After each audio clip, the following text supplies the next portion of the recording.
Hello. Welcome back. Hope we're all doing wonderfully well today.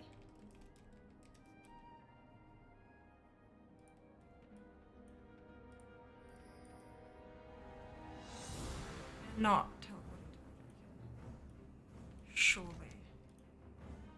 That's actually gonna be faster, isn't it? Oh, I hate it. It's fine. Hi, how are we? What is happening? Happy Monday. Well done, Dupe on first. Sam was second. Hello, 11. Welcome on in. Well done, Erica was 69th. Good job. Hello, Josh. Well done with last. Sheba with third. I think Sheba up to grab. Well, yes, Sheba's not on a timer. I don't believe it is. Snack. Wonderful. Glad to hear it, Sam. Glad to hear it. Hello, it is Fear. It is. And I am here for my mount. So shall we go get it? Mount Farm Monday. Mount Farm Monday. We might not get one next Monday, depending on when you guys tip over the leveling challenge. What's it? It might not happen. But we'll see, we'll see. Only time will tell. We all had a really good day. It was warm up here in Brisbane. Not as warm as it has been the last couple of days, but it was still warm, like uncomfortably warm. So I hope you've done a job at keeping yourselves warm and all that kind of stuff. Or if you live somewhere where it's really cold, I hope you've kept yourselves warm instead. Go back, no. Cat's out of the bag now. Can't do that. Hey, Ozzy, welcome back. Cool shirt you have. Where might someone get one of those? Well, there's actually a panel under the stream. It's really funky. If you just scroll down a little bit, there's a panel that has a picture of the shirt, and there's a couple of different styles of shirts and a few other bits and pieces. And you can buy it straight from that panel. It's a magic spring panel where it's just like you can purchase it directly through there. Or you can type !merch and it'll bring up a website if you prefer to like go the traditional way. Plus if you're looking for things like sizing info and stuff like that, I'm pretty sure the sizing info isn't in the panel. I don't remember. But yeah. Launcher tab, yay! Hello, Dupe. I'd be shocked if you get Fear merch from the launcher tab. I also would be shocked. I would not complain, but I would be very shocked.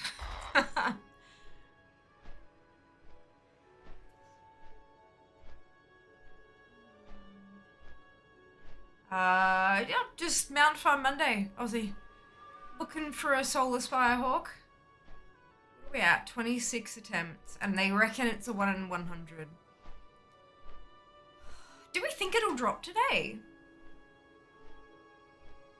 These attempts are a little bit faster than the Garrison invasions were. We didn't have to unlock anything. We don't have to, like, wait for groups. We don't have to, like... These attempts are a bit faster. I reckon we have a pretty good chance of a dropping today, to be honest. It is very handy. Hey, Josh. Very handy. Alright, where the hell are we? This way. Oh, look. Hi, Rogma. Why did you not pop up on my alert? Uh-oh. This is not gonna go well. Got it. Amazing. Okay. I got pants, but I already had those, so that's fine.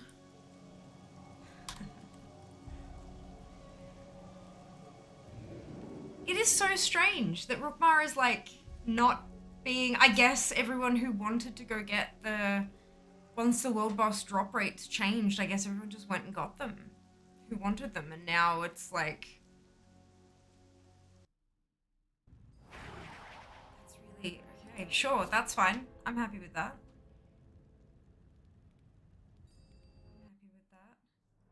Good evening, Non. Welcome back.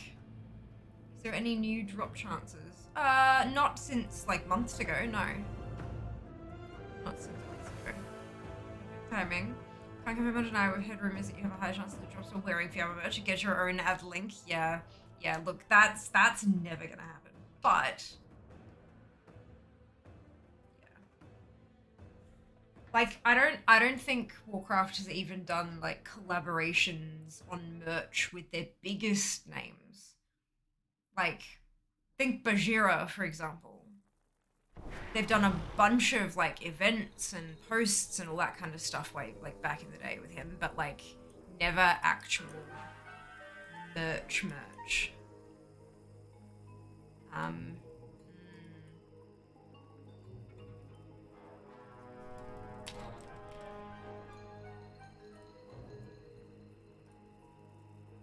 I know.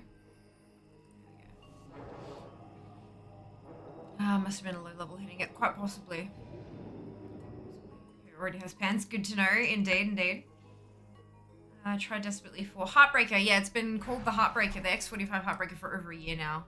Over a year ago they changed that name. So, but that's okay. Look, next year. There's always next year. It was great leveling. Absolutely, it gave quite a bit of XP, didn't it? Greetings. Quite a bit each of those daily runs. Face mount, flying machine. No. It's not even, we don't call it that anymore, dupe. It's just that's not the name of the mount. But, you know, we're correcting people in a friendly, non-confrontational way.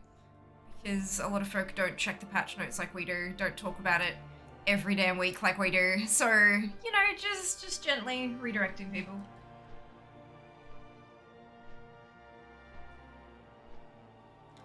In case they missed the memo. It is unusual how like clued into stuff percentage of people who actually read the patch notes is incredibly slim, let alone like one-off things like changing a name.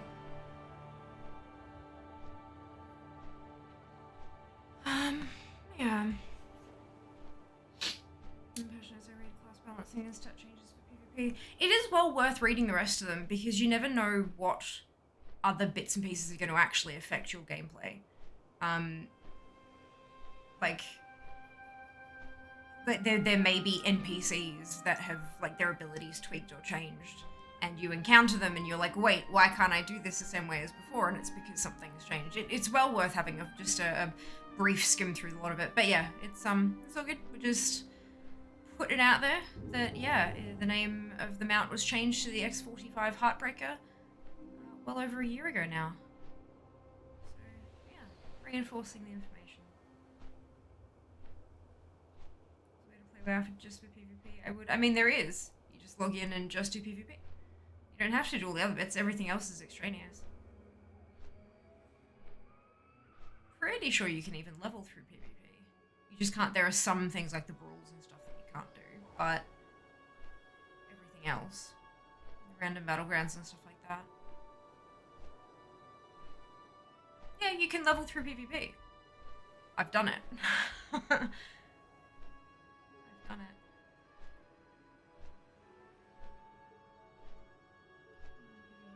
Just a one-time purchase. That's fine. WoW is not. And like it's all well and good to, you know, like you're paying a subscription for the whole game. They're like it kind of just it is what it is. Hey, if you don't want to pay the subscription, then like you said, there are other PvP games, other PvP only games out there that are either a one-time purchase or a much cheaper sub or even free to play. And yeah, it's when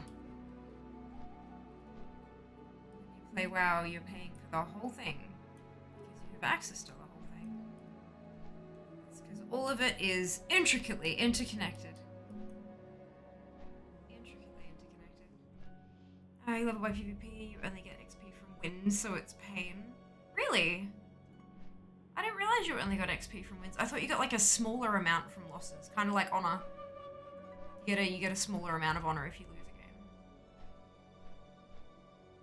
It's Overwatch for that. There you go. There you go. Early 2003. Brilliant. Fantastic.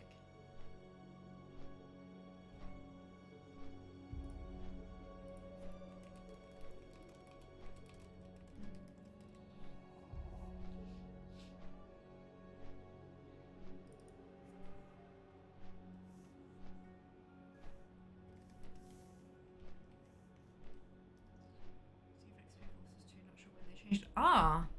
Oh. Well, that's not great.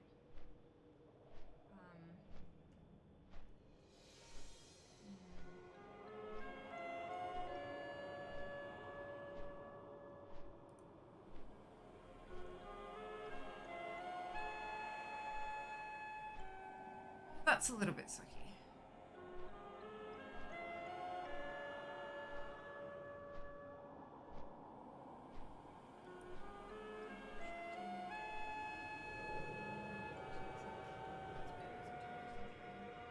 I think there were some alpha patches. I think it was like super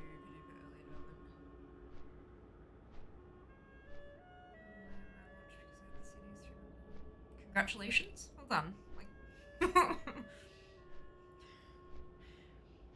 so Argent Hippogriff. No, it is not the Argent Hippogriff. Flex bit okay. That's right, people are allowed to be proud of different things. Totally fine. I'm sure all of us have things that we're proud of that other people do not give three flying fucks about. But, you know, like, it is what it is, isn't it? I am almost certain that 99.9% of the people I know in my real life do not care that I have 730 mounts in World of Warcraft. They'll be like, I'm sorry, a what? Like,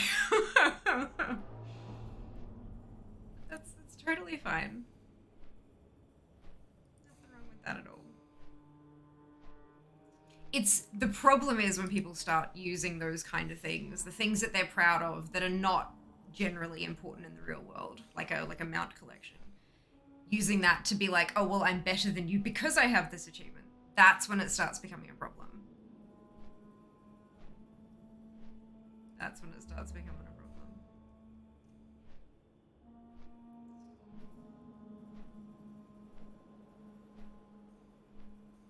Yeah, don't insult other viewers, Ozzy. That's not very nice. You're gonna need to chill out a bit, yeah?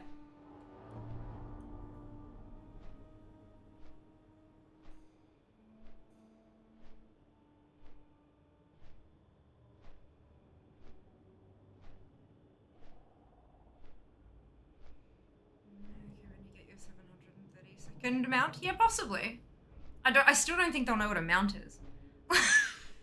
The number of times I've had to explain what a mount is to people, it's like, a what? Yeah. Like, it's part of my common vernacular now, right? It's a word that has a specific meaning. But when you try to remove that gaming thing from it, like, what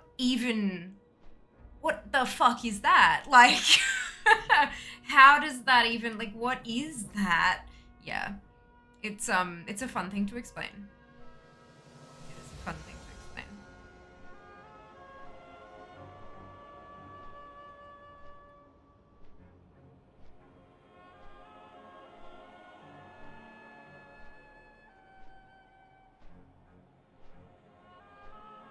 Okay, so the day WoW come out, there you go. There you go. Little things that we can all be proud of. No need to insult each other over it, yeah?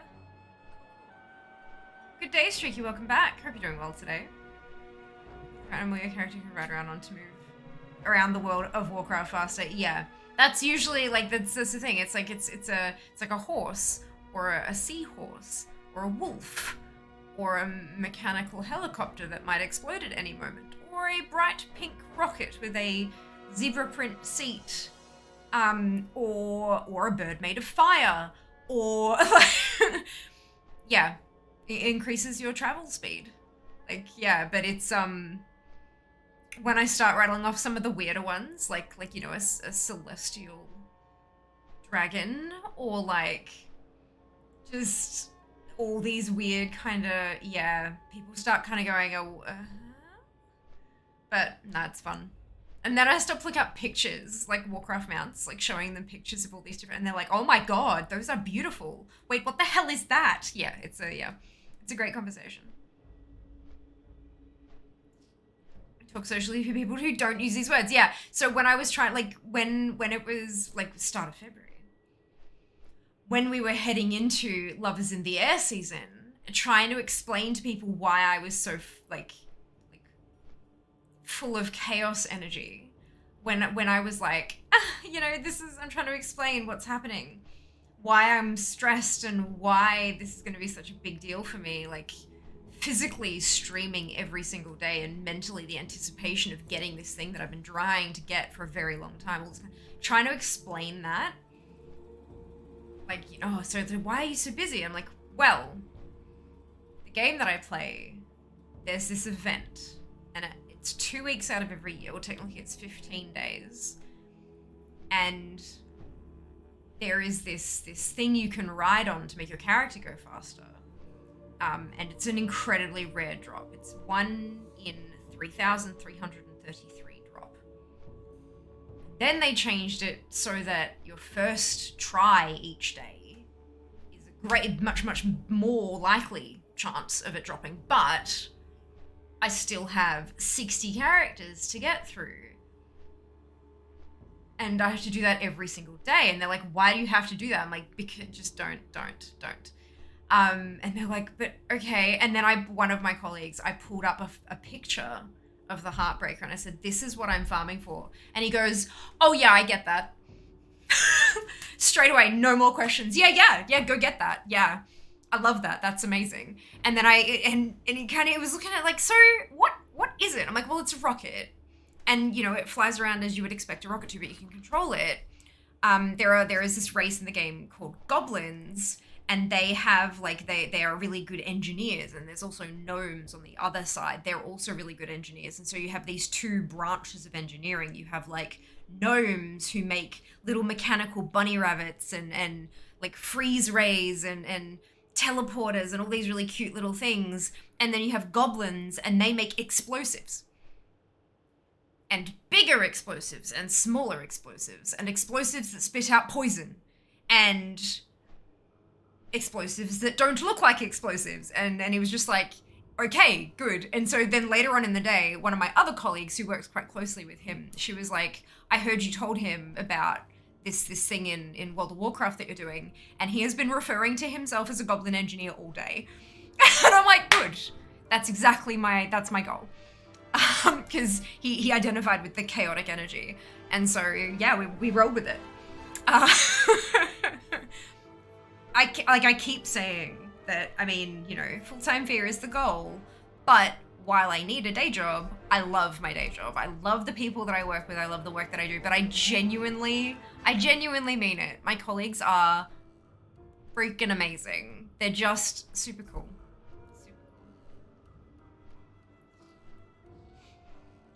Goodness.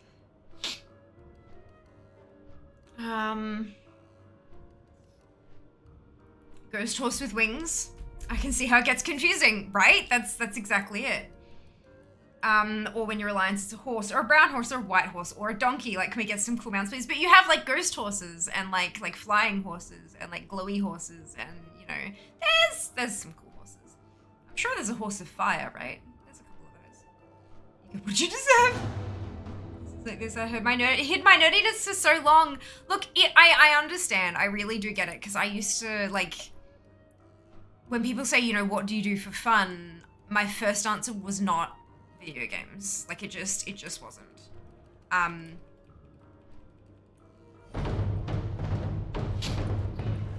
it gonna come up here? Yes.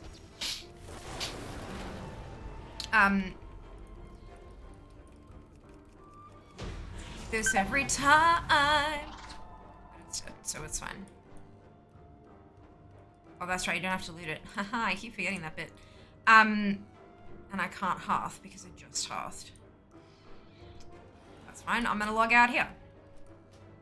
I'll fix it later.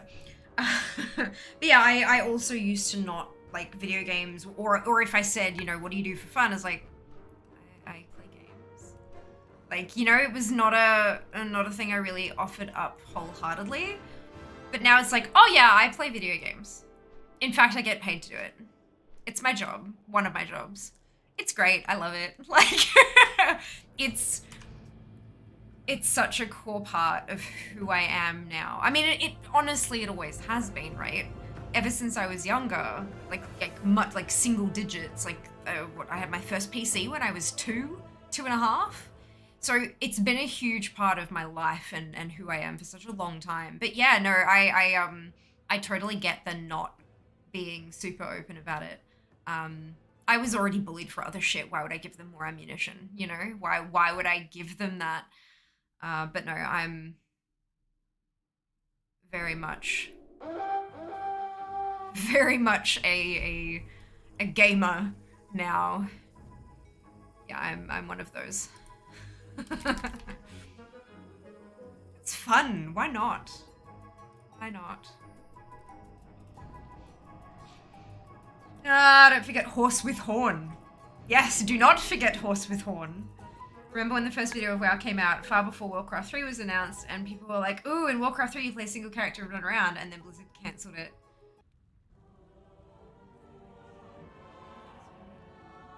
Interesting, okay. Yeah, I am not an alpha, beta, like I was not around when all that was kind of going down. Hail. I learned about WoW during vanilla. My brother was playing, and then I started playing right after Burning Crusade was launched, like within a week or two, I think it was. I don't remember exactly. I think it's Jan 27. I think the last time I went back and checked my very first payment on my account was like the first subscription payment was Jan 27th.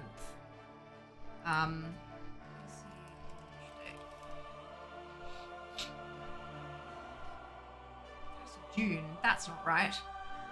Oh, classic. Good. I'm like, wait a minute. No. Crusade. There we go. Yeah, 16th of January, and then my first payment was on the 27th of Jan in that same year. So like 11 days, and I don't know how long I used a free trial for. I don't know if I did or not. I can't actually remember.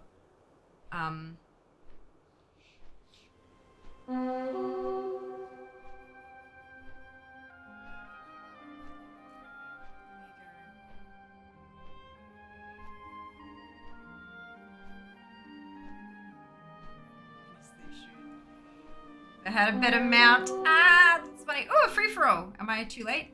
Well, too late. And repeat. Cryptic Auralid. There you go, Sheebs. Knew you'd get there soon. Yeah, it's a Cryptic Auralid. I'm actually really happy with this one. This is the mount. Let's take that off. Because, like, see, like, the charcoal and stuff, and then, like, the bronzy bit, but also, like, my lipstick, and then the creamy part in the middle, it's like, yeah, I'm really, really happy with how this turned out. The only change I would make is maybe finding a better charcoal eyeshadow. The one that I used, I had to kind of, like, it's there, but it's kind of like someone said, oh, you want a dark grey eyeshadow? Are you sure? Well, okay, I guess I'll give you this one. Just go easy on it, will you? And I'm like, no. I want something that's actually charcoal grey, not... Oh, look. Yeah? Yeah. Like... Doesn't quite pack the punch, but I guess it does kind of, like, everything sort of works together. It all works together. So maybe if it was darker, it'd look like arse, but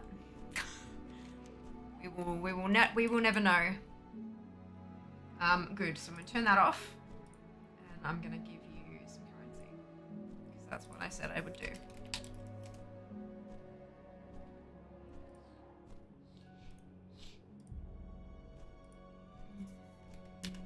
That button. Ta-da!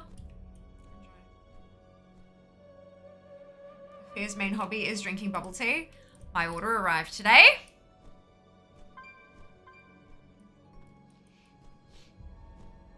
My order arrived today, so I'll get to have bubble tea tonight. I'm very excited.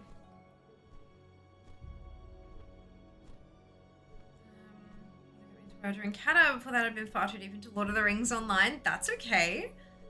Hey, if you're enjoying it, that's, you know, that's what it is. If you're enjoying it, that's what matters.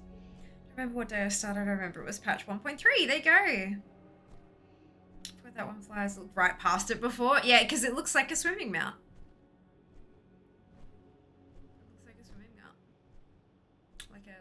Yeah. Aquatic mount. I was a child in the 80s when social climate combined with my clearly autistic social goodness led me to being cold. I'd say that for several years. Playing games isn't much after that. Yeah, that's sorry about that, Meaty. That sucks. Oh, far out, Shiba. You'd think you'd make them last more than 12 seconds, but no.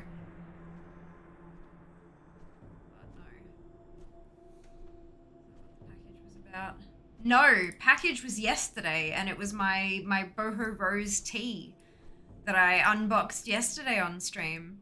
It was from Throne. Very happy with that. Oh my god, it smells amazing. It smells so good. Galarian today. Okay. Well, I have two, apparently. Is that really? Okay. I swear I have more. Yeah, look. I have plenty. They're just not noted as Larians. I guess because they're not Larians, are they? They're Phalanxes. Why? Yeah, look. Weren't there more than 2 Larian mounts?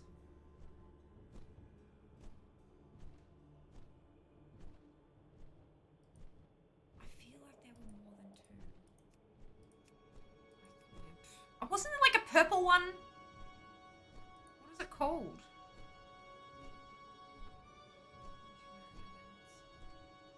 What's the one I'm thinking of then? I'm thinking of the Aquilons. That's what I'm thinking of. Yep. That's the one I was thinking of. Yep. That's fine. One day, I will collect you all. That day is not this day. This day, we will collect the Solar Spirehawk. Anyway. Oh my god, Shiba, you won! About time. Guardian is kind of Larian like. Oh, yeah! Yeah. You're right, it's like a wrong one. Yep. Doesn't look right at all, comparatively. Hey, Annull, welcome back. Delicious. All the world boss mounts, fantastic. This is my last one. It's my last one. And we have decided it's going to drop today.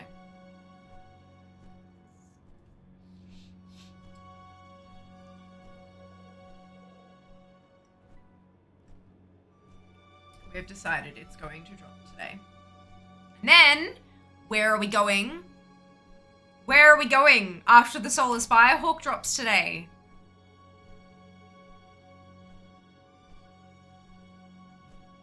No, not AQ20. There are no mounts in AQ20. Where are we going? It's Mount Fun Monday. What happens after the Solar Spirehawk drops? I have been not well, bed. Look, yeah, probably. In fact, I won an all-in raid for the first time in literal ages. Today might be a mount day. Not might. There is no might about this, Shiba. It will be. And we are going to night hold after the Spirehawk drops. Ain't no might about it, sheeps. Ain't no might about it. This is it. It's today. My characters to return to Carol Week in hopes of midnight. Yes. Yes. Positively 100% yes. Thank you, Erica, for the vote of positivity. Because we are going back to Nighthold, and we are all very excited about that. Because Fia has not done a raid farm for a mount in over a year. No. It's been a very, in fact, it's been over 2 years, I'm pretty sure. Almost 2 years since I last had to get a mount from a raid. So we're going back to Nighthold. We're going to Nighthold after this one, and I'm very excited for that. There's just something really special about farming a raid for a mount. I don't know what it is, but it just... It's something special. It's something special. Zem and Loz, congratulations to both of you on your bonus ship. Well done. Well done. Onward to the next one. Let's do it.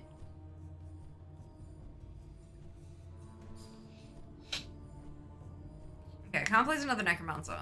5 assists from healing. Let's place a healer then. That sounds appropriate. I hope become your next unluckiest mount, rest of the year farming it. You really don't like me, do you, Shiba? You are here out of spite. Pure, unadulterated spite. Why do you hate me? I sent you chips. Why do you hate me? Oh, that's hilarious. No spanking without consent, please and thank you. Figured it out, that's it. Yeah. Look, I do love me a good puzzle. You know that. It was only a matter of time before I cracked it. All those emotes, all those chit chats, all of the hard work over the years. It was all just out of pure spite. For being evil sheeps, done. Done. Oh, and I also can redeem that one. Good. Where's a newspaper when you need one? No physical contact without consent, y'all. Come on now. She was paying the long con. Oh, God. You know, I'm now actually slightly terrified that this is actually the case and that, you know, tomorrow I'm going to wake up and there's going to be just all like hashtag cancel Fiamma all over Twitter. Yep.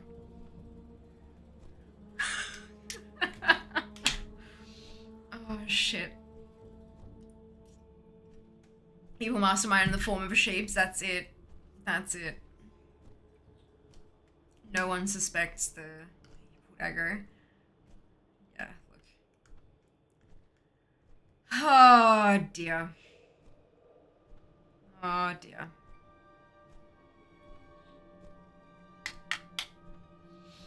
Target a sheep's paint a rat target on his own face. Tiptoe's missing. Oh, is it?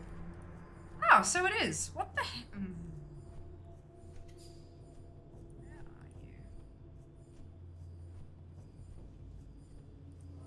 It's gone. Like.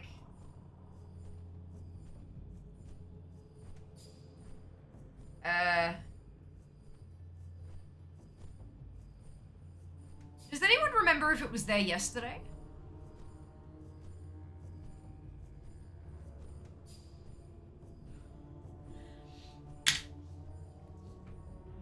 It's true. The affiliates are still here on the thing. That I'll just have to.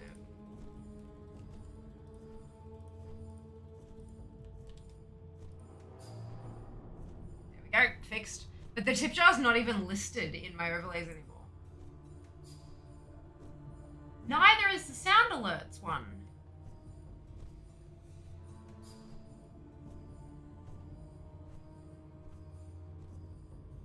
I think I know what I've done. So,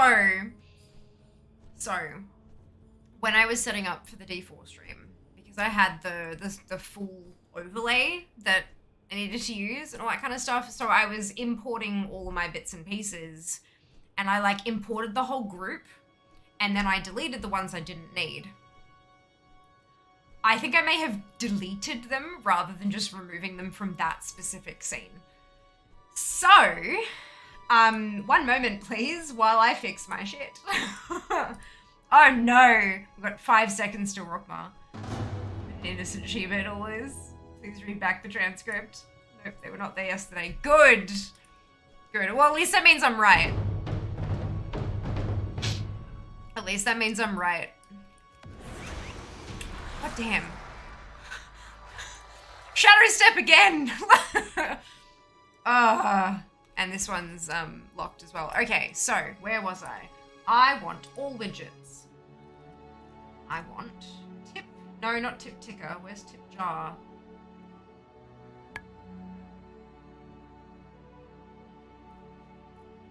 The jar. Right, they don't call it tip jar, they call it the jar. I don't need a tutorial. I've been using it for 6 damn years. Let's copy the widget rule.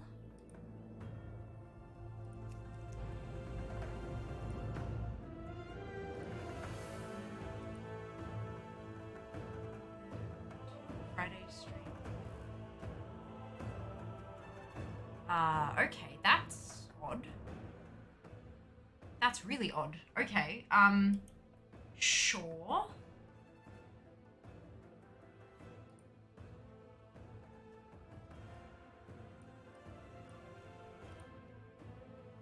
No, but it's still in here, so I mustn't have... Alright, it's probably gonna move around the screen a little bit weirdly.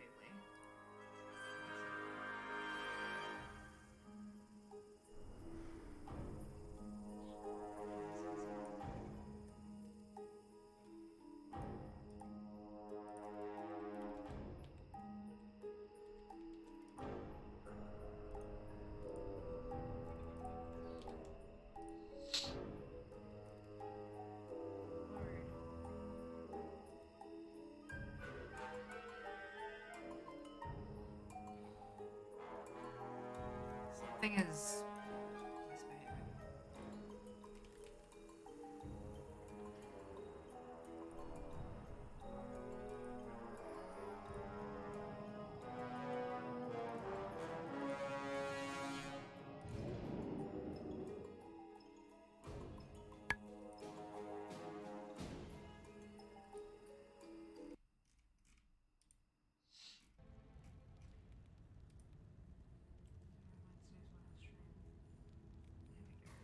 Wonder what happened between Wednesday and Friday.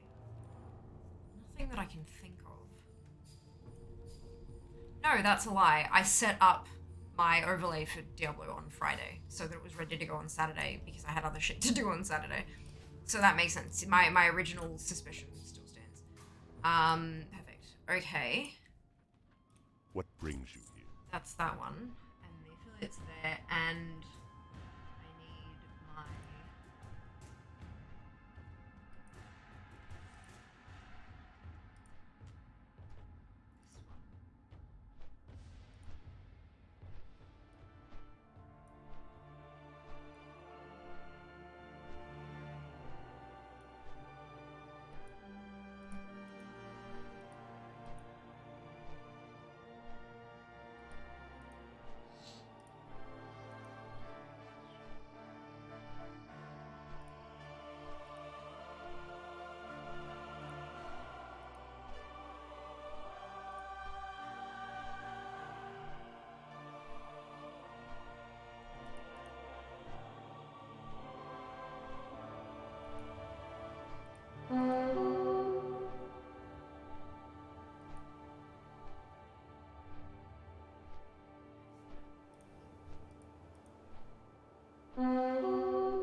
this one.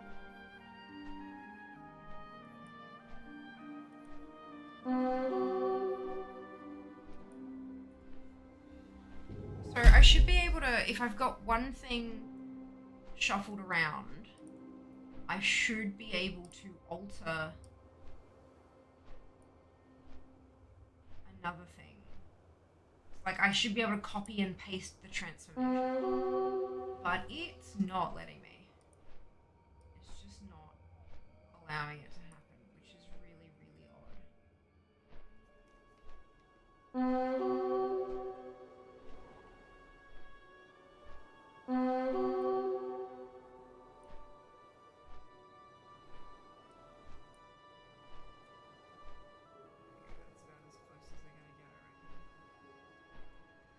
I think that's everything fixed.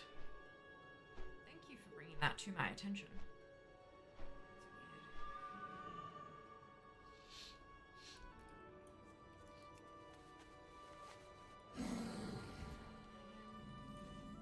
Next kill now, yeah, Snail. Fingers crossed. Thank you for hanging out.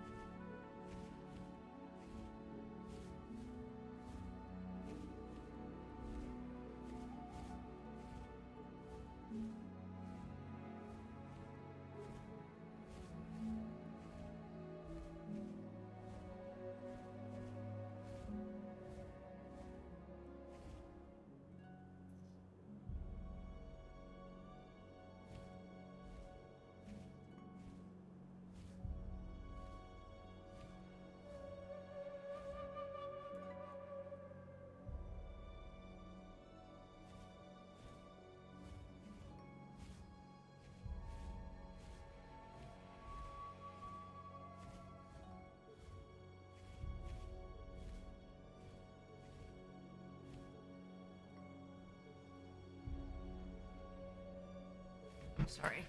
Random. Yep, we're good. Everything's fine. Everyone ready for trial style, no transport costs. Yeah, I am gonna find some time to flick through all 60 of my tunes and get them all looking the same again, because, they don't at the moment. They all look ridiculous. But that's fine. That's fine. Fear stuff from program, also fear new tutorial. I knows it. Yep. That's it. Dear, was there a Wednesday's last stream?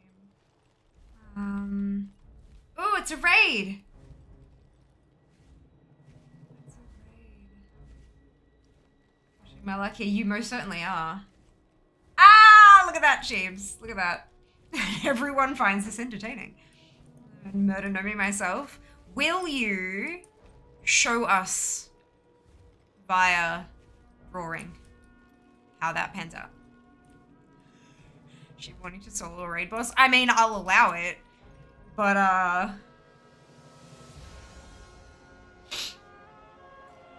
okay, so there is, I'm sure that you guys have seen this. I mean, I used to have it for a very short period of time. I had it on stream. There's a widget called Stream Boss. So basically you set up a boss like Nomi. And the boss has a certain amount of health. And you whittle away at the health by, for example, cheering. And the person who lands the killing blow becomes the new stream boss, and their health is set to however much overkill there was. So if Nomi had 5 health left and you cheered 205 bits, you would become the new stream boss with 200 health.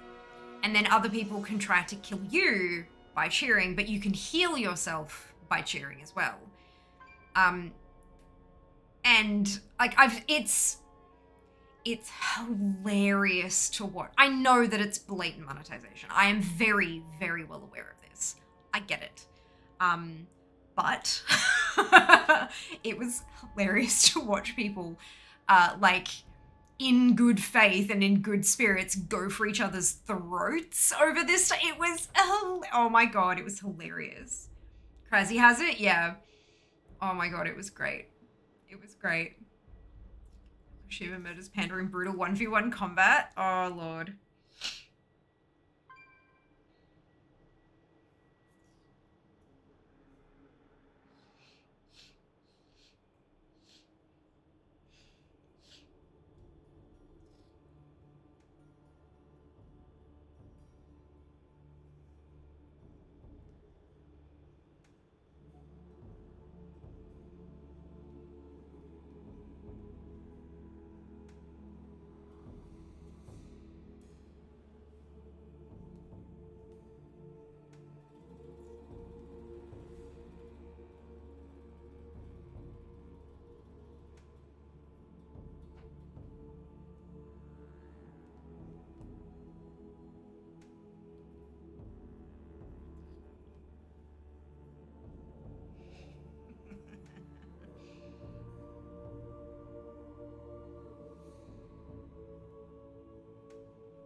colleague this time.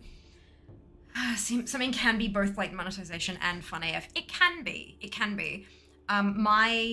My caution is always around, does this look like I am asking people for money?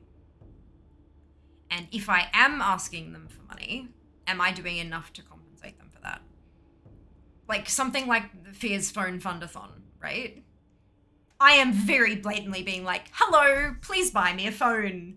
Or like a microchip part. Like, do you know what I mean? Like, please contribute to this incredibly large purchase that I need to make. It is blatantly asking for money. In return, I will give you more stream time. I will draw on myself. I will eat gross stuff. I will put a pie on my face. Do you know what I mean? Like, there was like how I need to, like, if I'm asking for money, am I giving you your money's worth? That's kind of always my core fear around that stuff. Asking for money for charity, like doing a charity stream and stuff like that, is a lot easier because it's like people tend not to give to charity expecting something in return. They want to give to charity to help the cause that the charity is working towards, you know, be it helping with a disease, be it helping particular people deal with a life circumstance or whatever it happens to be, right? But asking for money for me, or like for, you know, Subfest, send me to Paris, kind of like, am I giving you enough in return for your dollary dues is kind of, yeah, that's, and it's a really, like, the most difficult thing. I was talking to, I was actually having a conversation with my contact at the PR company that I'm doing Diablo 4 with, and we were talking about, like, because we were having a bit of a giggle over the art that she had put together for like the giveaway packs, the merch packs, because it looks beautiful, right? And she had her, like, she's got a designer in-house who did that stuff, and we were talking about different effects and how they meant, like, how they captured this and how they did that and blah blah blah. And I said, honestly, out of all of the stuff that I do as a content creator, like the streaming and playing, I'm trash at games, but I have fun doing it. And writing copy for tweets and Instagram and finding hashtags and all that kind of crap. The part of all of it that I find the most technically difficult, the thing where I feel like my skills are lacking most, is graphic design. The giveaway on Instagram that's closing tonight, the picture with the thing in it, or like the laying out of the words and the boxes and stuff, that stuff is hard.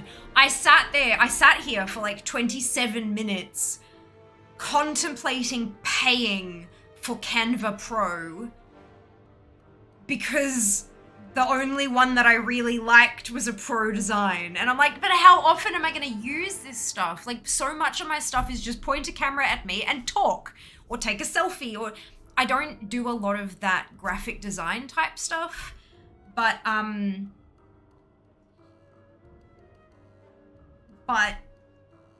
like Canva, holy fuck, Canva makes it easier.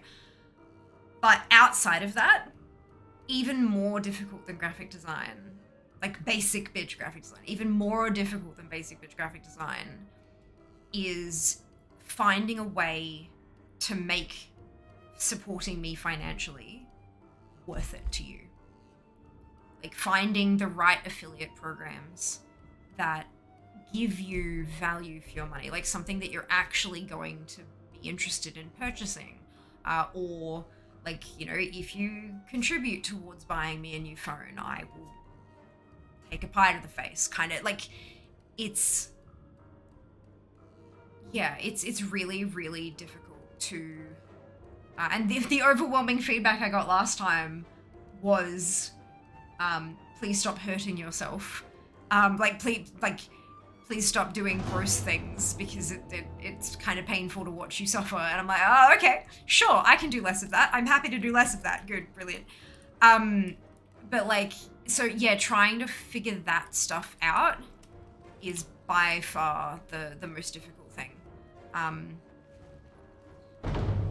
Is it just, yeah.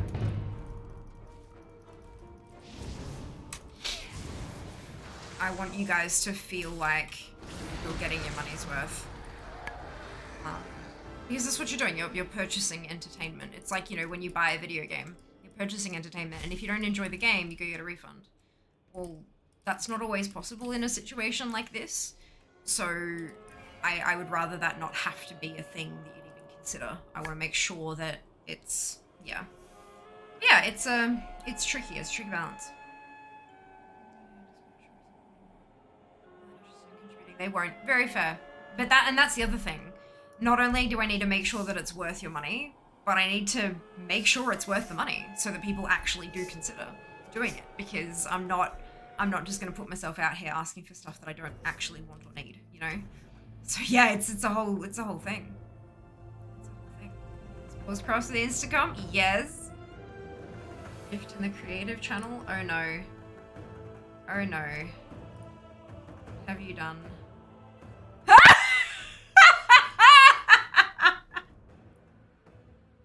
You just whipped that up in that.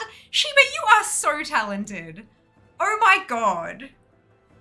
You are so unbelievably talented. That is magnificent.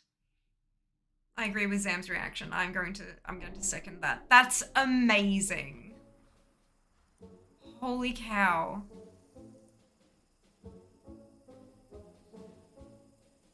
Holy cow.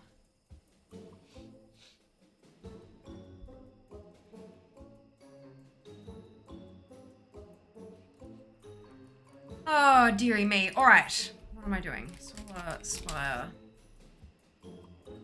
Ta-da. So there's nothing that feels art more than bullshit me being fair. Fair. That's great. It's genuinely awesome. Well done you. Oh gosh, excuse me.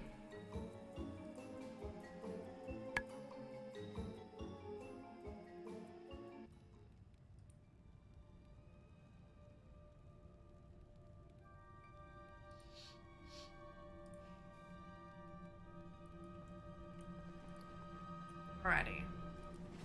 Let's go. Well met.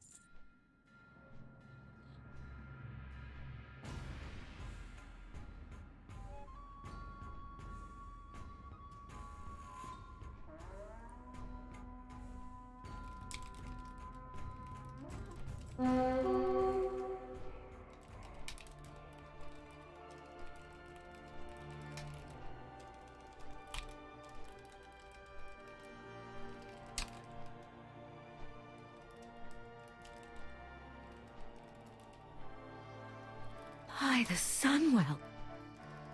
Oh, Coin, thank you so much for the resub with your Prime Gaming. Much appreciated. 2 whole months. Thank you for your support. I really appreciate it. I hope you're having a wonderful day. Oh, dear. You guys are just, you're all so generous. It's kind of breaks my brain sometimes.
Okay, this way.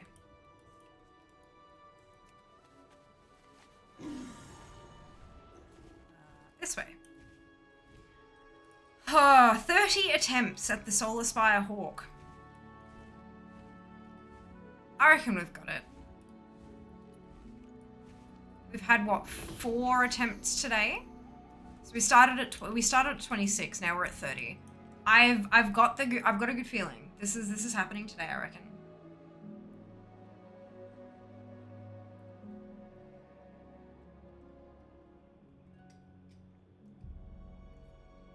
Hello.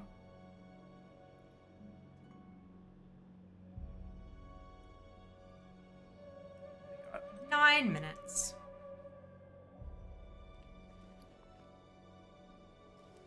Oh dear.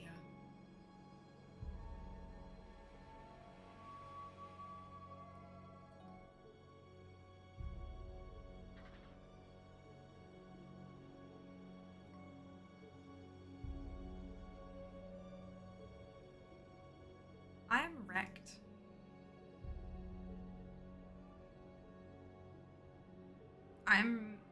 I'm really tired. Hello, Pazuki, welcome back. How are you doing today? Yeah. I am good. I am really good. But I'm just... I think that was a jazz. Did you hear that? Or did that not come through the mic? Another hydrate. What, it might help? Yeah, look at mine. Yeah, I just... Aw, thank you for the biddies, 11. Much appreciated. So kind of you.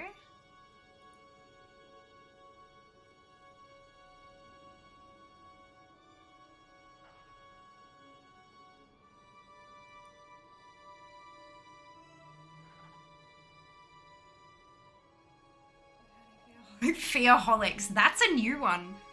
I'm not against it. I'm not against it.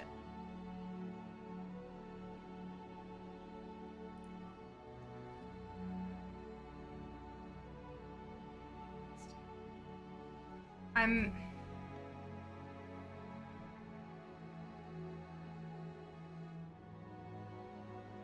Fiasco. You're not wrong. I think this here is the fiasco though, not you guys. I am just a total trash pile, mess heap. But no,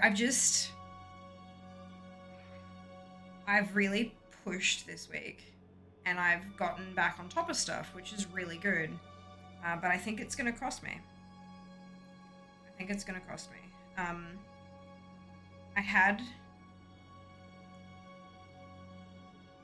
Look, I've had a really full-on week and a bit.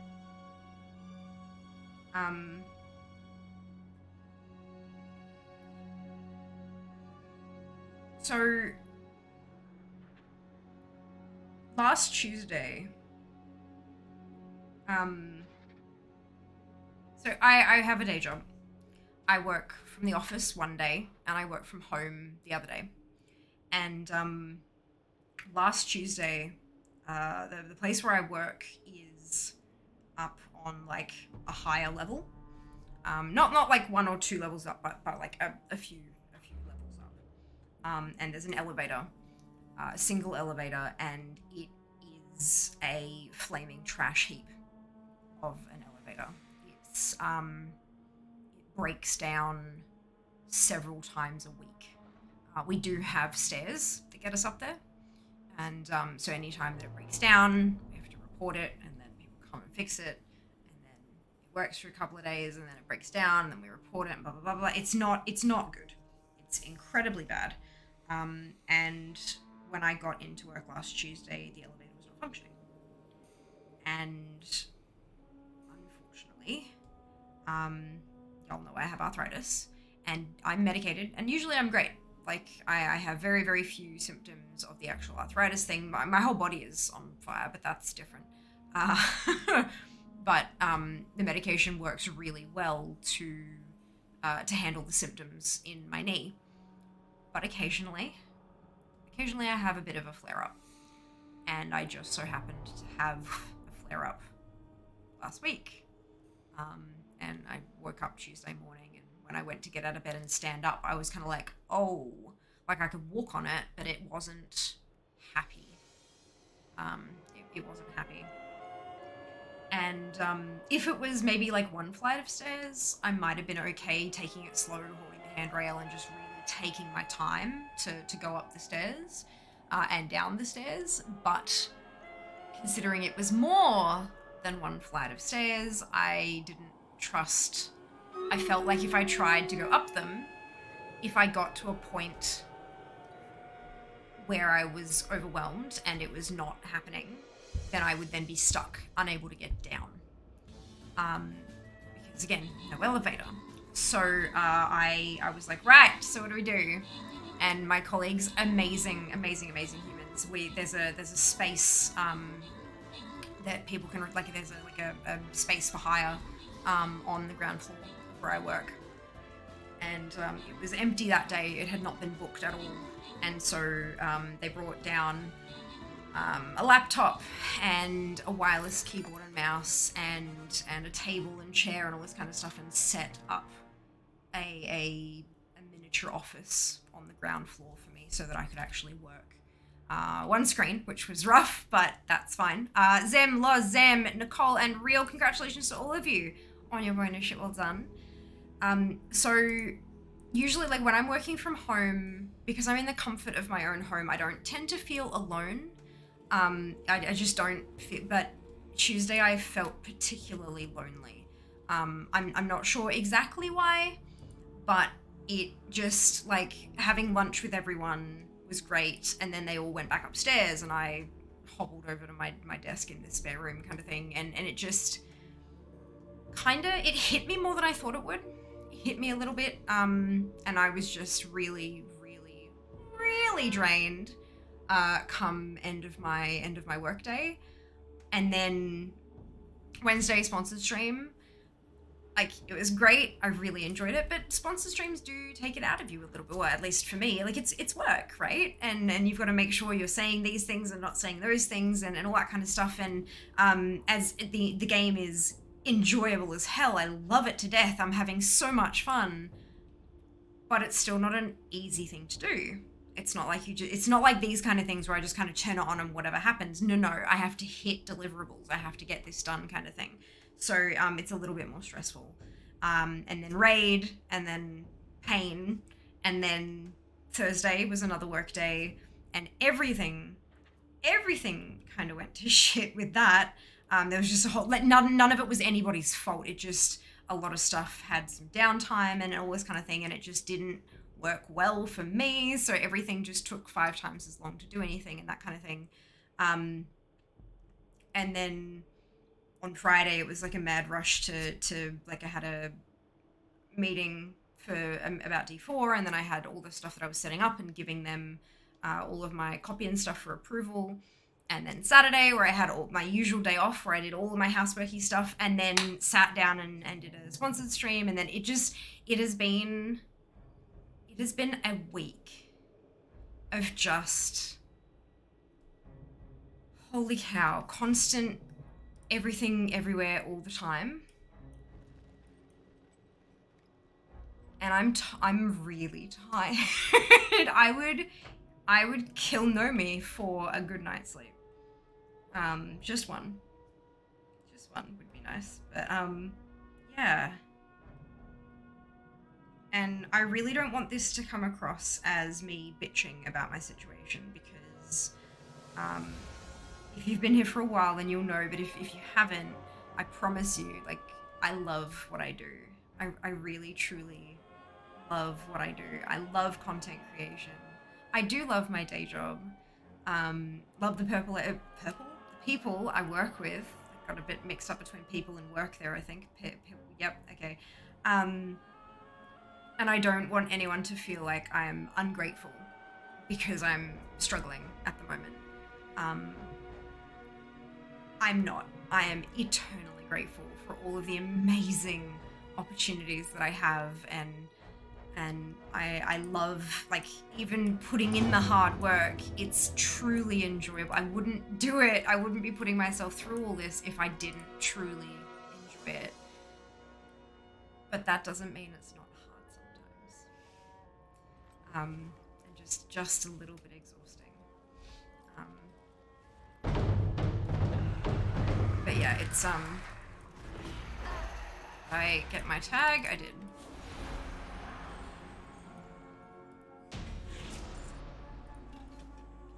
Coin.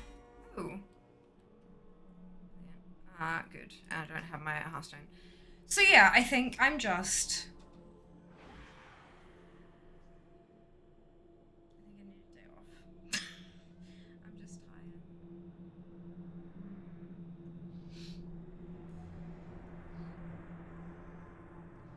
Fiasco of Fearholics.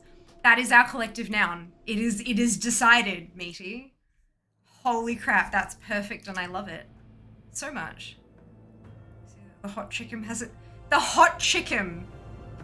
The Solar Spire Hawk is not a hot chicken. Well, it is now, isn't it? We can't escape it. You broke it, Jazz. Proud of yourself. Collective noun. I love it so much. Media fiasco of Fearholics. I would like to hope that no one is pathologically addicted to my content, because that would make me feel really, really bad. But Jesus Christ. Pathologically being like it's diagnosable and it's actually a problem that is causing issues in other areas of your life and things like that. That's what I mean by pathologically addicted.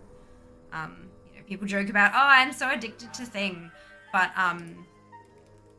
there's like an actual quantifiable, diagnosable addiction. We don't want that. We don't want that. That's not good. I don't know at all. I'm a mess. I have shit up for breakfast. Lovely. Amazing. I mean, look, I don't ever want to presume what you guys are like, because I don't know you guys. That's fine. I don't want to like tell you are all hot messes when actually, in fact, no. Some of you are like right on top of your game and like smashing it and all that kind of, not a hot mess at all. So yeah, definitely not presuming anything. Fiefdom, lovely. Jesus. Nice of them, although I was really hoping for the story to end with them carrying you on like an emperor. Yeah, no. Oh, excuse me, I think OHS will probably have something to say about that. Colleagues are MVPs. They are. They genuinely are the most, like, if I had to choose any job to work other than this, it'd be that. Like, in working with them, because they're just amazing. Hello, Sync. Welcome back. Panic March. Yeah, I need a day off. I think. So if you can do this to full time, finish your day job. Honestly. I'm a little ashamed to. So I've had a discussion about this with Jas, because I actually feel really guilty about how I feel. I'm quite ashamed of the thoughts and feelings that I've had in the last, I want to say 3 weeks. There have been a lot of times where I've been sitting here doing some kind of work, be it for the day job or the night job or housework, because it's still work. It's something like I've been doing something, and I've thought to myself quite a lot over the last 3 weeks that just holy fuck, this would be so much easier if I didn't have to work. If I didn't have to have if I got 2 days a week back, my life would fundamentally change. I mean, of course it would be, because I'd be entirely financially dependent on content creation, which is terrifying, but also very exciting and all that kind of stuff. And the reason I feel guilty about that is because there were a couple of times where I kind of thought, can I just quit? Is that a thing that I can do?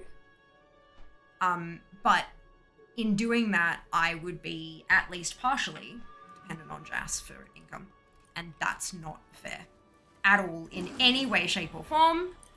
That is not a thing that is allowed to happen at all.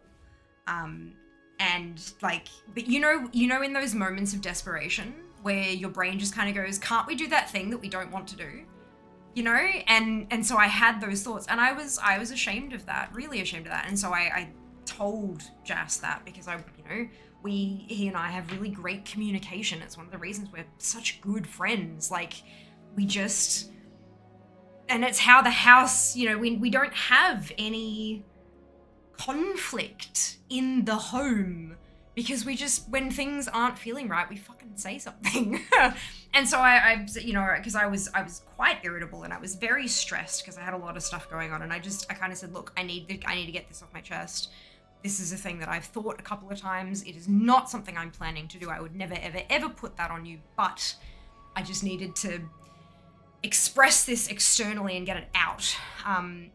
But yeah, honestly, having 2 days a week, not even 2 days a month, like even having 2 days a month off would just, oh my God, it would be life-changing. But having 2 whole days a week back,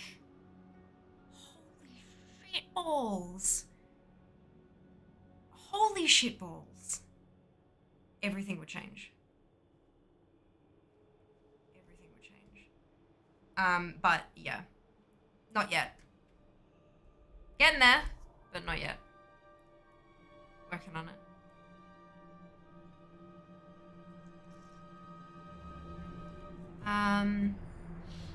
It's hard to enjoy stuff when you're exhausted, even if you would normally love that same stuff.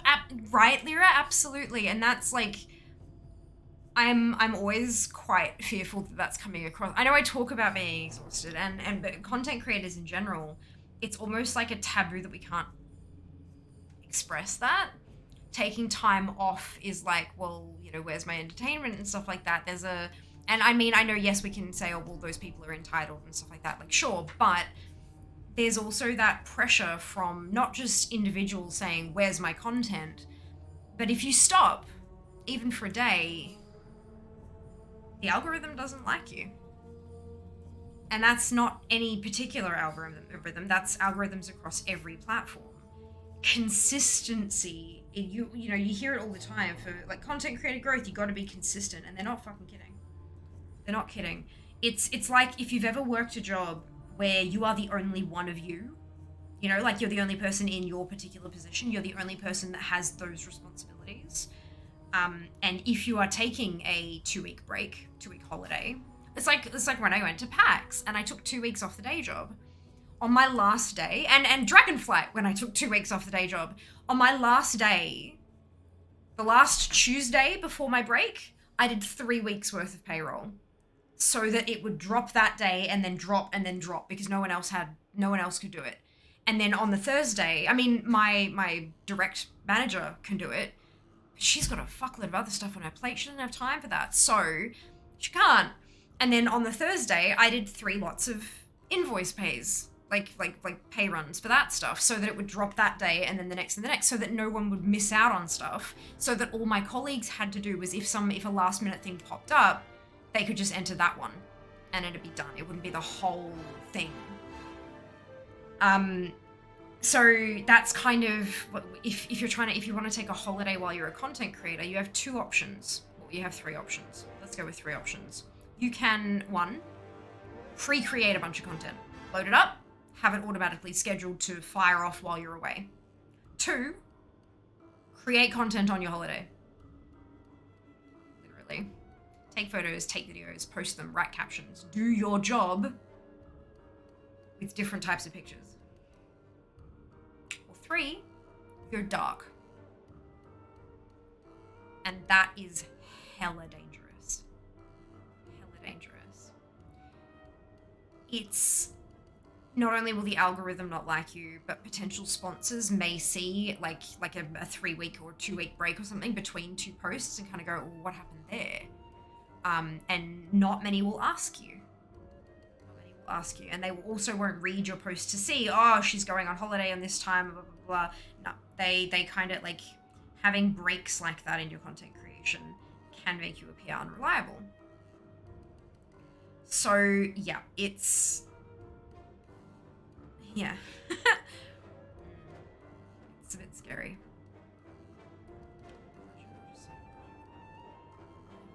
That's just a mess. Below average looking mess of anything. I'd be a hot mess if I were high. It's hot here in Brisbane. It's so hot in Brisbane. Aircon. Praise the aircon. Those on top of shit people tell me your secrets. I mean, I've managed to whittle down my to-do list a little bit. Not a ton, but a little bit. A little bit. I'm getting there. Getting there. Holiday day off. Yeah. Admirable way of thinking and don't use it, honestly. I try. It's not always successful. Secret to being on top of the shit is having way too much bullshit under you. Yep. It's a great way of looking at it. Makes much more sense. Yep. Just step on it. You'll be fine. In personal finance, where I feel confident if you put it to yourself, you needed to quit the day job, go full-time for you tomorrow, you would make it happen. Believe that you have the drive necessary to make it work. Unfortunately, drive isn't the only thing it takes. If it was just drive, I would have done it 3 years ago. Like, legitimately. Yeah.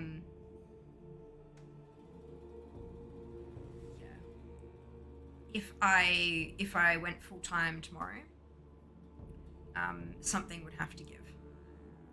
So, like, there would be a bill that I would not be able to cover in full.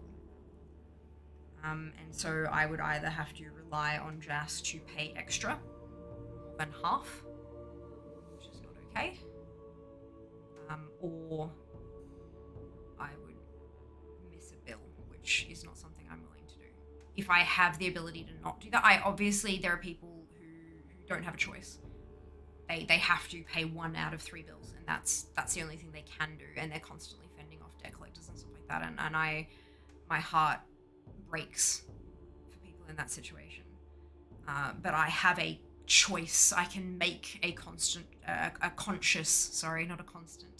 I can make a conscious choice to put myself in that situation, or a conscious choice to keep myself head above water.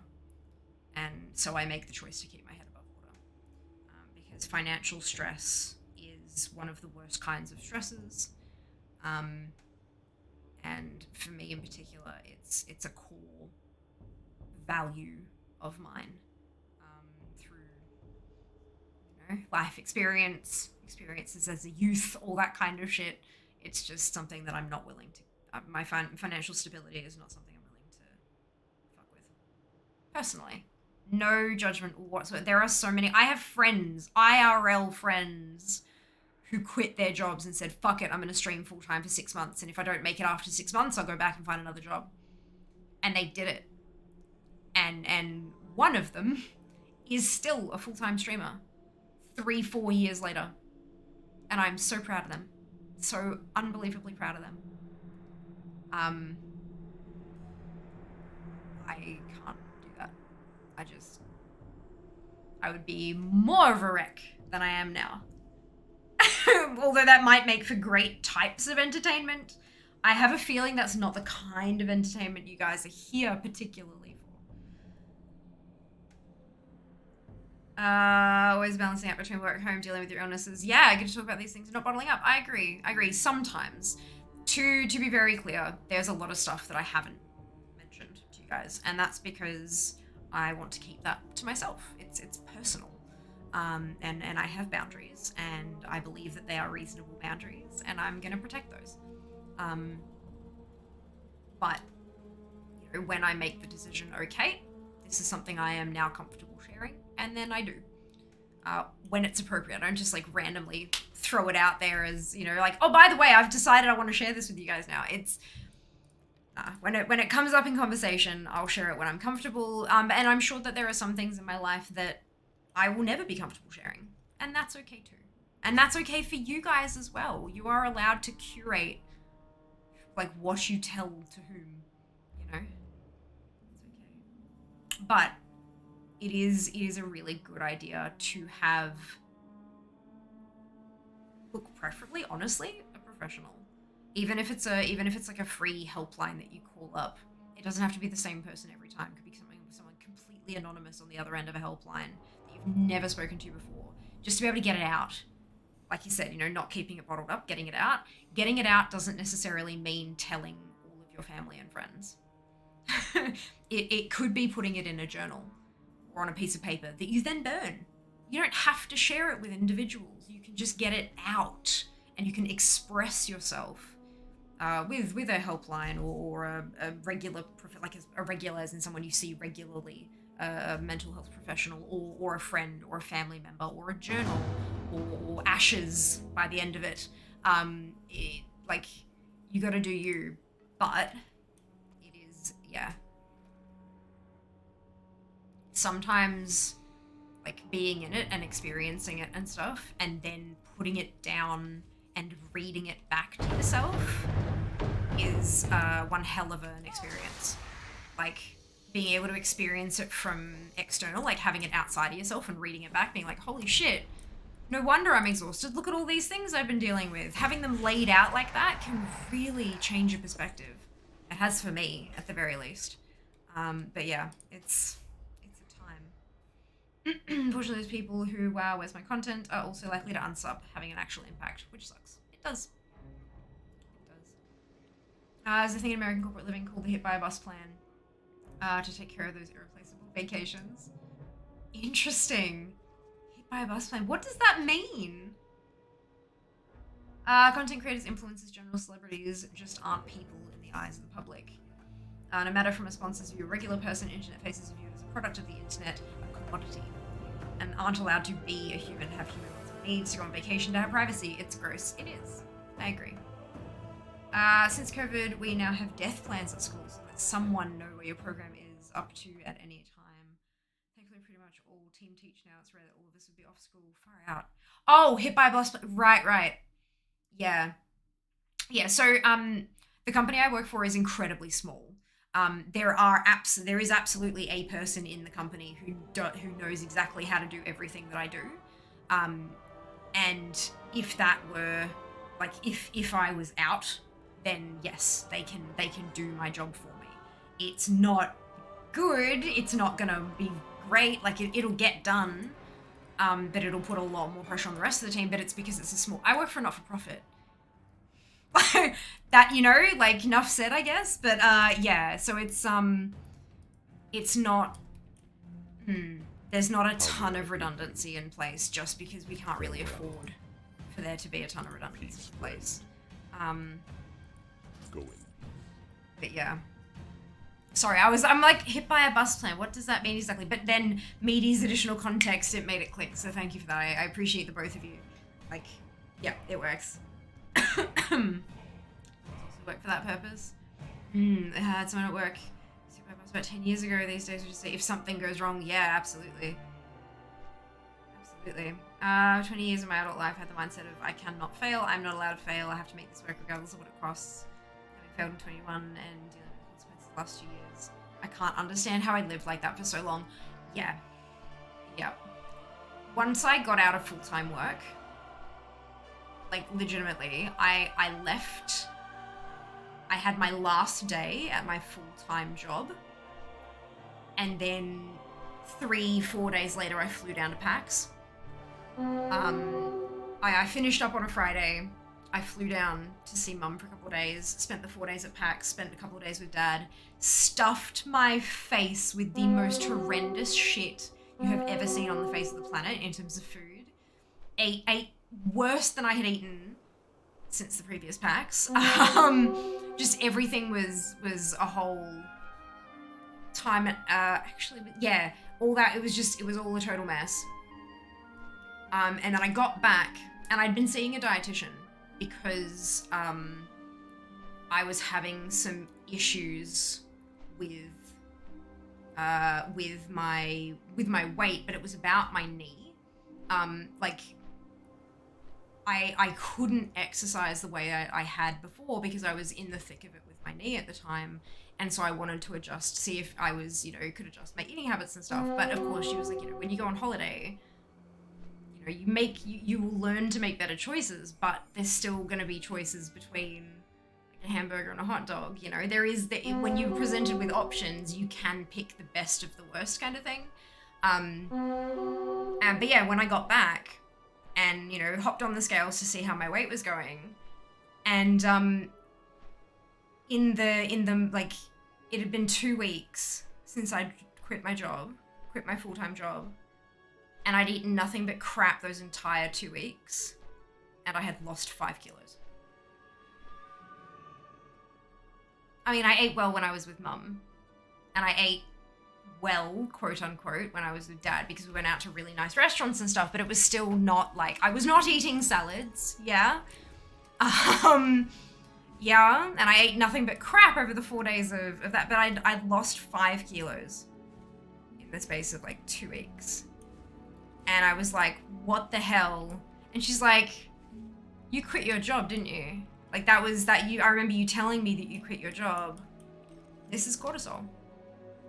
Your stress hormone has dropped through the floor, and therefore so has your appetite. You may have eaten crap, but you would have eaten about a quarter of how much you would have if you still had the levels, if you were still working the job. And I didn't hate that job. I didn't hate the job at all.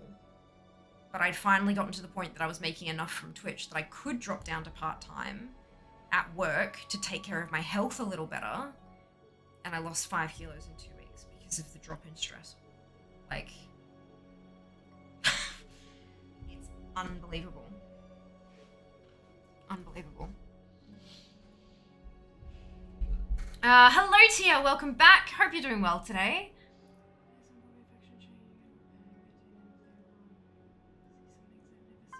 Oh, I wasn't upset that your son had bought you a faction change. Please don't misunderstand. That was absolutely not what, like, I'm glad you got to see both sides of the story and I'm glad you got to experience both factions and all that kind of stuff, but my point was about spending money that didn't need to have been spent. That was the, yeah, it wasn't about the faction change or anything like that. It's like, it's the same kind of feeling when I go, oh shit, I don't have a potato peeler. Where the hell did my I swear to God I had a potato peeler, what the hell? And then I go to the shops and I buy a new potato peeler and I come home and immediately find my original potato peeler and go, God damn, I didn't have to buy you. I spent money I didn't have to spend. That was where the upset was. And it wasn't like anger or anything like that. It was just like, damn, I wish you didn't have to spend the money that you didn't have to. That was where that was coming from. I sincerely apologize that it was misinterpreted. It was definitely not. There was no anger. There was no nothing like that at all. It's, yeah, I hate wasting money. And so it makes me sad for other people when they end up wasting money or something like that. But it's not a waste. And so that's great. The fact that you've experienced the other faction and all that kind of thing, therefore means the money wasn't a waste. It wasn't spent on something that didn't need to be bought. Then that's great. That's a good thing. So, yay, I'm glad for the update. Thank you. Leadership thing a while back, something that we all identified was that managers that even regular work don't get a safe place to fail. Yep. Usually at least here, corporate overlords only ask you if you're hit by a bus plan if you're independent in your job. But they're looking to downsize you. Yeah. How can we train someone who's being paid half as much as you to do everything you're doing plus their current job? Yep. Did you get Rockman? Not yet, Travi, not yet. I'm on 32 attempts total. 6 of them have been today, so I'm waiting for the 7th spawn for the day. We're plowing through them. I've got a feeling. I reckon it's going to drop today. But well, we'll see. Welcome back. Hope you're doing well today. Styles now up. Oh, yay! Amazing. Easiest way to find your potato peeler is to buy a new one. I know, right? But like, dude, no, I have like 7 potato peelers, dude. I do not need another one. I even have, oh my God. Blew my mind when I found this thing. It's a potato peeler, but it has like, it's got 2 blades and one of them has notches in it. It's a julienne peeler. So when you get a carrot and you peel the carrot normally if you don't want the peel on, and then you grab this other one that has the weird notchy things in it and you do the same motion, but instead of coming off as a piece of peel, it comes off in little sticks of carrot, julienne carrot. Like salads and stuff. It's and for like rice paper rolls and things. It's amazing. I love that thing. Genuinely so damn good. Instead of getting like little rock hard chunks of carrot in your pasta mix and stuff like that, you just julienne a hell of a lot of it up. Like a whole, 3 or 4 carrots, just jump, jump, jump, jump, jump, jump, mushroom, and then dump it all in the pot. And because it's so thin and small, it gets all soft real quick. And you've just got like carrot through your pasta sauce. Delicious. I like carrot. It's tasty. So sweet. Yeah. So if I'm twice a week on my tunes, nice. Amazing. What a feeling this time. It's going to be a good night. Absolutely. We have link protection here, Travi. So although you can see the link you just posted, none of us can. We can only see 3 asterisks. But if you want to post a pic, you're more than welcome to do so in Discord. You can type !Discord to jump on in there. And yeah.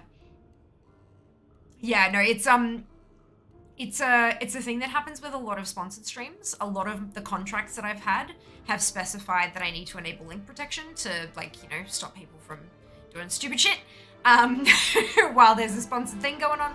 And honestly, I found it quite good to just leave it on, because I have had a few people in the past, you know, dickheads, just posting malicious links and trying to, it also helps with the spam bots. If you've ever seen the spam bots on Twitter being like, purchase, follows, views, primes, go here. And it would block a lot of them, like straight off the bat, because they can't post their link. They're getting smarter to it though. They're putting like spaces in their links and stuff. But they're still idiots. Ban report banned. Like not server banned. What's the site banned? Like complete Twitch banned. Done. It's great.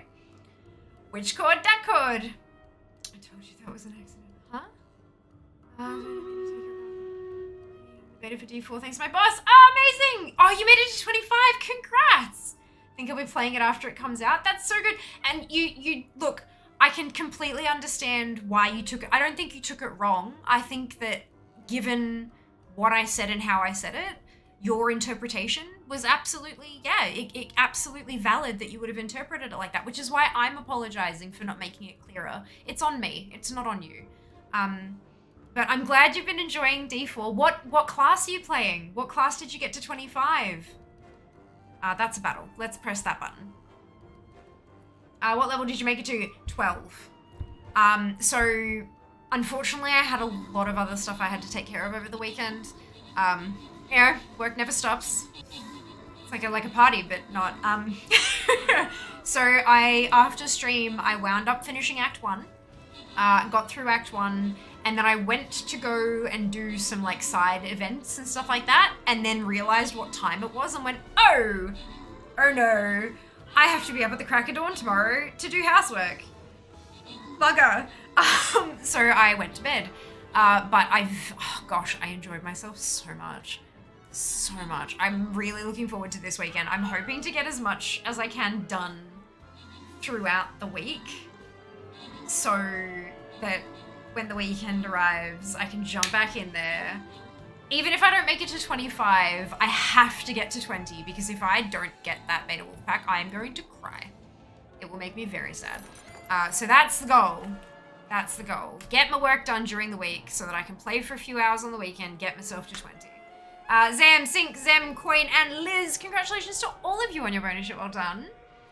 Alas, D4 overheats my laptop. Get a critical thermal event shut down before I even get through character creation. Oh, yeah, get the dust cleaned out is a great plan. Did you make it to the point where you could adjust graphics settings and stuff, Sync? Also, I think, were you the one who mentioned that without the HD, it drops to a 40 gig download? I'm assuming you ran it on not HD graphics. I know someone mentioned it, but I can't quite remember who because my memory is butts. Get more XP and level up quicker. Go to 25 just before finishing Act 1. Well done, well done. Yeah, no, look, I play my games on easy mode, what can I say? It lets me pay less attention. It allows me to pay more attention to chat and not die super, super frequently. Excuse me.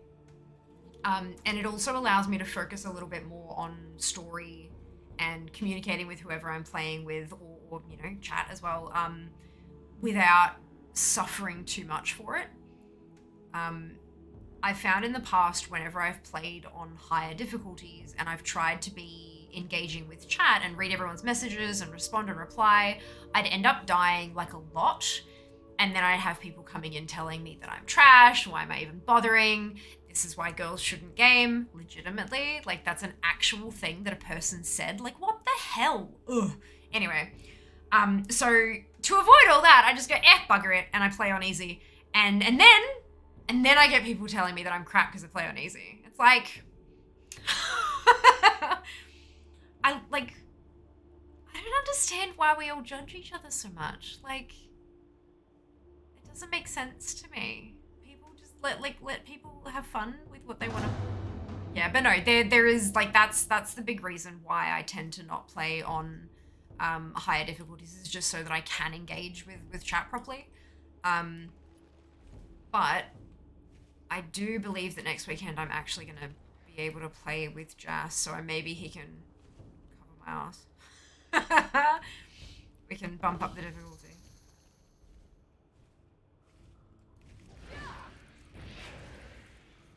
Ah, didn't work.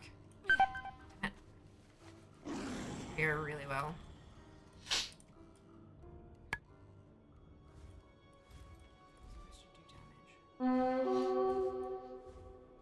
Is that through glaive? It is.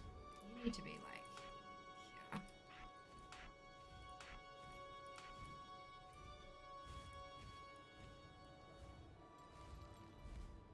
Not many good places to full rook Mara then.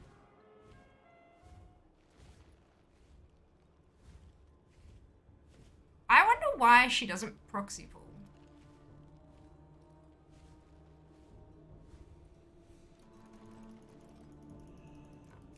God damn it!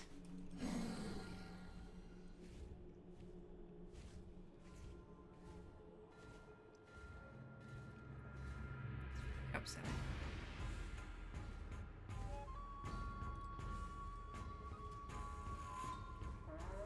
Just petrified.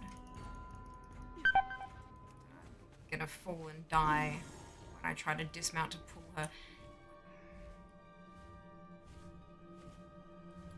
I really don't like that when you put, like, on the platform, she flies all the way down to the ground but then doesn't come back up again.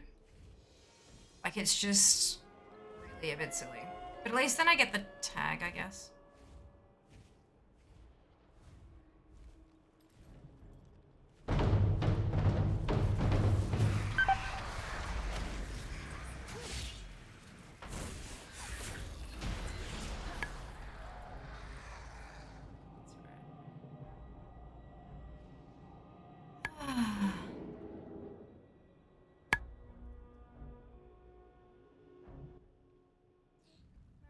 Me to speak about the textures. Laptop is a poorly designed for the graphics card. It has been struggling more than usual lately. I didn't feel too much. So I'll probably help. Other games to play over the weekend anyway. When you PC, fantastic! Congratulations! That's great to hear, Sync. When you're playing not on stream. Gotcha. Don't listen to the haters. Play on easy occasionally. Just chuck on cheats and go God mode to enjoy the story. Hell yeah, right? Get that. Go get that. But yeah, no, I might do. I mean, there's gonna, obviously, once it goes live, there are gonna be achievements and stuff to be playing it on high difficulties, and I absolutely will. Like, you watch me have a hardcore character that I die on several times before I get the damn achievements that I want. But, like, yeah. Some of those trickier things that are likely to attract the trolls, I'll probably end up doing off stream. Yeah, look. It's something you get used to after, well, 7 years of streaming. You shouldn't have to, but people do be people sometimes. About 3,000 hours into D3, amp for D4. After Diablo Immortal, I'm super hesitant to actually do it. Race is central without monetization. I know they're saying no pay to win. It's the idea and look what they did to that game. I'm not sure what that means, but that's fine. Look, I mean, you have every right to not pre-order a game. Like, wait till it comes out. Watch what happens. No harm in that. DI's mobile game was designed from the start to be pay to win. Also that, and DI is not done by Blizzard either. You've got to remember that. Blizzard licensed out the IP to a mobile game company who then made it for them. What brings like it is a very, very different circumstance. You've got to keep that in mind. Sorcerer Pyro, nice. Gonna try Necromancer next beta. Gonna do my best to get to level 20. Not crap for playing easy. I play easy till I get the hang of a tune, right? Yeah. And then when I don't, I'm like, oh, maybe I am a little bit crap. But that's fine. You don't have to be good at a game to have fun. You just don't. You don't have to be good at a game to have fun. I was playing Barbarian and I went all the bleeds and thorn stuff. So I was like a spiky barb that would make things bleed. Yeah, look. I would hit something once and then run away and it would just die over time. It was great. Definitely they didn't say over the top. Dismount and tag. You can, but the problem is so often she's high up. So if I dismount and tag and then squish, I lose the tag. And then by the time I find Rookmar again, she might already be dead. It's a real risky one. Knew not to trust any game made by NetEase. That's it. It's not a Blizzard game. It's an IP, but Blizzard didn't make it. AFK, but don't get them out while I'm away because you probably forget to make a moment. True.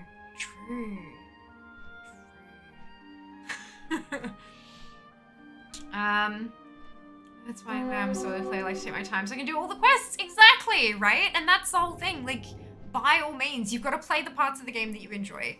And if you don't enjoy, like, losing a character when it dies, you don't have to play hardcore. And if you don't enjoy the challenge of killing something that's got a much higher health pool, but much higher rewards, then don't play on the more difficult modes. Like, you don't have to. None of it's necessary. And that's what I really love about, like, having difficulty levels in games. You can play at your level or chop and change depending on the situation. Like, if you're off stream, bump it up a couple of difficulties so because you can concentrate a bit more, so it's still a bit of a challenge. And then when you're on stream and chat is distracting you, how dare you, bump it all the way down to easy so you don't die too much. It's good. Love having that flexibility. Hello, Caro. Welcome on in. Hope you're doing well today. Oh, dear. I'm thinking I just get my tag from up here. And then people can just kill it down there and I'll have my tag. And I can wait. Do you do Mythic Plus? Got my 2k rating the other week. Need to get my healer to 2k hopefully this week. Congratulations! Yes and no. I haven't for a long time. I haven't for like quite. I did a couple at the start of the season and I haven't since then. I do want to go and get my KSM for collection purposes. I want my mount. But beyond that, not really. It's not. I don't know. Like it's fun when I'm with a group of people I know. When you start getting into pugs and when you start getting up in the ranks and stuff like that, I find it's a little bit too elitist, I guess. People just have expectations of other players that aren't reasonable, and it doesn't work too well. I deal with enough stress. I don't want to artificially generate more stress by playing a mode of a game with people who don't want me there. Yeah, the accusations, absolutely. I'm thinking, how are you? I'm doing quite well, Cara. I'm quite sleepy, very tired. But I'm otherwise very well, thank you. I'm glad to hear that you're doing well. Afia said we're distracting her. You are. You always do. In the best way possible, do. Your friend who's a healer, I should mention. Gotcha. Distractimacated? That's the one. That's it. I also haven't pug. I have a tanky healer and with Rook Life. For me, we pug 2 DPS. Only ever run with them. Won't do it with anything else. Very fair. Very fair. It's also gets a little bit tricky with, like, time. I am a very, very busy human. I'm a very busy human, unfortunately. But, look. It is a situation of my own making. I could just not do some of the things that I do. But then my growth on Twitch and my income and stuff may stall. And I can't really afford for that to happen. I'm pushing for full time. So I want to get there. And once I get there, once I get to full-time fear, and I am able to comfortably quit my day job, That's 2 full days a week that I'll get back, which means that I might actually be able to work 8 hours a day, 5 days a week, and then have 2 days off, like actual other humans do. Yeah, it's not what I currently do, not by a long shot. Getting my evenings back would be really lovely. Well, not all of me. Obviously, I stream 4 evenings a week, but like, yeah, it'd be nice. It'd be nice.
I did raid as a healer. Found that smoking 2 packs of cigarettes and drinking a 5th during raid. I decided it wasn't worth the stress. Agreed. The healer was retired and I went solo. Far out here. Yeah, that's not.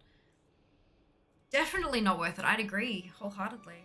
Hey, Jack. Welcome back. Hope you're doing well today. Last raid hardcore in Legion ended up taking too much of my time. Logging on 3 to 4 times a week for 4 hours a night. Wiping was insane.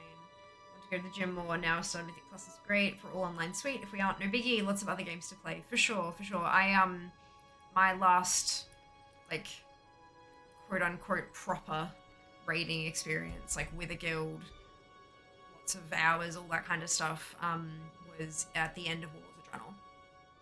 Mythic Archimond was my last cutting edge kill. I did, I did heroic 25 ICC 4 hours a night, 4 nights a week. By the time I got to WOD, we were doing 3 hours, 3 nights. Because that was kind of the standard then.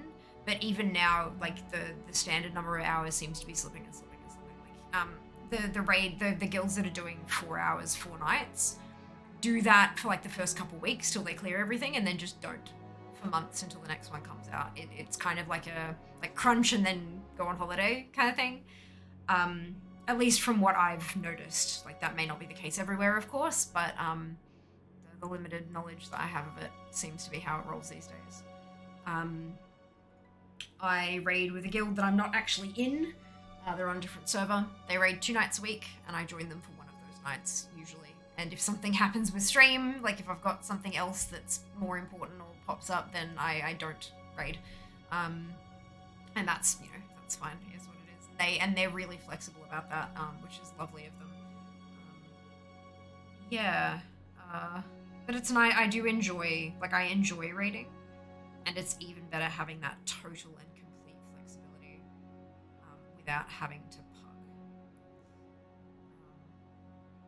But yeah, it's good. It's good. I want that damn Spyhawk so bad. I haven't tried farming for it for so long.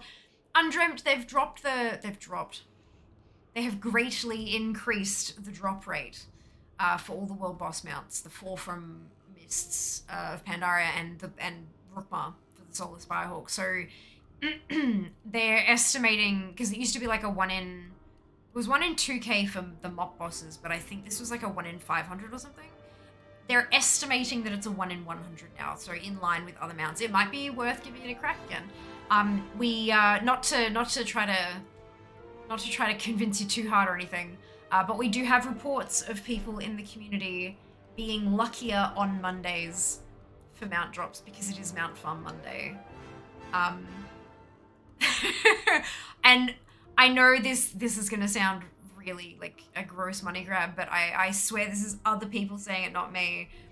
We have had several reports of people who have farmed a mount for ages, and then they put on their Fiamma merch and it drops. So we can't confirm that it's not a coincidence. So there's that. We can't confirm that it is a coincidence. We can't confirm it's not a coincidence. Make of that what you will. Welcome one in. I hope you're having a brilliant day today. I thought they only increased the misdrop rate, not the other X packs. Well, it's not the other X packs, plural. It's literally just the 4 mob bosses and Rukma. There's no the other expansions. It's just Rukma. It was the 5 world bosses. Explain that, conspiracy theorists. Definitely couldn't hurt. I mean, look, I will just mention very quickly, we have an ad break coming up. I missed the last one and I feel horrible about that, but we do have an ad break coming up. Twitch allows me to play 3 minutes of ads in exchange for 60 minutes of ad-free, like pre-roll free time. If you are a subscriber or if you're a Twitch Turbo subscriber, you won't see ads. If you're in a country where there's not 3 minutes of ads to show you, you may see a shorter block of ads. If you do see 3 minutes, it might be 3 1-minute ads, it might be 6 30-second ads. It's not about the number of ads, it's about the full duration.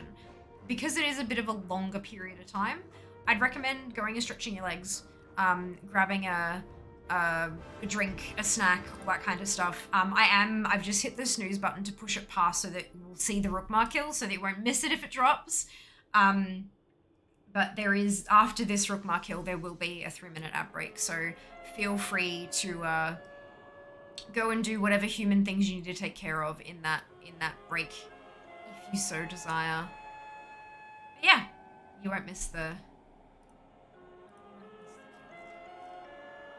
I made sure of it.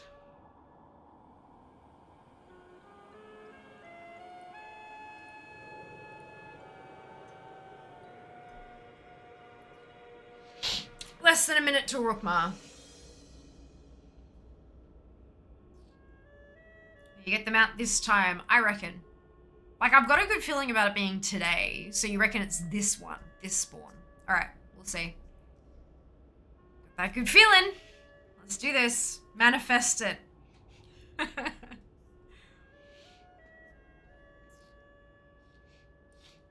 I'm gonna tag her up here, hopefully. And then, I think it's just gonna be much easier tagging and then waiting for her to die and then mounting up and flying down there. I mean, I don't even need to do that because I just get the loot auto-pushed, right? It's push loot. Yeah, it'll be fine. We're not gonna encourage that. There's some Twitch toss around linking alcohol consumption to in-game stuff or rewards or stuff like that, so it's safer for us to not not jump on that one. But I hope that you are enjoying yourself responsibly.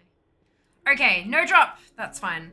Let's push that ad. So you get 3 minutes. I'm also going to take a break myself, so no stress.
Spooky Town.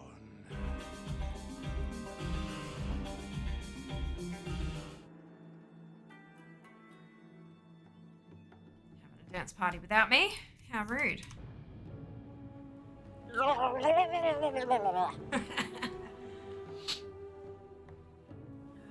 dear. Alright. Travi, do you have Invincible, Mimron's Head, and Astral Cloud Serpent? Yes. Yes. I have 730 mounts. I think is that my number still? I think it is. I don't think I've had anything fancy drop lately. Yeah, 730 mounts. I'm 10th on Starving.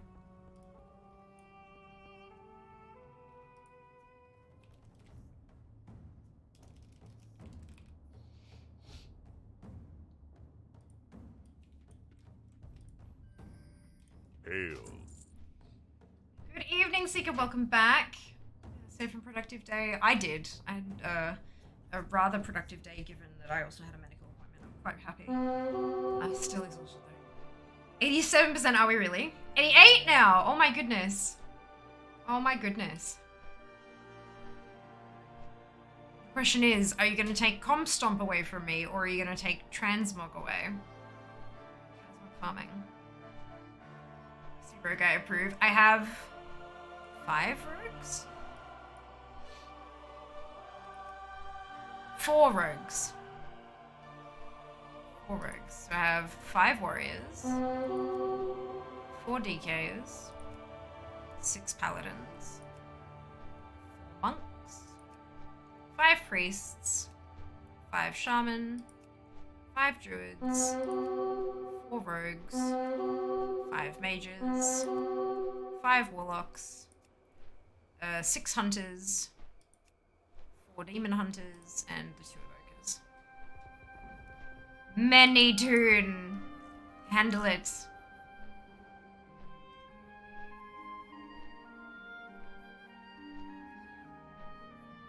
Ooh, a free-for-all. Fun. Available for parties, lovely. Do my chicken for everyone? Yes. Under 300. Well done. That's awesome. Why am I here? Oh.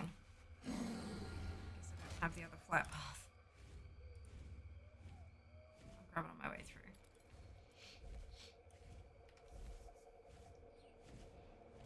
Look, the good thing about having just under 300 mounts is that there's going to be a bunch of relatively easy ones that you can just go and like get. I have run out of easy mounts. Everything's like a lot of work now.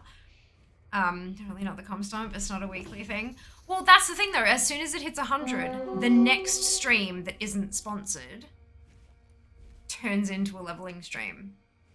So if we hit that on Wednesday, for example,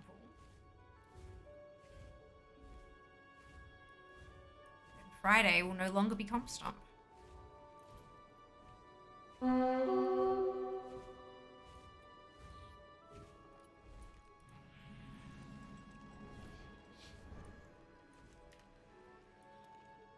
It's whatever's next. To be fair, isn't comp stomp just sitting around waiting for Q? Not really. Not really. Also I'm getting honor levels towards those mounts. And getting marks of honor that I can spend on the transmog appearances and stuff like that. So like comp stomp has multitudes of good things about it. And it's PvP rewards for not PvP stuff. Which, yes please. I love that. Love that. Which one has your most slash played time? Aruga's mine with 180-ish days or so. That'll be fair, my main. It's yeah, she's my mage, fire mage, and definitely my most played tune by a long shot.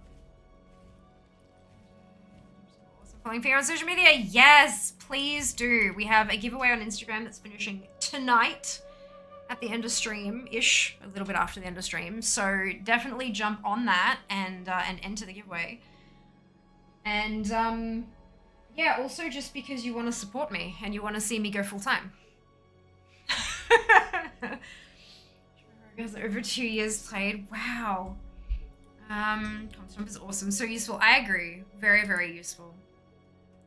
Where is my played? There you go. 569 days on Fear. But the total's 854 days played over all 60 tunes. And that's not my total because I've deleted a bunch of characters to condense it down to 2 realms. Like I deleted tunes and created new ones because I did not have the cash for that. So condensing down to make a full account across just 2. Yeah. That was so it's probably a fair bit higher than that. Because I also had a character that got deleted many moons ago who was a main for a year or 2. Still a mage, but yeah, she went bye-bye. So yeah, but currently yes, 569 is the highest days played. But again, like, this is my job.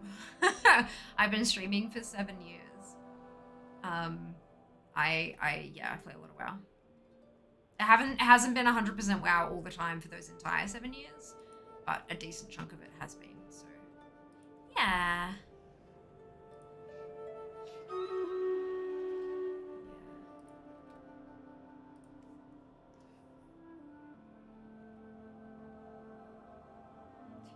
Pretty close to 18 years. Amazing.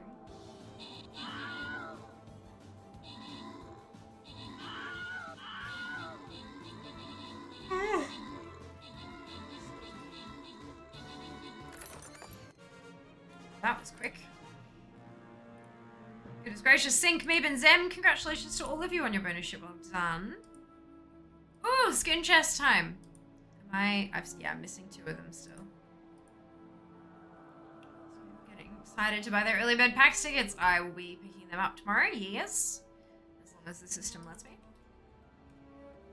Last year they had some oopsies. I had to take them off sale and then relaunch them a few weeks later. But as long as the system is working, I will be getting... I mean, I still managed to get them in that first wave anyway. But yeah, just have some patience with the system. You keep in mind that there are literally thousands of people accessing that website all at the precise same moment, wanting exactly what you want. There will be enough tickets. I don't believe they've ever sold out of 3-day tickets on day 1 of being on sale. So just take a breath and chillax. Patients only screaming arg. Yeah, look. Not much you can do about that. Alright, where's my throw? Let's put that on there.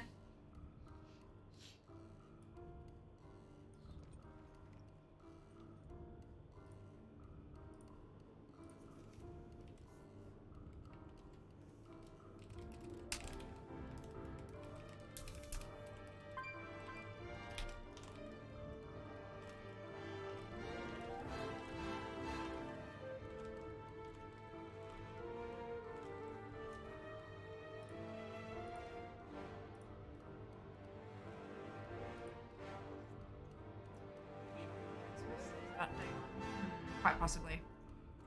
Not too sure. Never tried to buy for anywhere other than PAX Oz.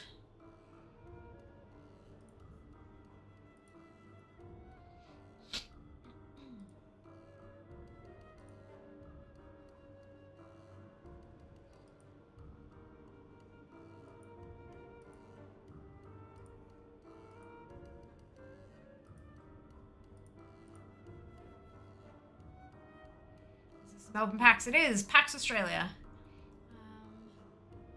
Not a worry at all, Travi. Enjoy. Have a lovely night. We'll see you next time.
hop on to the next tune. 35 attempts total so far. We got this. We got this.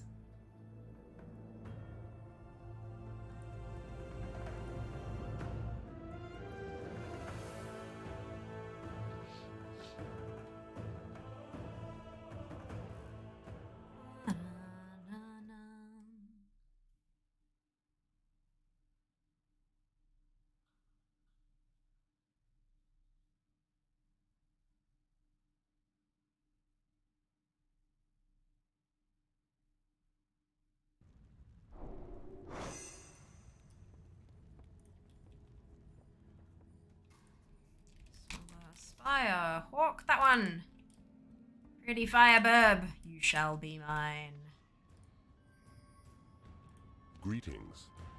Goodbye. Oh, this is another one I have to pick up the flat paths on. Oops. Look, we're getting there. We're getting there.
Fire chicken, I believe is the proper term. It is apparently. It is a good. Oh, why did it not fly me all the way there in the first place? Oh.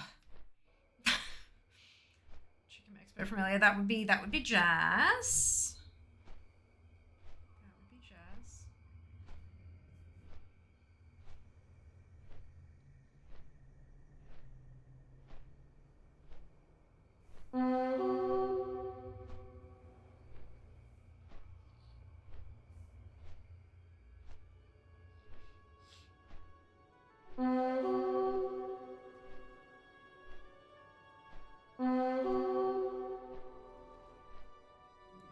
Still isn't quite all the way, so let's grab us that flat path down the bottom here before we swing up to the platform. We got time, plenty of time. Trying to decide on Pax accommodation. Looks like Esso might come too. Oh, amazing! I can DM you the place that we've booked if you'd like, Seeker. They wouldn't know anyone. Well, clearly they've got how many months to sit down and watch streams? They'll get to know everyone. It'd be fine. I didn't know anyone last year. Correct. Last year, no. That was the place that we stayed last year was well out of our budget. It was very generously gifted to us by like a family member. So no, no. But I can drop you a link if you'd like. I found somewhere that's like very compact, but not a backpackers, because God no. I need my space. I need my personal space. All right, we'll do. No, wrong email address. Good. Managing 2 inboxes is a pain in the ass.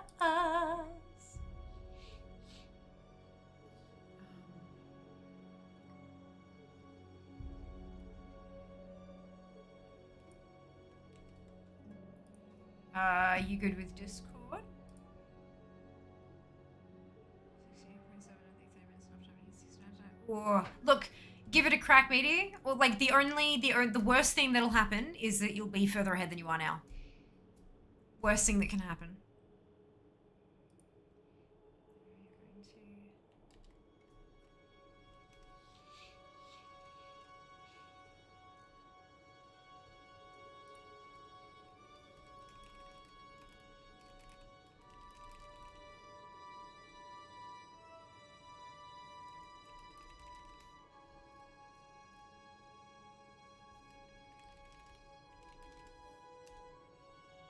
There you go.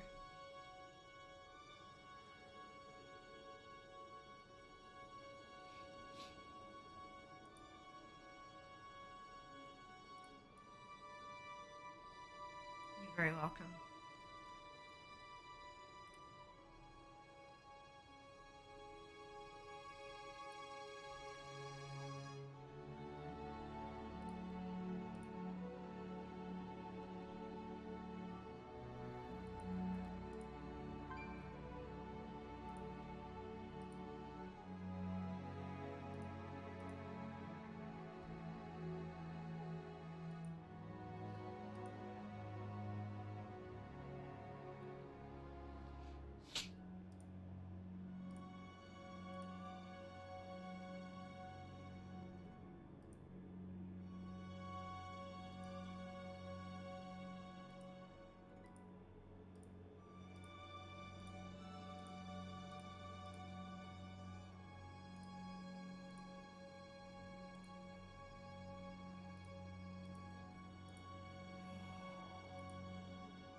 I would very much like a pretty firebird. Not as pretty as Ashes, of course, but like, look. You can never have too many fireburbs.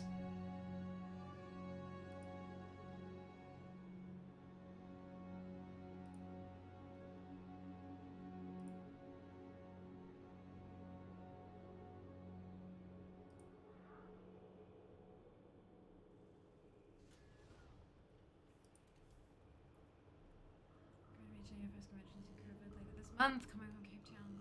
So profile is packed, so no travel, but still exciting. That's so exciting, Singer. I hope you enjoy yourself. Oh, that's great news. I hope it goes wonderfully smoothly for you.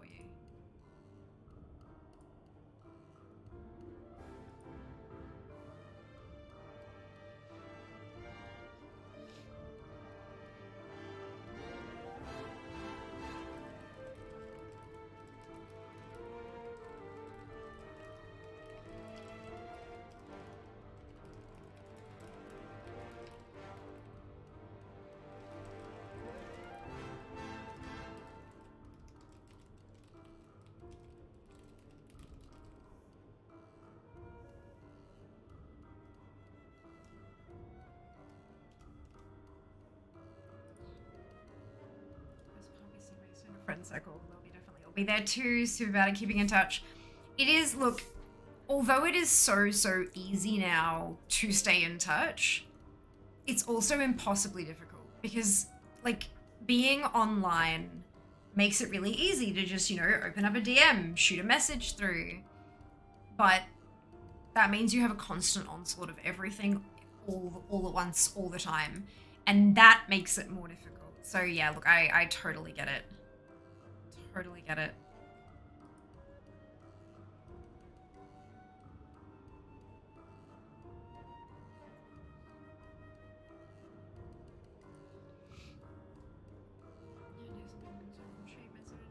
Yay! Amazing sheeps! Very excited about that. Fantastic. Wonderful news.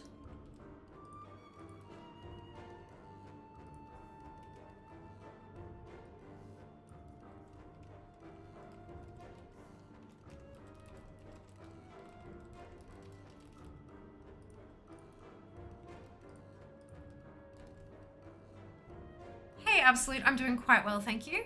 Hope you can say the same. Welcome back. Anybody else? Could just pop a email. Yeah, but I know, right? You can just pop anybody a message, but like, that means you're also getting pinged with 1,000,001 different notifications every 5 minutes and all that kind of, it's a lot to handle. It's a lot to handle. I feel that.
Rusty. Yeah, up on the launcher, yeah?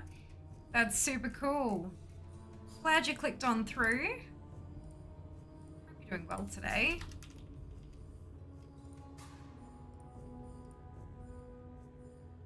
Oh, the arena has been cleaned. Weeks ago. Oh, congratulations. That's awesome news. Oh, that's wonderful. I'm obviously still waiting, but that's okay. It's gonna drop. I feel it. I can feel it. It's gonna drop. It's today. Today's the day. We just gotta keep pushing through those attempts and it'll do its thing. It'll do its thing.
K worth of pets. Holy cow, well done. Mounts Cheon. Yes. I would love that. That sounds amazing. Amazing. Breakfast. Thanks for waiting. You may get your mount now. Noted. It'll be this attempt then, I presume. Bloody well better be.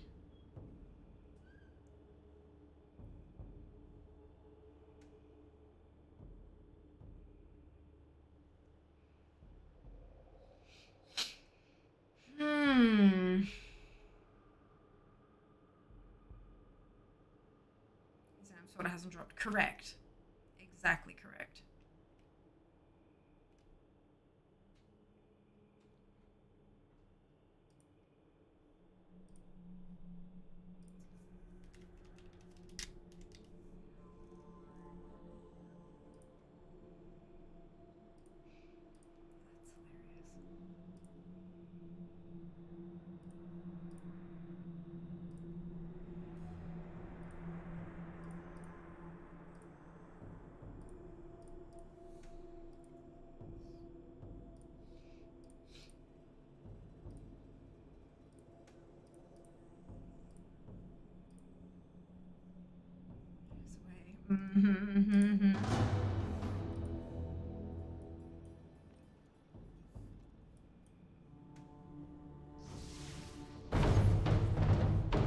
Got my hit. Perfect.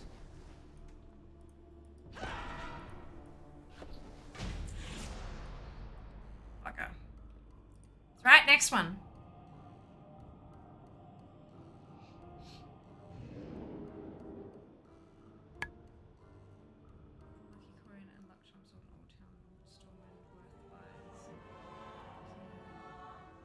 Oh, placebo. Right. Placebo is like that.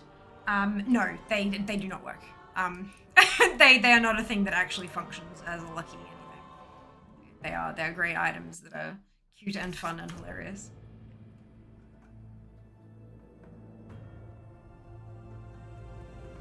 Oh dear. Wouldn't that be something though? It'd be hilarious if they actually worked. No, no, no.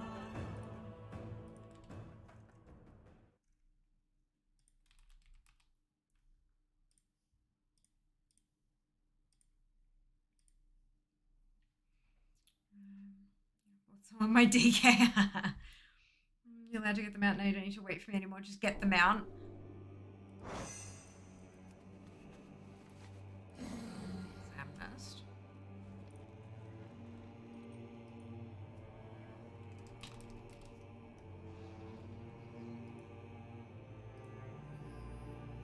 well met.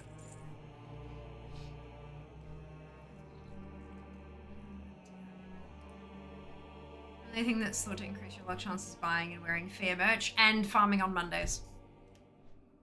For Mount Farm Monday. For breaking fear's chances to drop. Agreed. I concur.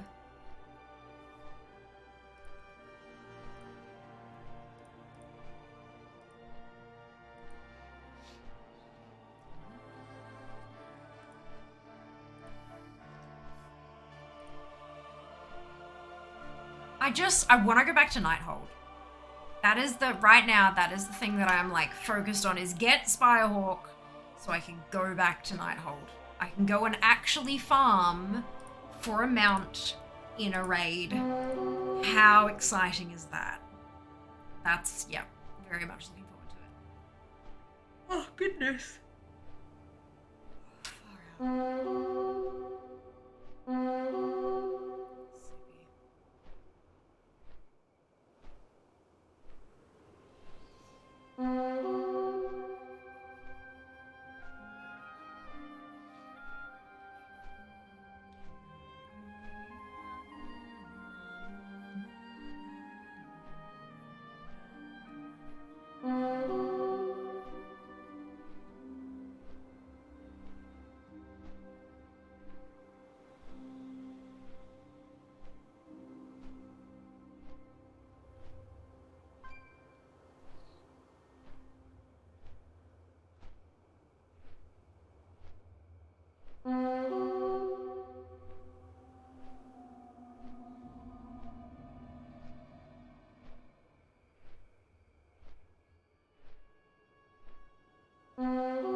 Hello, Barry. Welcome back.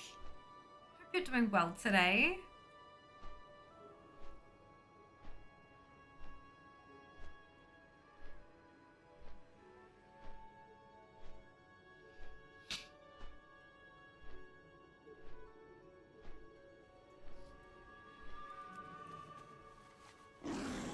Zoom. Up to the platform we go. Master of Collector mentioned this chat. Oh my goodness. Chat is the best. Chat is the bestest. Oh. I'm so tired. Oh goodness. Excuse me. Goodness gracious. Oh, I'm very sleepy.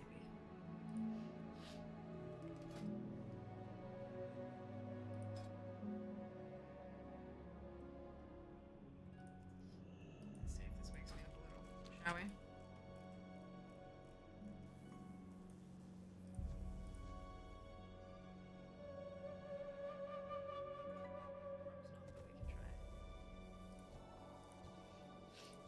I just need like sleep. Happy Monday. Saturday was amazing, okay. Diablo 4 was awesome. Like really so much fun. I cannot wait for launch. It's gonna be great.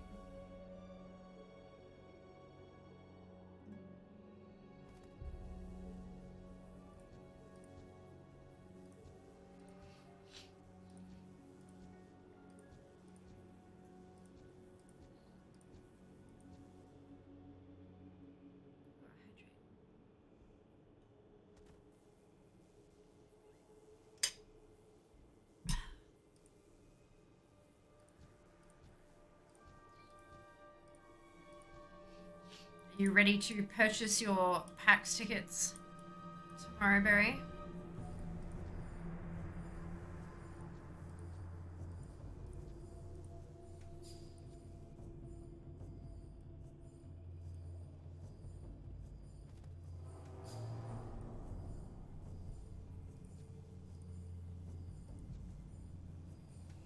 Very excited. Amazing. Don't forget to keep that receipt for your tax purposes. Any other Diablo streams lined up? Couldn't catch it last weekend. I'm not 100% certain. What I can tell you is that my contract has not yet finished, but I don't know what else it will entail. It's not, this is not a, ooh, I can't tell you. I genuinely don't know. I know that there is something else, but I don't know what it is. So we'll find out together. Yeah. But I'm very keen for release though. I'm super keen. Cannot wait. It's the add-on called for the game you're playing there. It's not an add-on, Pazuki, it's a toy. Thank you, Zam. This one during my beta experience. Oh, it's so good, hey. So good. I mean, look, having worked extensively with Blizzard in the past probably helped, like, honestly, like landing that particular sponsorship. But Blizzard are a dream to work with. At least the Australian team. I can't speak about overseas, obviously, but the Australian, they're awesome. Really, truly awesome. And this was done through an external PR company as well. Basically, I was introduced and then have just been liaising with the PR company right the way through. And they were a dream to work with as well. Just really, so much passion and like purpose behind this contract. It's been really great to work with them on it. So yeah, look, hopefully it went well and they're happy and it will lead to more opportunities in the future, because, like, you know, full-time for your when, kind of, yep.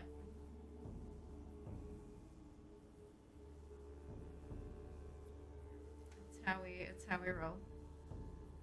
It's how we would like to roll, I should say. That's a 4. How is that a 4? That's a 2. Oh, it's not a... Oh, it's not a 2! Okay, yeah, no, I'm way too asleep for this. Okay, good. I figured it out.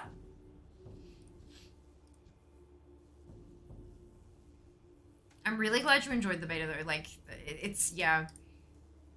It gives me a whole lot of hope for the final product. I'm super keen. And, of course, there is the open beta next weekend, open to all, including those who have not pre-purchased. It's completely free. You don't need a special code. It's, you just download and play next weekend. Just be prepared that this is still a beta. So there are bugs. There are elements of the game that are a bit broken. And they're also, this is a stress test for the server. So the servers will be stressed intentionally. So we just got to keep that in mind when we potentially deal with any employees who might be handling the issue, or when we're just, you know, expressing our frustration with the situation. Frustration is valid, but that is what a stress test is. For them to gather data on where the maximum point is for things like authentication servers, so that they can implement things like queues for the launch to make it smoother, so that once you do get in, you have less likelihood of being booted out again. Just, you know, keep all that in mind. I hunter muscle for that? Yes. You can also buy it on the auction house. Really easy. You don't need to be an engineer to use it, which is great. We're up in the air about buying the game, though. It's very steep for the base version. It is. It is. You are not kidding. That is also valid.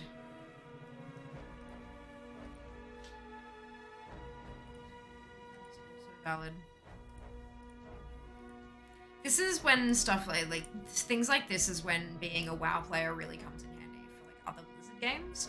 Is that you earn WoW gold, purchase WoW tokens with that WoW gold, and you convert those WoW tokens into Battle.net balance, and then buy the game without giving Blizzard a dime. Like, it's a really great system, and it really encourages like people who play a lot of their different IPs. It really encourages those people to at least play a bit of WoW, because then it makes other things potentially It's, yeah. It was a great business decision, in my honest opinion.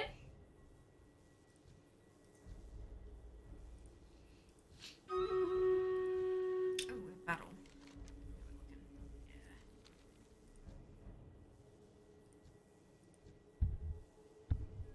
Yeah. I don't play well. I know. I'm more putting the information out there for anyone else. Discussing the topic in general, not necessarily a direct response. It's the only way I'm getting the game. Fair. Very fair. Bonus stuff. Thank you, Rusty. Same to you. Same to you.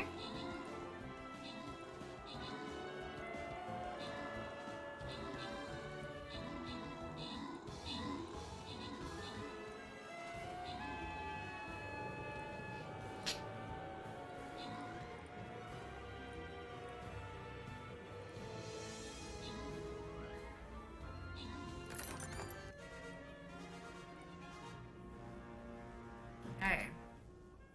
Where am I? Ah! Skin! Amazing. Zill, Sync, Fade, Meep, Zam, congratulations to all of you on your bonus ship. Well done.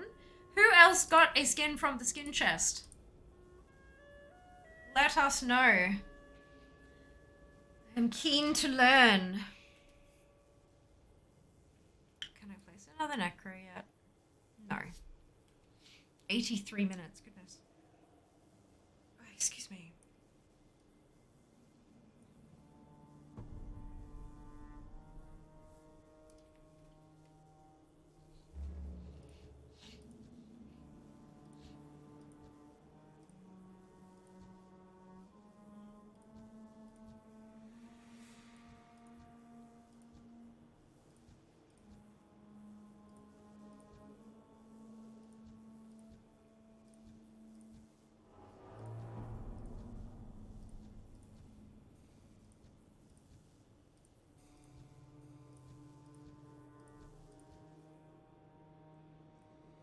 And a skin. Amazing, Zam. Congratulations. Well done.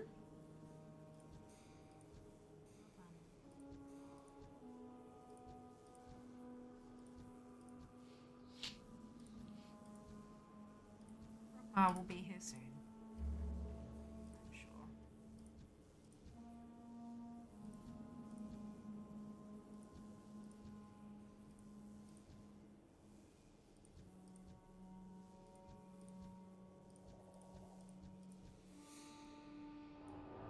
Hmm. 30 seconds or so. Which in fact means I'm not gonna probably finish that. Oh, am I the only one here? Oh goodness, I am. That's okay. That's a bit strange.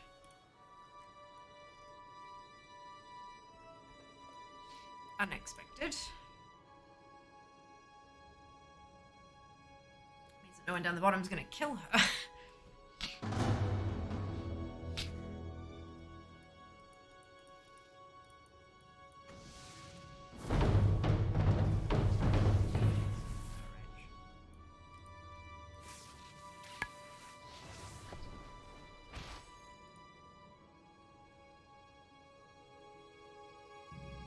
Oh, there we go. Someone else. There we go. Wonderful. All right.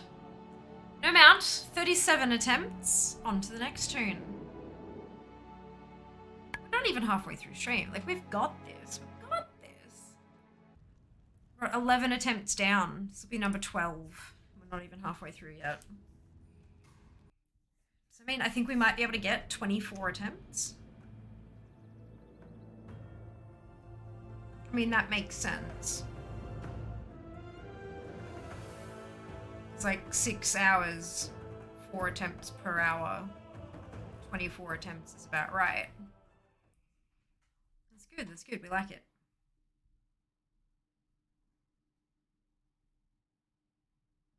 We were on 26, so not bad.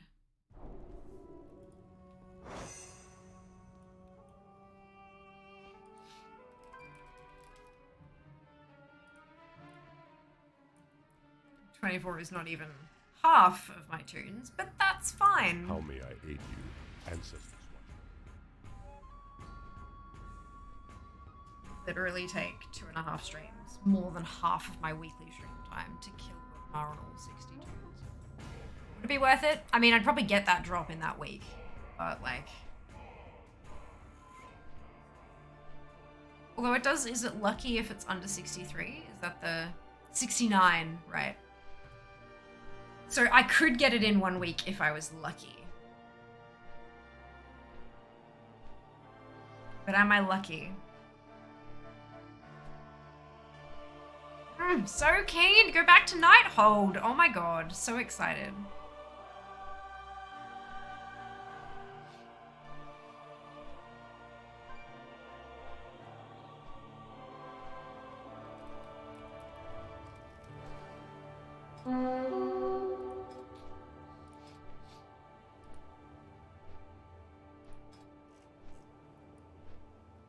Add of the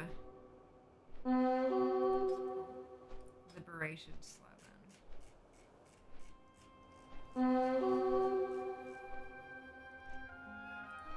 So I have 20 attempts. I can delete that custom one. I don't need to lost leg anymore. I got the fishing cap. Thank God, 173 costs.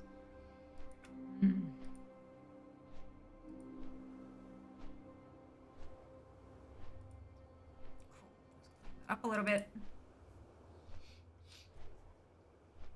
Those 3 unlucky eyelid expedition mounts. Bastards. Gotta ask yourself one question. Do I feel lucky? Well, do you, punk? Yep. That's it. Historically speaking, I am pretty lucky with mounts. I've only had a couple that were really, really bad. Although now that I'm looking at these percentages with 97% and stuff like that, I don't think that's quite right though, because Rarity has trouble tracking where, like which islands those island mounts can actually drop from. So I don't think that those numbers are accurate. So I would not claim that those were my unluckiest mounts, or even among them. Oh yeah, excuse me. Thank you for the faith in those predictions. Much appreciated. Thank you. Deeply and kindly.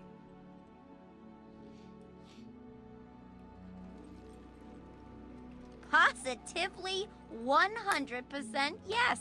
That's it. That's it. How could it not drop, Let me confirm you know? with my sources. No. Shiva. Why? Why you do? I've got 13. If we get 24 attempts done, I've got 13 more to go today. So that'll get us to 50 attempts total. Booked. Yeah, Sika, well done. Well done. How about flights?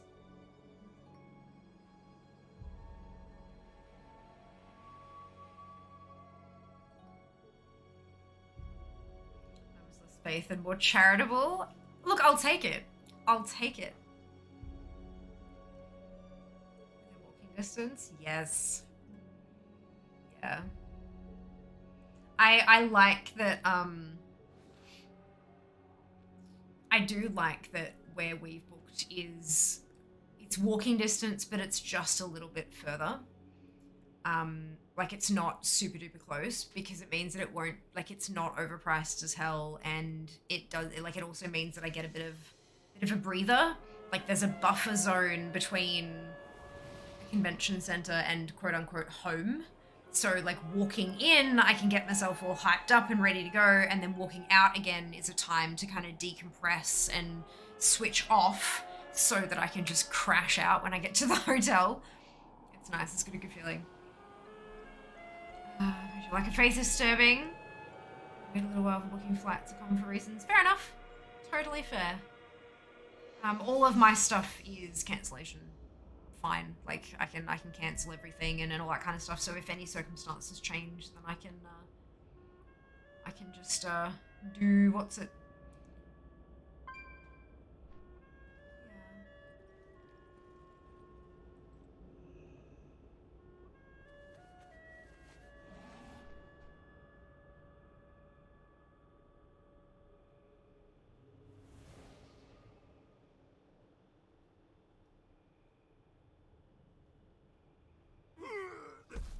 thread.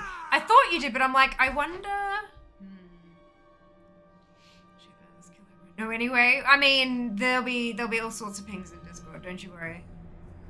Sam will probably make a moment of it. It'll be great.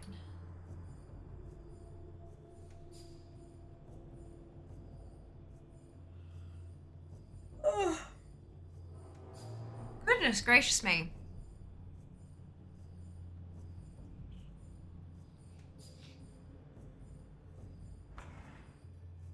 Who the hell put 1,000 coins down, 100,000 embers down on no? Is that Jas? Jassereth?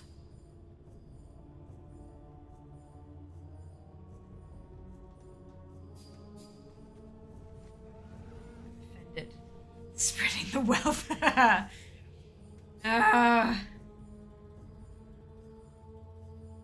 How dare. Just read 100. Was it really?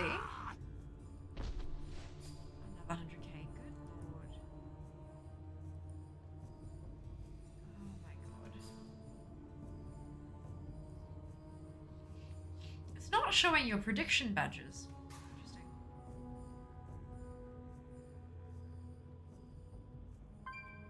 Some of these. Wonderful. Lovely.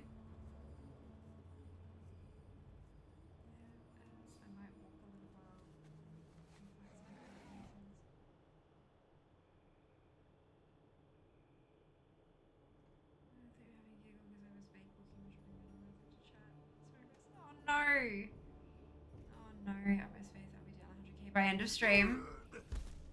Yeah, look, I hope so. For my sake, I hope so.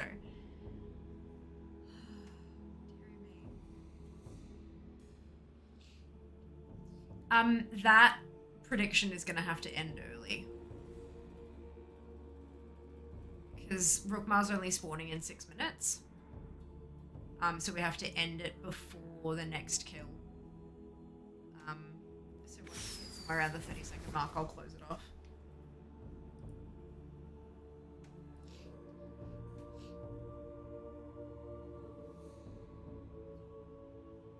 But of course, Zam, you can also predict yourself, and I'll happily do the allocations myself. Because if you bet, you can't choose the outcome, but I'm happy to do that, so you can, if you haven't already, you can jump on in. Oh, goodness. Far out. Is my body going to allow me to have some sleep tonight? Tune in to find out. Yeah, that's, yeah.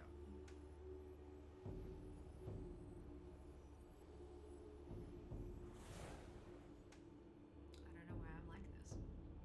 And I have work day tomorrow in the office tomorrow. Bit embers anyway. Oh, really? Oh, are you in one of the countries where they can't do predictions? Ah, interesting. My brain also overstimulated booking accommodation, getting excited for PAX. Oh dear.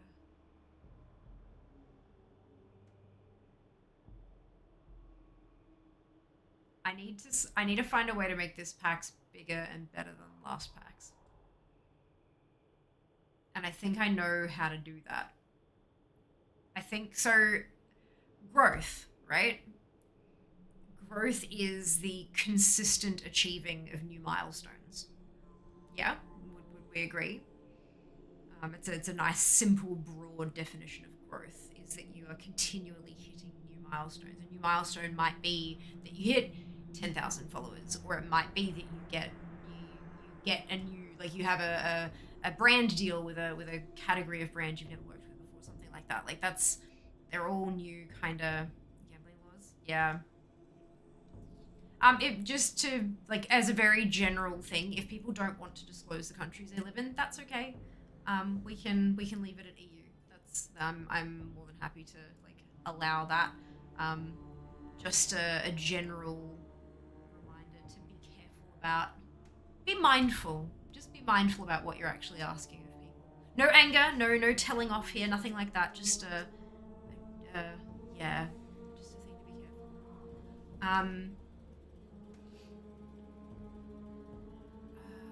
So, you can smash it out the park. I have faith in you. Thank you, Barry. Thank you. I think my milestone for this PAX that I would like to achieve is to get paid for doing something there. I think that's a reasonable... I guess it's not like, you know, get paid ridiculous amount. No, get 7 booked a gig. No. Everything I did at PAX last year was unpaid. Like, I streamed 2 different sessions from PAX, and it was great and amazing. It was really great. I would like to earn an income from this PAX. Doesn't have to be much. Doesn't have to be several. Just I would like to get paid for something. I think that's a really good...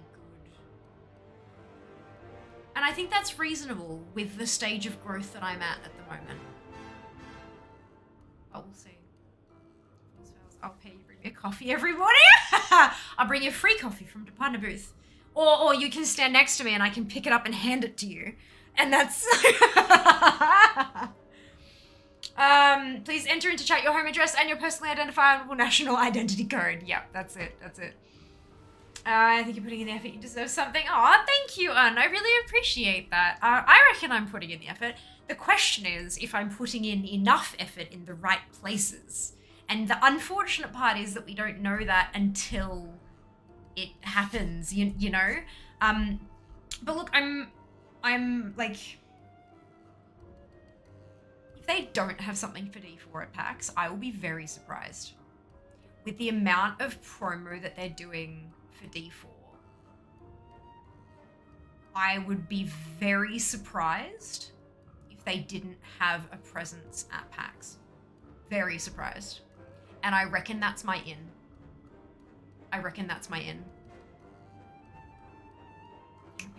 Put on a corset. Oh, corsets are fun. The one that I've got, the ties on the back of them are like longer than I am.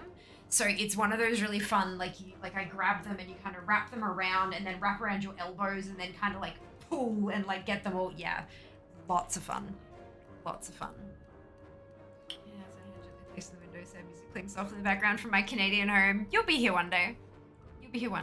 All right, we're gonna close the prediction now because we've got 50 seconds until Brookmar spawns. So last moments to get that in. Dum, da, dum. Zam, classic. Hey, congrats, Speedy, well done. Congratulations. All right, I'm now ending the prediction. I gave you enough warning. There you go. And we'll have that. You're not that long, correct. But it is also a small corset. Like, I am a small human. Get on the plane. That's it. Maybe instead of Disney, you need to go to, you know, Australia next time.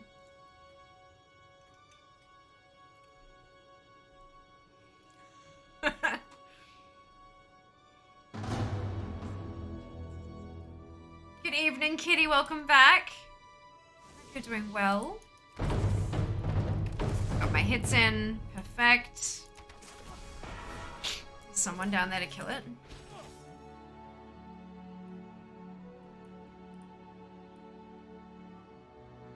Yes, there we go. Oh, someone did the jump.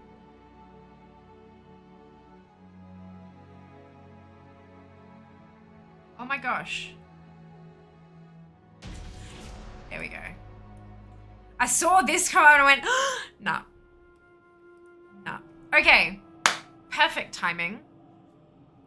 Twitch allows creators to run 3 minutes of ads every 60 minutes to turn off pre-rolls. Having pre-rolls turned off is beneficial for channel growth. It lowers the chance that a brand new viewer will bounce as soon as they come in, because they come in, see an ad, leave. A lot of them do, so it helps with that. If you are a subscriber or you are a Twitch Turbo subscriber, you will not see ads. If you do see ads, but you're from a country where there are not enough ads to show you, you won't see full 3 minutes of ads. If you do see the full 3 minutes of ads, it could be 3 1-minute ads, it could be 6 30-second ads. It's not about the number of ads, it's about the cumulative duration of the block itself. Because it is a longer break of ads, this is a really great time to go stretch your legs, go to the bathroom, grab a snack, grab a drink, check on the kids, give the partner a hug, do like all the, give the pets, the animals some scritches, all those kind of things that may require you to leave your PC is a really great time to do those. You're not going to miss anything. Rookmar's not spawning for another 13 and almost 14 minutes, and it's just 3 minutes for the ads. So yeah, that's the thing that's happening. Thank you for sticking with us through them. I really appreciate it. And of course, we do get paid for them too. We did the calculations, and my February Twitch payout, 18% of it came from ads, which is not bad. So it's not my whole income. I have income from other sources as well, but out of Twitch, 18% was ads. So that's pretty good. So I hope you see some hilarious and entertaining adverts. Tell us all about them when you get back. But I'll see you after this. Thank you for sticking around. All right, for the rest of you, Soulless Firehawk. Let's do this. Hail. Show me where I can fly. Can I not get, like... Greetings. Goodbye. Yeah.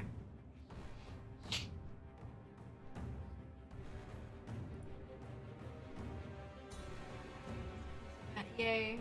Second ads, yup. Partner a hug, yup. Take the cat to the litter box, yeah. I guess it's go to bed. Absolutely, meaty rest. Well, we'll see you next time. Yep, now for the rest of you, yep. Those of you who are not in the ad break.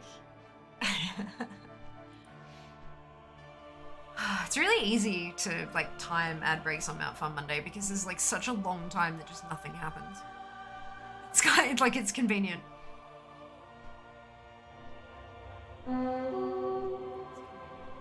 Next ad break, I will go after myself. No! Mr. now upset, Fia said hug partner. I said not compulsory. Oh, ouch. Ouch. Amazing secret for the non-ad. Barry, how could you? Go hug my cat. At least she likes me. Yes, absolutely.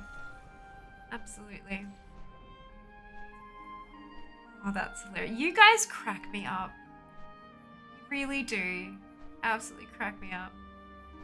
I can be having like an absolute trash pile of a day. And I kick off stream and just being quote unquote with you guys. Because I know it's weird, right? Like it's weird. This whole situation we got here is odd. It's odd. 10 years ago, well, no, 10 years ago Justin TV was a thing, right? I don't know. But like 15, 20 years ago, none of this was possible.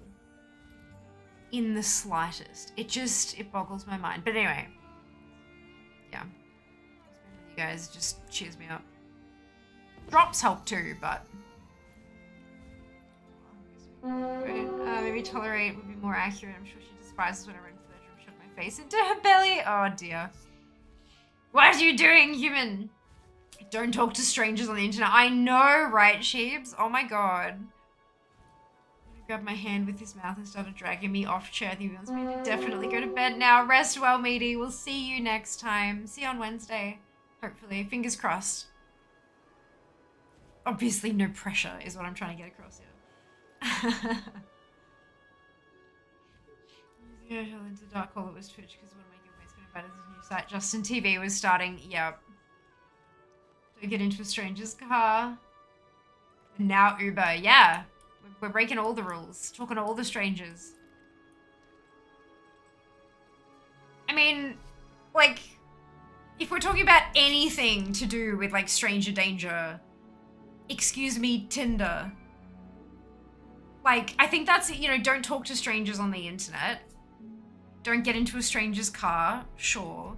But, like, I think don't sleep with random strangers is probably one of the biggest, maybe that's because of my gender, but that was, like, one of the big ones that, like, was a lot when you were younger. It's like, no, you can't just go sleeping with everyone and anyone. It's like, watch me.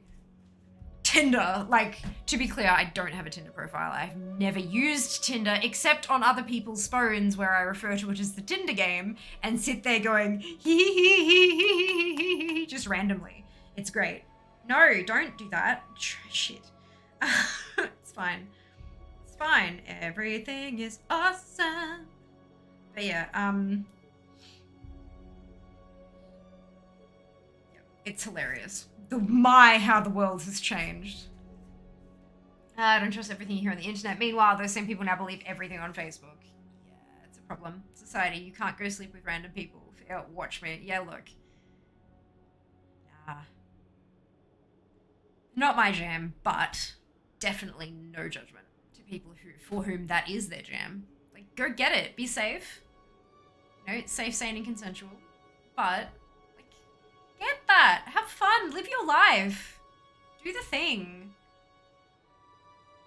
Me giving likes on Instagram, scrolls for an hour. That, right? My God.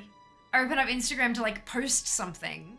And then I'm like, oh, crap. How did it take me an hour and a half to make a post? Scrolling endlessly through the feed.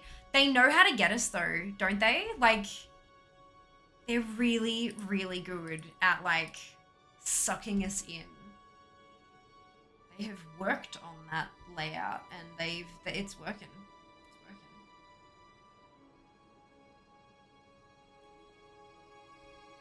Oh no. Wow. Excuse me. You've been brilliant. Oh dear.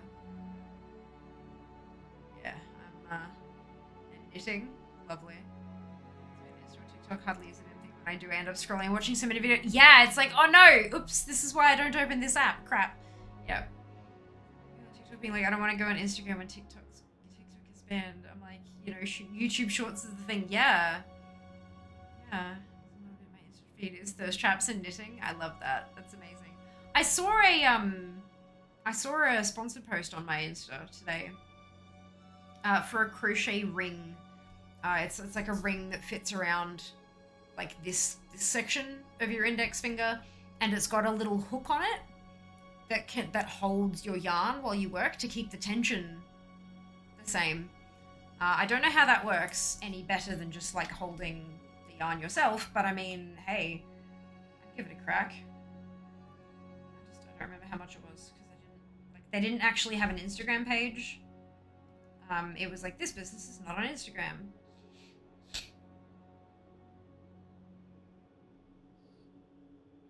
So I couldn't, yeah.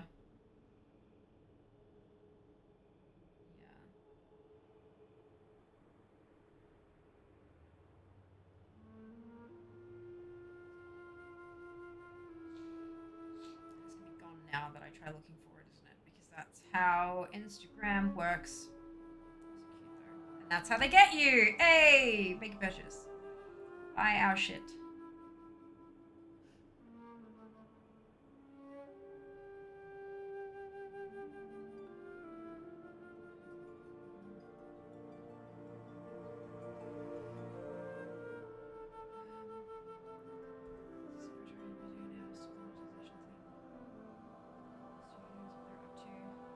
Insta had monetization. They're also definitely not deprioritizing video. That's not that. I'm not sure where you heard that exactly, but it's definitely not a thing. Like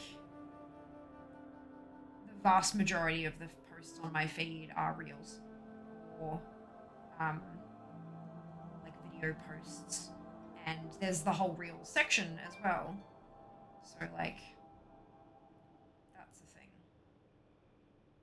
Like the reels tab literally works like TikTok, where you just scroll through it. It's supposed to because Facebook posts everything. You can turn that off if you want. If it's something like, if that's a thing that's irritating you, you can definitely, because it prompts me pretty much every 6 or 7 posts. It's like, are you sure you want to keep cross posting? I'm like, yes. It's the only way I get Facebook content. Roast tomorrow. It's a mullet. Wonderful, Rusty. Enjoy. Enjoy.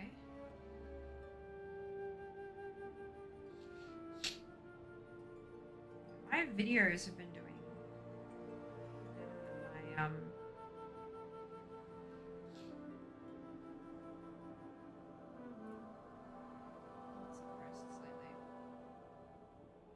Although my nail art posts have been doing better than anything else. So that's, you know.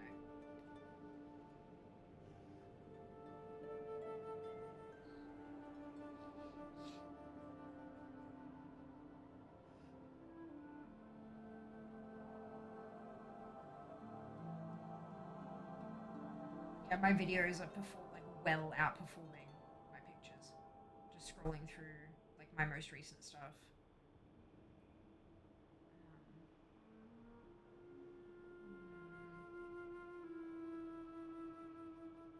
Interesting.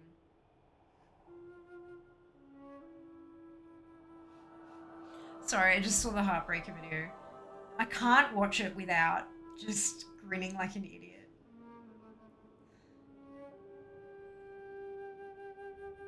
Now I'm hungry. I'm seeing all these food posts that I've been making. I'm like, nah, need to turn that off now. I better said they're doing it if they actually ever will. Oh, okay, interesting. Interesting. There's a lot of cross posts. Yeah. There's one post a day that's just on Facebook. But then almost everything, not everything, but a lot of anything that Instagram will allow me to cross post gets cross posted, especially like the stories and stuff like that. It's two very different demographics, so it makes sense to put that to different groups. I saw Rusty. Thank you. I like letting people see the comments about the blood stuff, people needing hydration for their thirst. Yeah. Yep, most of mine, like a lot of mine are bots and stuff lately, which is really upsetting. I was going through and like reporting and banning, like reporting and blocking all those bots, but they make 100 new ones every day, and it was like obviously it drops your like follower count as well, so it's kind of like, why am I bothering? This is just more time out of my day that I don't need to be. Yeah. It's hard to combat.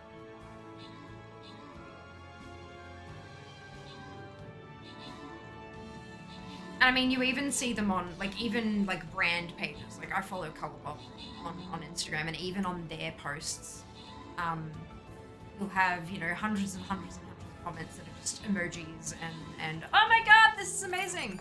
But even then, there's still, please check your DMs, we would like to collab with you. So it seems like the only way to hide the bot posts is to just have enough followers who comment that they outweigh the bots, you know? And I'm not at that stage of growth yet, unfortunately. Harlequin Fade Zam, congratulations to all of you on your bonus ship, well done.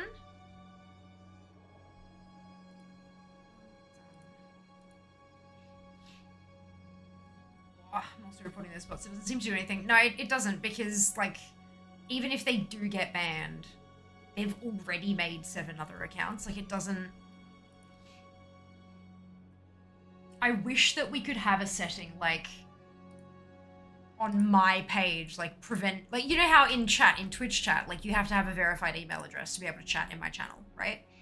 I wish I could do something like must have a verified email address to comment. I feel like that would massively cut down on the amount of bot spam. But then, that'd also make my engagement rate look potentially worse, wouldn't it? So it's like, you know, it's because I'm hitting the right hashtags. That's the thing. It's that they monitor particular hashtags, and I'm apparently hitting those particular ones.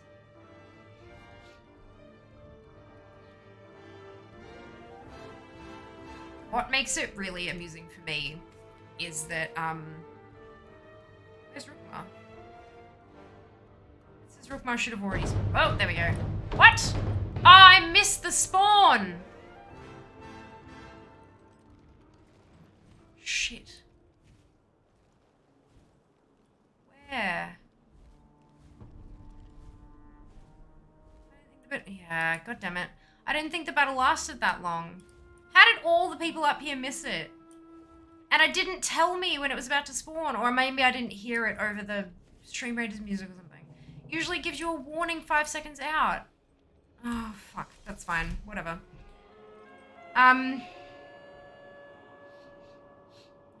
You started to get that kind of engagement? Yeah, basically.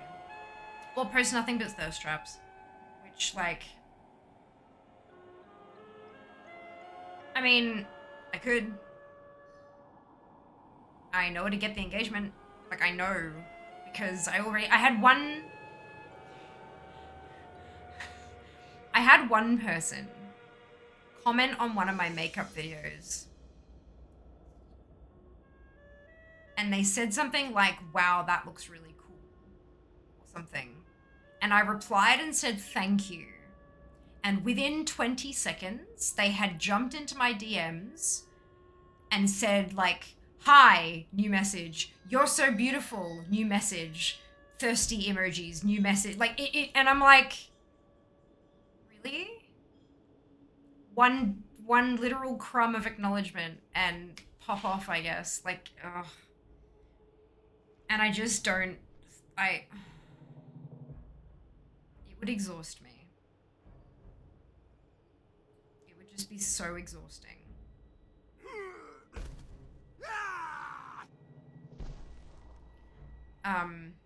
And not just that, but I know that it'd filter into Twitch chat. And I don't want that. This is a safe place. This is a nice place. This is a chill place. And posting that kind of stuff for engagement on other platforms. And I have nothing against other people doing it. Please don't get me wrong here. Like, to each their own. This is my own personal feelings about my own personal content and channels and all that kind of stuff. But I just I don't want that kind of a community for me. Other people have those kind of communities and they are hella profitable. Hella profitable. I just don't want that kind of community for me. I feel like it'd be a lot harder to moderate, honestly. Like, when you allow those kind of, like, when you present yourself as a thirst trap, which is fine, nothing wrong with that, and then you get the thirsty comments, I wonder where you draw the line and how moderators know, like, how you communicate to your mods where the line is drawn. Is there a line that's drawn? Or do you just allow it to pop off and you just don't read the ones that you don't want to engage with? Or you just ignore chat entirely and do your thing and then have moderators only delete stuff that is a blatant violation of TOS. Like, there are just so many levels that you could do it at, and I feel like it'd be really hard trying to draw those kind of lines.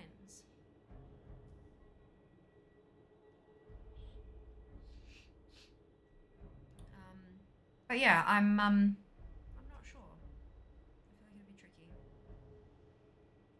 Any lucky man drops? Not yet, Shy. Welcome back. Hope you're doing well. Nothing yet, but it's gonna drop today. We've decided. She said thank you. Must have managed to charm her into me. Now's my chance. Like, I understand the shoot your shot mentality. Like, the worst they can do is say no and laugh at you kind of deal. Like, I get that. But that's normally not in a, like, really? That's when you're gonna do, like... Thinking if I do the worst and then they'd say something and get banned? Yeah,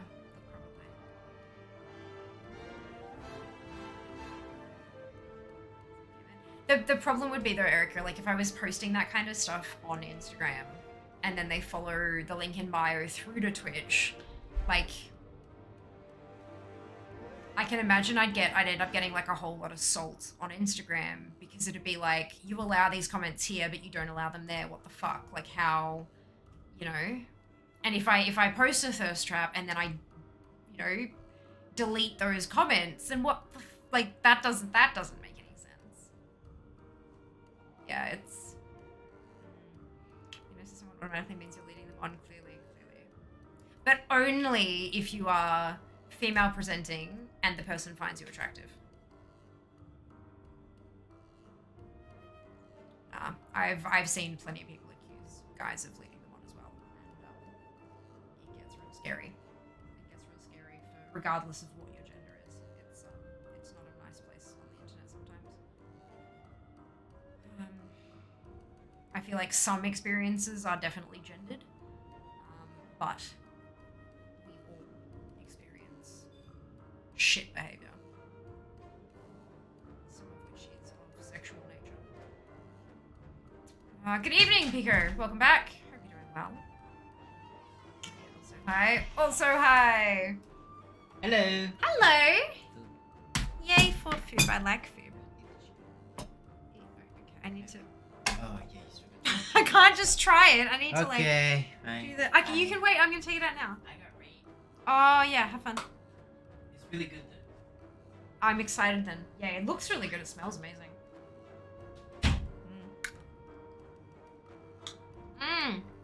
Waiting for the ashes mount. Good luck, Shy. Good luck. You can feel it too. It will drop. Yes. Most platforms allow mods to filter messages. I know of those. A few of those people only read filtered messages, and the mods just ignore the weird ones. Fair, fair. That is that'd be a good way to do it. You'd have to have moderators who are there from dawn till dusk though, like of a stream, like from start to finish, filtering those things through to you, so that you just respond to the ones that are being like. I wouldn't be able to sit here with all of chat. It just wouldn't work. To be very clear, I am not planning on trying this. This is like a thought experiment where we wonder how it might work for someone who was doing that if it were a streamer, and in this situation I am currently the streamer, so it makes sense to use the words I and me. I'm not intending to actually run this experiment. Let's get home from choir. Oh, lovely. I hope the rehearsal went really well. Yeah, doing well. Hungry and tired and want mount. But apart from that, doing pretty okay. At least on the business pages. Oh, speaking of which, TikTok offered me a business page. Why? I don't know. I have 870 followers last time I checked. That's... Yep, but they've given me a live stream key, and I've seen people in Discords who have been trying to get a live stream key for months who actively want one and they can't get one, and yet somehow I've got one. And I am apparently a business profile. So make it make sense.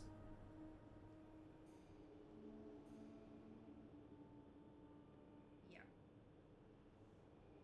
Oh well. I don't know. I think TikTok's on drugs. I think just the platform, not everyone on the platform. I think that the platform itself is on drugs.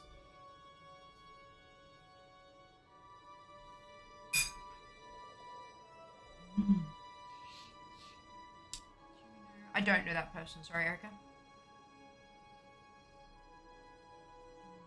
Aw. Thank you, Rainier. Look, things just fall out of my mouth and then we roll with it. It's like... I think the important thing for me is making sure that it's clear that we are having a respectful discussion. This is not a discussion about, yeah, fuck people who do it. No. No. Not at all. It is a business. Just like I'm running a business here. They are just different types of businesses, and there is nothing wrong with that. It's just like, you know, there are people out there who do landscaping businesses. I personally, not for me. I'm not interested in gardening. I do not have the bodily fortitude to be able to do that for long periods of time. The landscaping business is just not for me. Same thing with adult entertainment. It's just not for me. Like, and that's okay.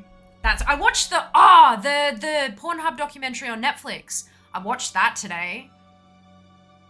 That was really interesting. Really interesting. Such a varied, like, because the Netflix documentaries, I watched a few of them. They're actually pretty good. Most of the time, though, like, almost 100% of the time, you have all these people talking about how bad this situation is, and then you have the screen at the end that says, such and such declined requests for comment. So you only hear one, sorry, spitting everywhere.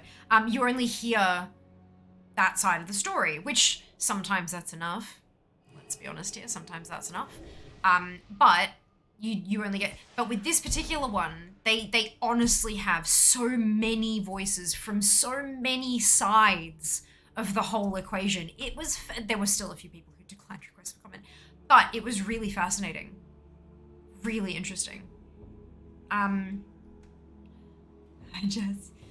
Not doing well so far. Hope you can say the same.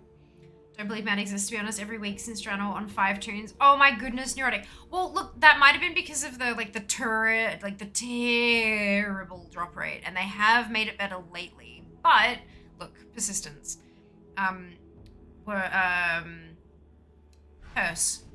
Persephone, another Twitch creator, she had 2,700 attempts on Ashes of Allah, which is a 1 in 100.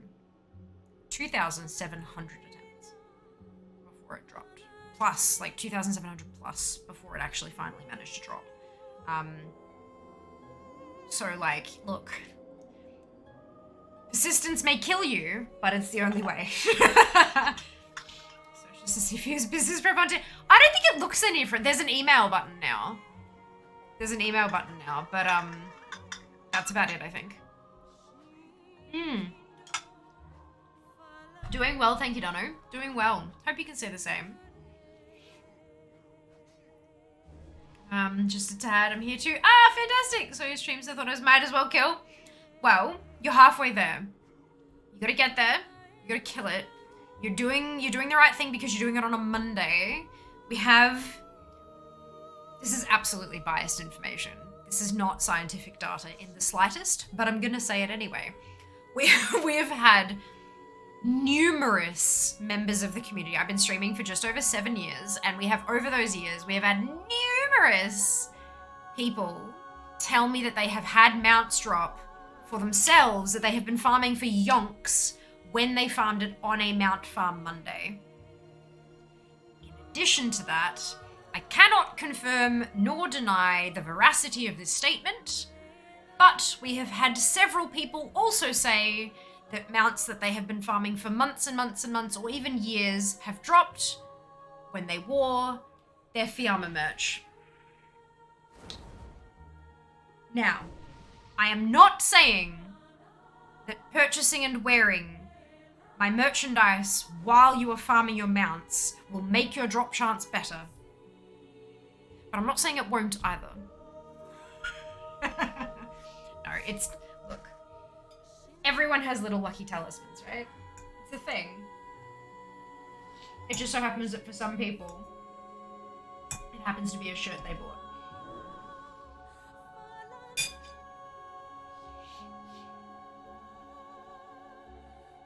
Western Canadian lesbian, almost entirely pressed those strips. Chopping wood, love it. Amazing.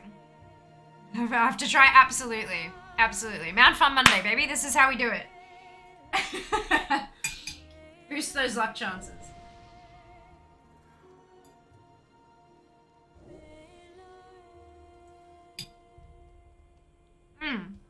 Rabbits flew through, that's it. That's exactly it. Thank you, Koalatron.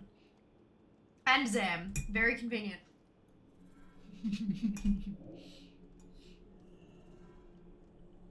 No. Look. Honestly though, don't spend money on shit unless you actually want it. Yes, of course it helps. I do get a cut from merch, but like, I don't want people to just like buy stuff that they don't want and will never use for the sake of, you know, like, better off buying a sub or something like that. But I might actually cry if there are people wearing my merchant packs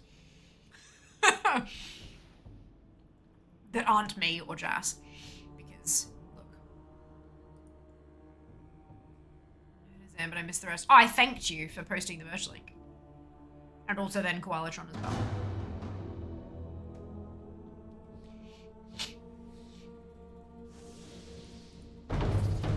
There we go.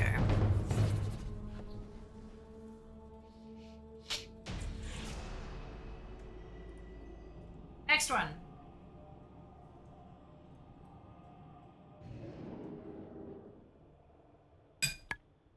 That's 13 attempts today. So we're heading over to number 14 now.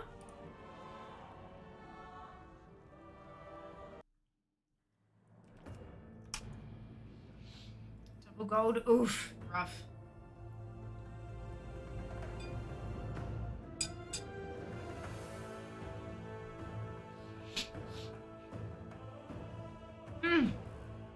No, I know, Sam. I know. Yeah. You're totally fine. Do you believe in making our own luck reality? Do you believe in something enough it works? That being said, it will not work for everyone. Some people refer to it as manifesting. My mother refers to it as manifesting. She also calls me a master manifester. My mother is a hippie, and I mean that in like with the most love possible. She is absolutely 100% a hippie. She was one of those people who had those magic happens, like sparkly bumper sticker things in the window at the house when we were growing up. Yeah. Peace, friend. She's a beautiful, beautiful soul. Well met. But, Ancestors watch over you. yeah, so she is a firm believer in manifesting. To me, there are more steps to it than that in my, like, I can't not believe in it, because there's that little part of me, that little scientific, because I'm very logic-based thinking. My brain is incredibly, like, scientific method kind of, you know. So my brain tells me it could be bullshit, but it could be not bullshit. And if it's not bullshit and you go around saying it's bullshit, then it will never work in your favor. So you might as well at least give it the credit that it might not be, you know? But then to add on to that, like manifesting for me, it's like, I will become a Twitch partner. It was a goal that I had for quite a while. But it's not, you can't just like, I'm gonna be a Twitch partner. That doesn't work. You've really got to put your energy into it. And the way that you do that is you say things like, I will become a Twitch partner by doing these things. I will have a consistent stream schedule. I will get better. I will learn how to utilize my social media, and I will post regularly and improve my reach and tag these people and all this kind of stuff. And I will learn how to use like the Twitter and the Instagram and the TikTok and all that shit. I will learn about this thing, and I will connect with that connection that I have to boost that there, and like these are the actions that I will take, and the universe, good God, brain, what are you doing? The universe will chip in like the parts of it that are luck, because there's always going to be something that's luck based. Any goal that you try to accomplish, it is not going to be, most bigger goals will not be completely entirely in your favor, in your control, right? So you can put out there, I'm going to stream regularly, I'm going to do this, I'm going to do that, but then there is part of that chaotic energy that has to funnel in just the right direction, that people actually see you on their dashboard and they decide to click in, and then da-da-da-da-da-da. So, you know, you put in that energy of, I'm going to do all of these things and the universe will take care of the rest. And then you actually fucking do those things to the best of your goddamn ability. And the universe may deign to give you the rest of it. So to me, that's what manifesting means. It's setting goals, but then actually putting the effort in. Do everything that's within your power to achieve it. And then the rest of it is the manifesting part. I hope that makes sense. There's a lot of words in there. Most of them probably don't mean anything. Dear. It's a big topic, it is, yeah. Believe in the law of attractions. I something I've said a couple of times, I picked it up off, I cannot remember who the YouTuber was, but there was a smaller YouTuber I used to watch many moons ago, and I don't think she's posted in a few years, but she always said your vibe attracts your tribe. And that's kind of the law of attractions, right? Like the vibe that you have is going to attract people who mesh with that vibe, which is why our community fucking rocks, because we tend to we tend to attract people who vibe with us, and so we're all just vibing, and it's great. If it helps you feel good, follow your beliefs. That's it. That's it. Absolutely. Everyone is entitled to their beliefs as long as they are not hurting anybody. Big one. University can also chip in if they wish to. I mean, I wouldn't say no. Studies theory is that we live in a group manifested reality. The reality we perceive is the one that we all agree on and we interact with each other on. How true that is still up for debate. Look, honestly, I reckon there are so many parts of this world and the human experience that are up for debate. Because we have 7 billion humans, and that's 7 billion different experiences of what life means and what life is. Yeah, it is a really, really big topic. You're absolutely right. But yeah, that's the big thing for me, you know, respect each other's beliefs as long as they're not hurting anybody. That's, yeah. If a belief is harming somebody, then no, I'm not going to respect that. But,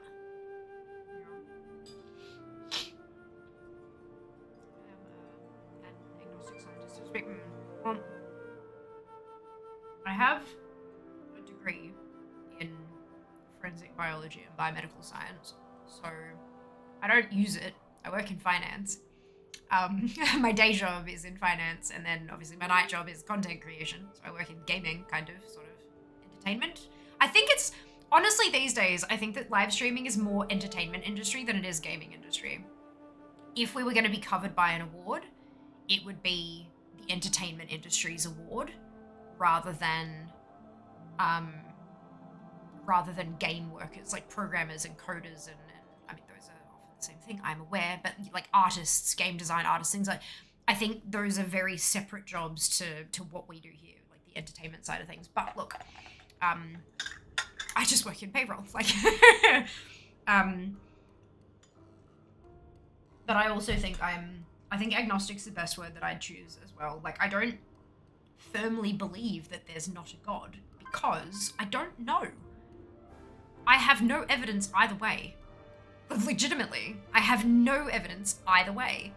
I don't know anywhere close to enough about our world to make a decision about what's controlling it. I just don't. There could be nothing. There could be everything. There could all be like in you know, playing a D&D game in the heavens, like all the different deities, you know, like, ugh, no wonder everything sucks. But yeah, so like, yeah, I think that's where I'm at.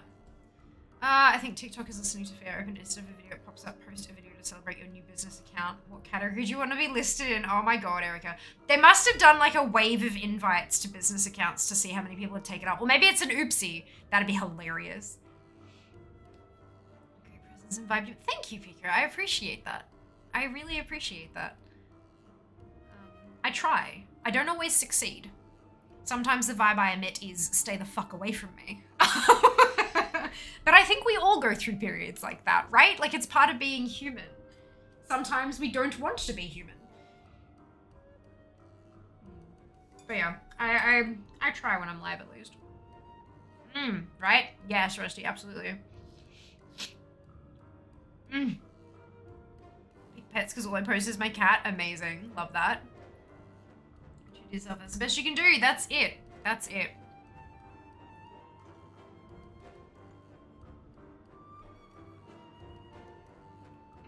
It's one of the things I really love about streaming in general is that when people are respectful, like I've had, I can't think of off the top of my head because I'm tired. My brain is melting out my ears, but I've had beliefs that I've held. Not talking about like religion or anything like that, just like general beliefs about the world that we live in that I've held. And I've, you know, gone and expressed that in a stream or whatever, and someone in chat will say, well, my view on that is this, because blah, blah, blah, blah, blah, blah, blah, blah. And I'll be like, ah, I didn't know that. Interesting. And then, like, over the course of a few days, I've kind of mulled over that, and maybe it's become like a bit of a brain worm, and I've you know, gone and, not an earworm, but like a, you know, when you get something you can't get past a thought, it keeps just like not an intrusive thought, but you know what I mean.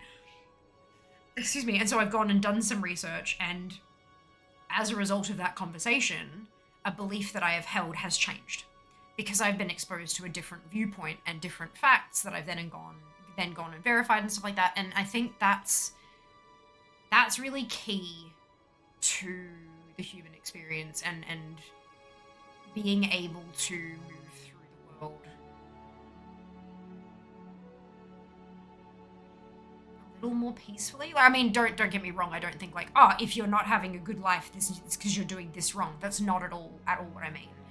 But the ability to be open to others' experiences and the ability to be open to other people's thoughts and beliefs and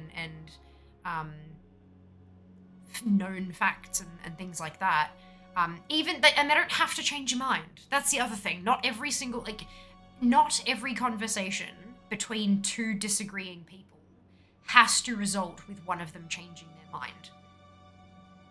Sometimes these held beliefs are so contradictory that it will end a relationship. Like, I'm talking like a platonic, like a friendship. Like, maybe you'll cut somebody off because you just cannot get past the fact that they don't believe this thing. And that can be reasonable sometimes. And sometimes you both change your viewpoints and meet somewhere in the middle. And sometimes you both change your viewpoints but don't quite meet. You still hold differing opinions. But it's even if you hear them out and go, interesting, you know, that's a really interesting perspective. I hadn't thought of it that way. And then you think about it and you're like, you know what? They're right. That is a perspective. But I do still believe what I believe. I think that even with that additional information, my belief still holds true. And that's okay too. But being open to those discussions and not just being like, nope, that's not my viewpoint. I'm not listening. That's damaging. Not just to the world, but to you yourself. Like, intentionally closing yourself off to other opinions. Again, non-harmful. Like, there are definitely opinions out there that are directly harmful. And those are not valid. Yeah? But closing yourself off to opinions that are not harmful like that, I feel like it's detrimental. You don't get the full human experience, I guess. Hey, Kat, welcome back. Hope you're doing well. Now I have analytics and stuff. Hey, I you're 67% female, mostly watch at bedtime. Okay, taking bets. What's my percentage of female viewers? Come on, you know this. Analytics. Analytics. I like data. Analytics. I mean, to be honest, my data is shit. Like, there's no, it's shit, but, that's my content. Followers, there we go. Ha! Yep, that's exactly right. Yep. Yes, good. All right, that's all exactly what I was anticipating. Good. Why does my net followers say NA? Oh, gain. Right, okay, good. If I change that, is that going to change that percentage? No. I haven't gained or lost any followers for 2 months. That seems odd. We're going to hold that for a second because Rookmar's coming in a minute.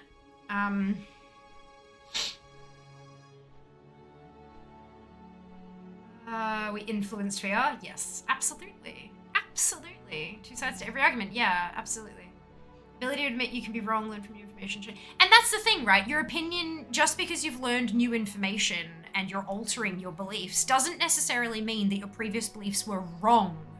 Because wrong has that finality, like it's incorrect, false, wrong, but it's not. It just wasn't taking into account, it's correct with the data that you had. Now that you have additional data, it's the science approach, right? Now that you have additional data, you need to take that into account when making your final conclusions. So it may change the final conclusions, it might not, but it may. That's it, self-improvement, self-growth, that's it. I think about these exact thing in the last couple of days, like how I never tend to discuss things with stream on Twitch. Take it to Discord, stream is imbalance. One side literally has a microphone and platform. Yeah, no, you're absolutely right. And we can talk at length and just no, where it's a lot harder for you guys to actually type it out. For sure. There is an imbalance of power in this situation, 100%, and I fully acknowledge that. But, it's so true. So we were saying what percentage of my followers on TikTok are female. We've got 62, 35, 38, 41, 25. Sean's right. 25% female, 75% male. Come on now, you knew that.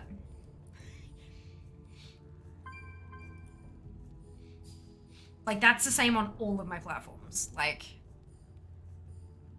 it has been for, like, I mean, okay, we don't get gender demographics on, and of course this doesn't account for non-binary and other, like other, right? It doesn't account for that, but Twitch doesn't do gender demographics. Instagram does. Facebook does. And now I have them on TikTok too. TikTok too. That's fun to say. People who use the pronoun takes here on Twitch, yeah. So we're guessing oh, right, Seeker, yeah, of course. That's okay. Yeah, no, 25% female, 75% male. Again, that's not accounting for non-binary / other. It's gonna be low, not that low. Oh yeah, it's low.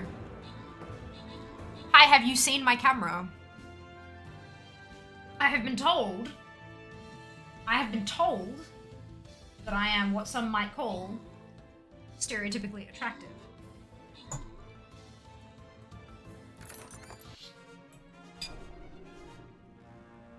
Like, to each their own, but Coin, Pulse, Harlequin, congratulations to you on your bonus ship. Well done. Well done.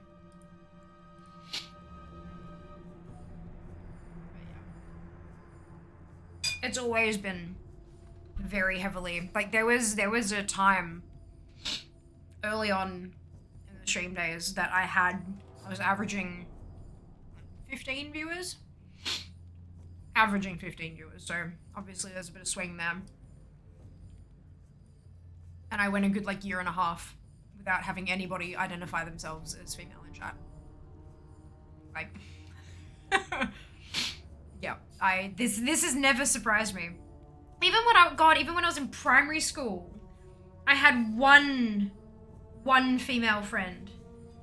Singular. Wait. Maybe it's just my vibe. Attracting my tribe of 25% female identifying people.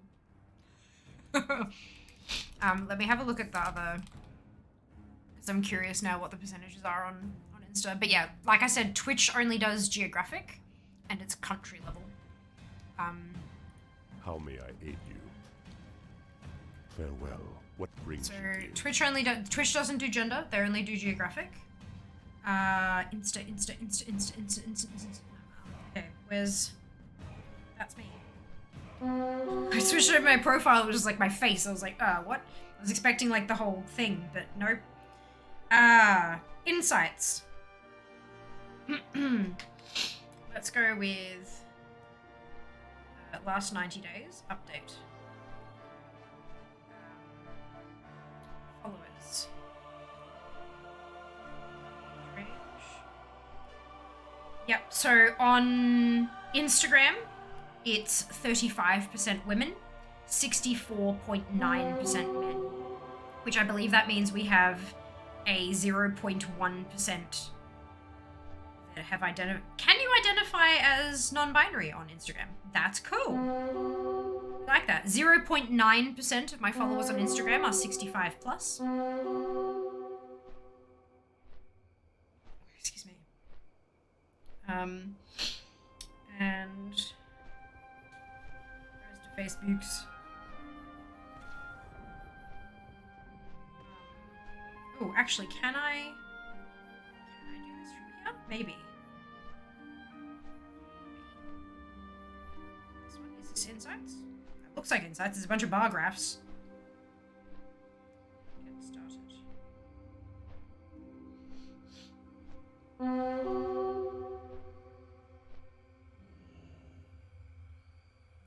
more insights. I don't know if Facebook does a gender-based breakdown, so let's bump this to last 28 days is the maximum window for these followers. No. Oh, here we go. Facebook is 38.9% women, 61.1% men. But Facebook is also like 150 something. So it's not a large enough data thing. But that's pretty consistent. 25 to 40% women. The problem with that, the issue with that, is that I can't get fucking makeup sponsorships. I can get affiliate programs, but I can't get sponsorships.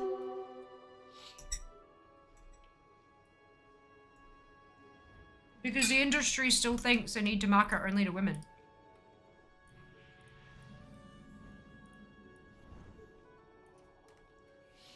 Not recognizing that, you know, sometimes there are dudes who like chicks and like to buy those chicks presents. And when you advertise to them and they know nothing about makeup and they learn about it and go, ooh, maybe she'd like that. You know, why not market makeup to guys? Like, fuck. Obviously, guys can also wear makeup.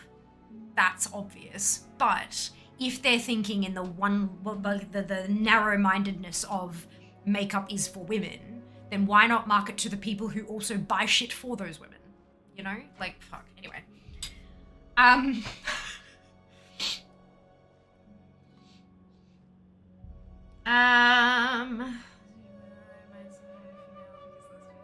60 odd-ish male, wearing 40% non-male. Yeah. Well, that's like, so yeah, it's like 25 to 38.9 female, and then yeah.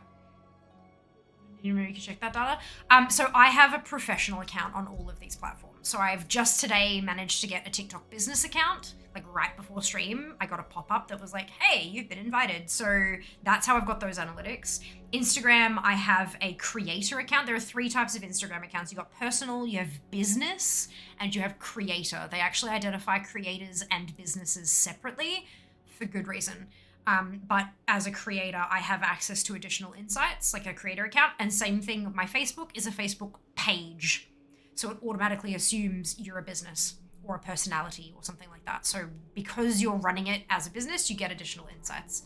So you may not be able to get those insights on your accounts on those platforms. Yes, it's time in my life where I would have identified as 25% female. There you go, Erica. You are my TikTok followers. Or were at that time in your life, I should say. Sorry, that's my bad. Half your content is makeup and nail art. Would expect maybe not half, but still around 30 to 40. Yeah, but like half of my content is makeup and nail art, right? But only once per week is it nail art. Once per week it's nail art.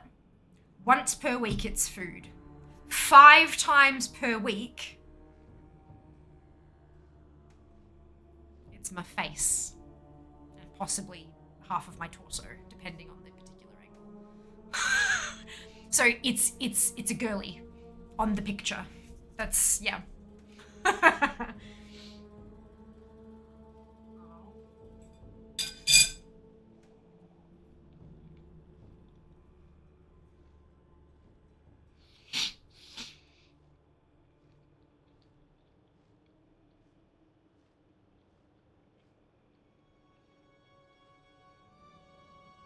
Stereotypical beauty never made sense to me. Everyone has their own beauty, so different in so many ways. Media-driven / push beauty is what they should call it.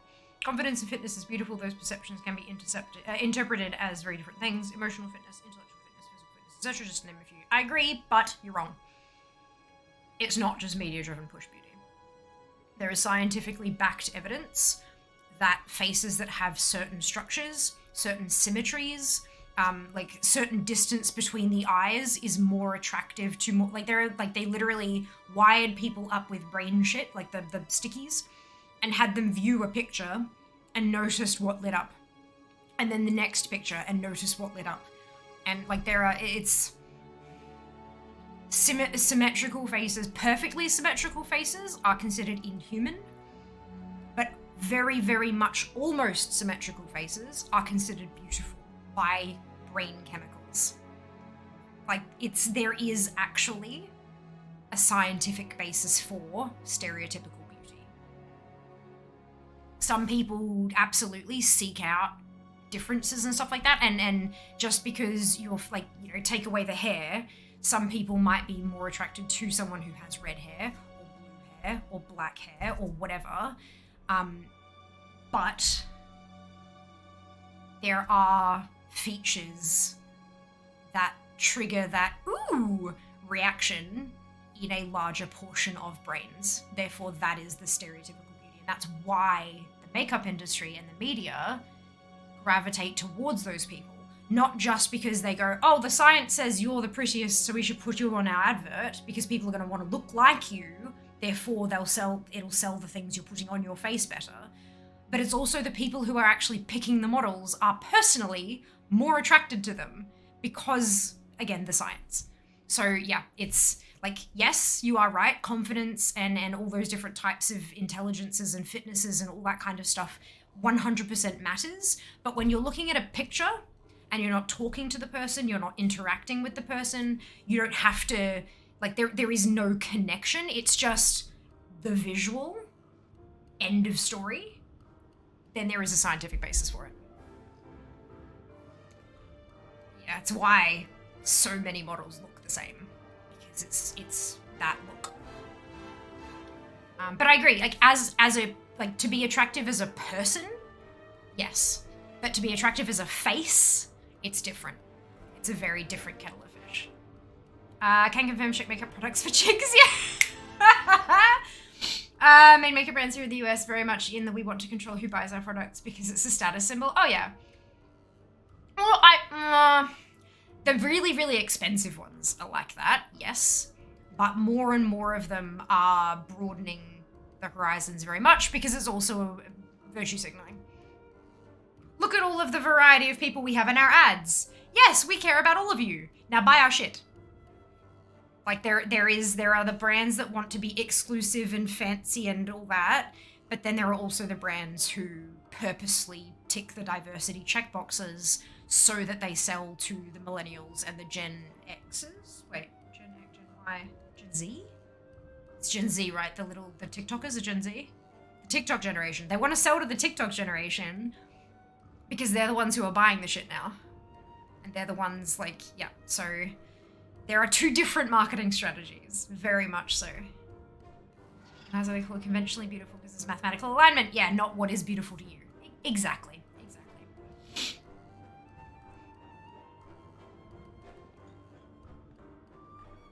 Means you just need to draw your face on your nails and post them instead.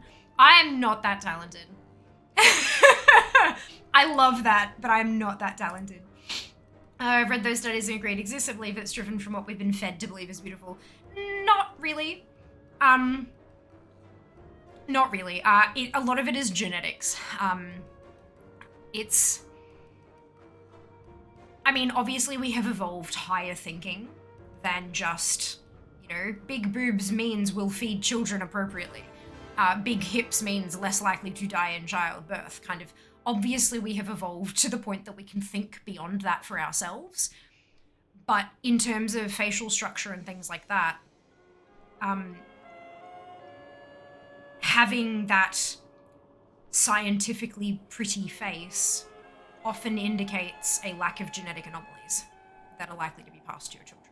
Not always the case. Again, you like, there was the, a few years back, there was a South Korean woman who had a handful of plastic surgeries because plastic surgery is really, really popular in South Korea, and married a very rich man, and they had kids, and all three of their kids were what he called ugly.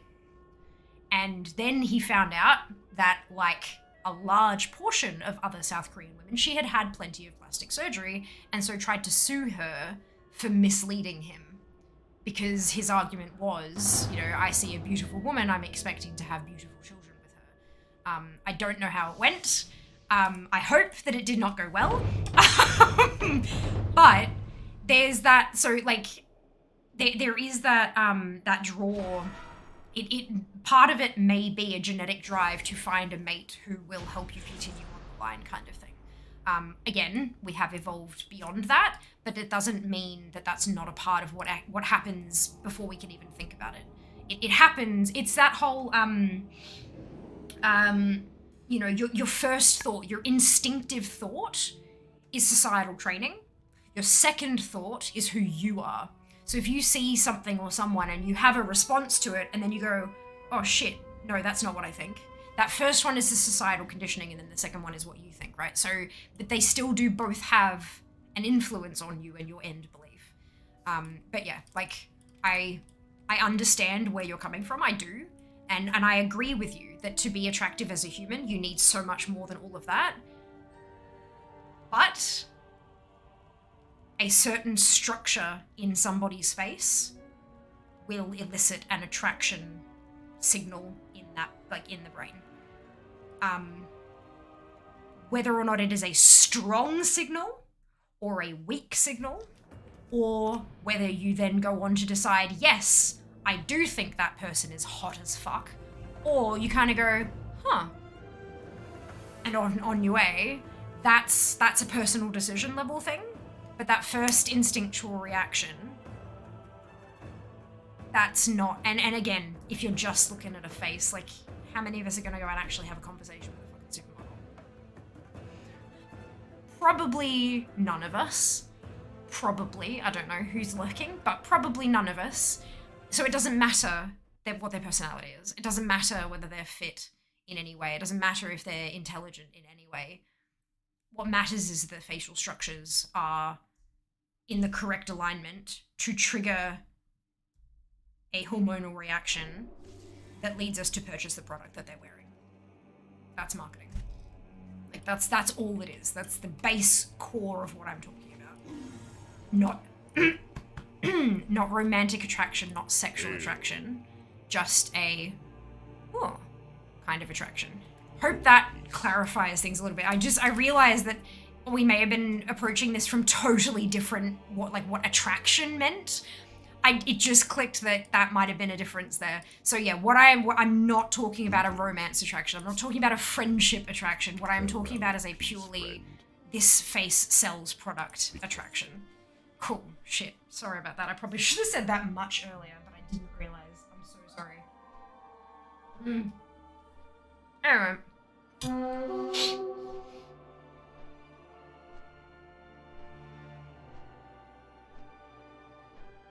Right. Twitch allows us to run 3 minutes of ads every 60 minutes to turn off pre-rolls.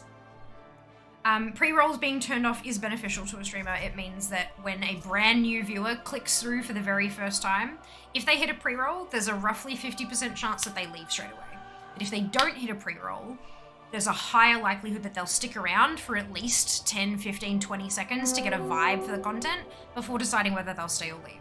But with that pre-roll, half the time we don't even get that chance, so it's shit.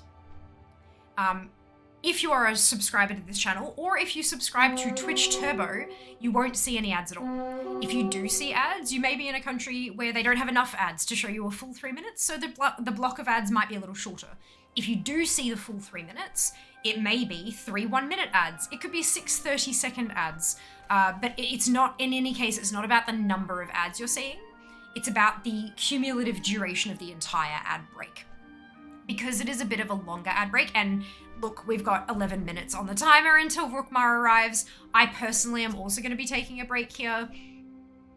It's a really good chance, excuse me. It's a really good chance to get up, stretch your legs, go to the bathroom, grab yourself a drink or a snack, check the kids, whatever human activities you may feel is important to you. This is a really good chance to do those because you've got enough time. You know, it's not like a 20-second thing where you're like, nah. You go do stuff and then you can come back and rejoin. Well, I hope you'll rejoin us. Anyway, it's up to you, of course. But this is what we do and why we do it. We got a bit curious, and so I calculated, because we do get money from ads as well, of course. We are paid. But for the month of February, I have income from a bunch of sources, but Twitch specifically as a source, so like subs, bits, ads, from Twitch, my ad revenue was 18% of that income for February. So it's not nothing. It's certainly not nothing. It does actually help. So I would love if you stuck around for it, but, you know, obviously I understand regardless. So, hope you enjoy your short break, and I will see you back in approximately, let's stick there, approximately 3 minutes. See you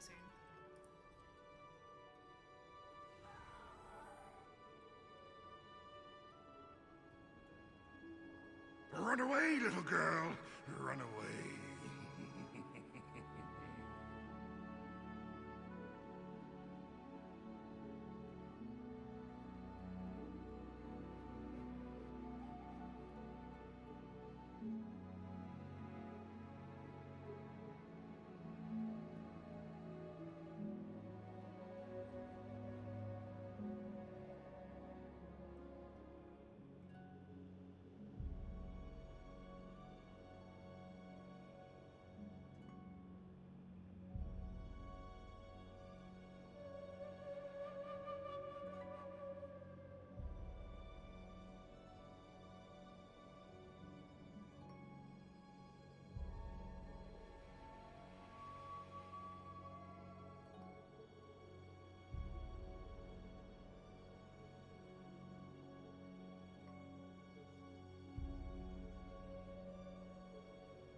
Hello, I'm back.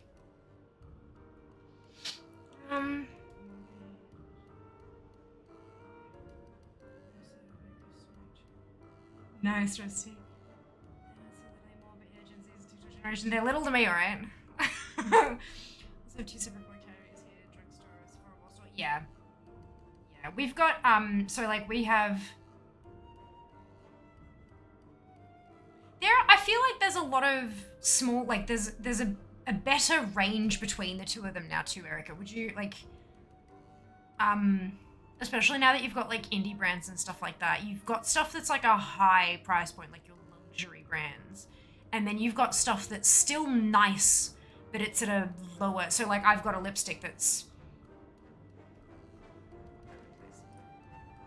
I've got several lipsticks I got not at full price, but they are very expensive. Give me a second. I want to know how much they actually are. I both do and don't want to know how much they actually are. My weapons. Show me lipstick. There it is, 65. $65 for a lipstick. And then you've got ones that are like $50 for a lipstick. And then you've got ones that are like 35 or like 27 or like 15. And then you keep going down until you're at the like $6 or $7 for a lipstick kind of thing. And there's such a ColourPop, damn good quality stuff and cheap as shit. Like I don't, anyway, but definitely very different marketing strategies. Like the $65 lipstick is Hourglass, which, you know, if you know makeup, that's not going to surprise you. It's their Confessions.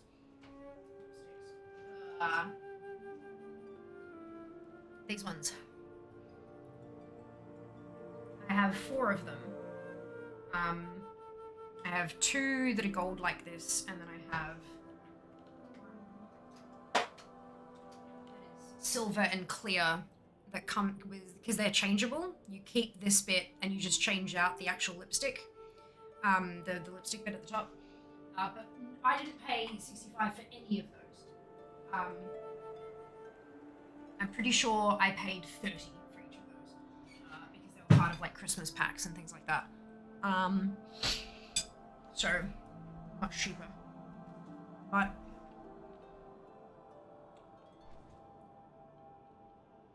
and they do that old school kind of modernized, but it's still very like the same kind of thing.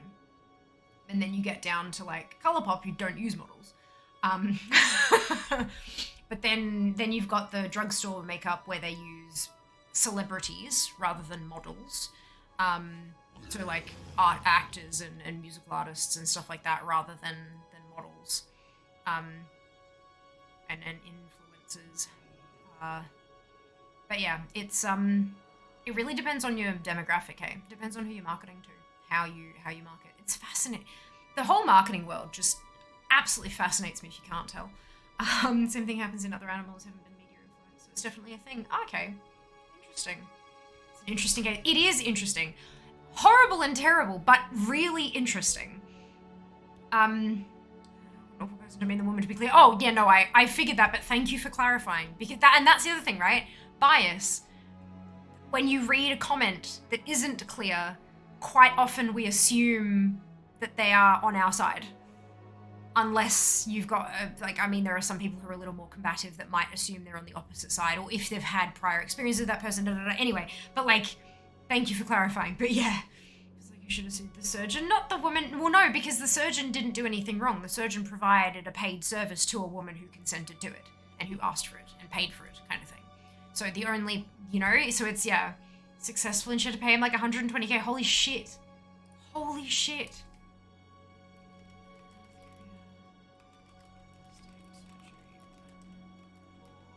Suit. Google Foo, don't fail me now. Yes, there we go.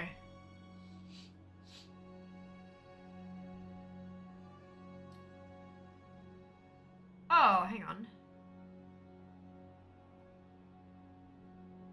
Oh, sorry, not Korea. Looks like it was China. I'm so sorry.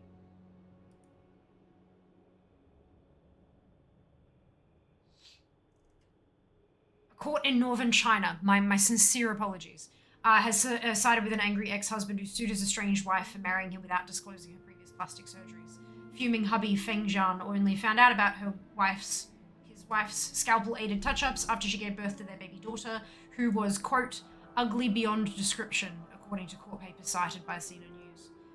Feng initially suspected his wife of having an affair, but after DNA tests proved he was the ugly duckling's biological dad, she fessed up to having done 100k worth of cosmetic surgeries before they met. Court ordered her to pay him 120k for his claims of marriage under false pretenses.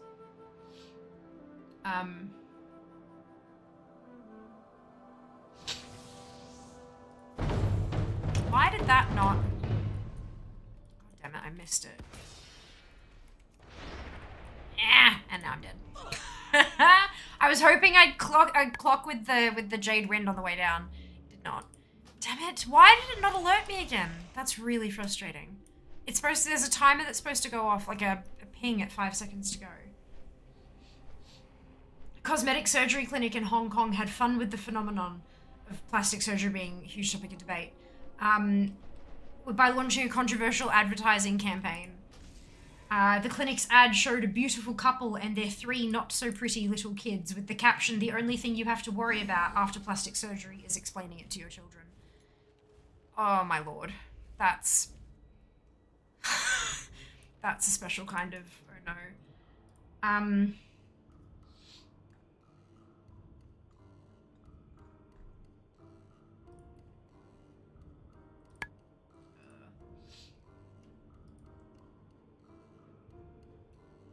Remember the wife that was sued by her husband for having plastic surgery? Since 2012, the story of a Taiwan bride being sued for failing to alert her husband to her prenuptial body modifications has been shared broadly across the internet. Stories across the web of lies indicate that the husband, Zhang Feng, sued his wife following the birth of his children and the realization that his wife bared no resemblance to the kids. Cringe. Turns out the whole thing, shockingly, was an internet hoax. There you go. Picture in question was a photoshopped advertisement gone terribly, terribly wrong. Model in the picture spoke to the BBC about the impact of the meme on her life and career. She says the children in the image are photoshopped and worries about the effect of the virality of the image will have on them as they grow older. She also says that agencies and booking agents refuse to believe that she has not had plastic surgery, and in effect, the meme has ruined her modeling career. Now filing a lawsuit against the original advertisement agency for misappropriate use of the image. But this is not a website I would trust either. So, like...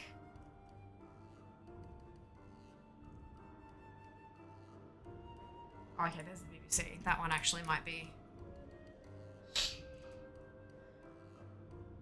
yeah, threatened to sue the clinic and advertising agency after the ad became a popular internet meme.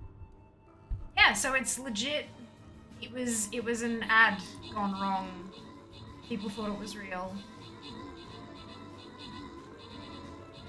Fascinating. And this is the BBC. Like, I would trust the BBC, I think. So interesting.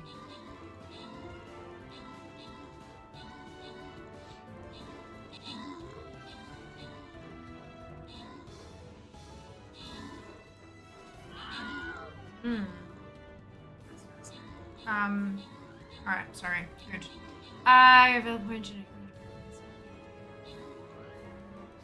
The year.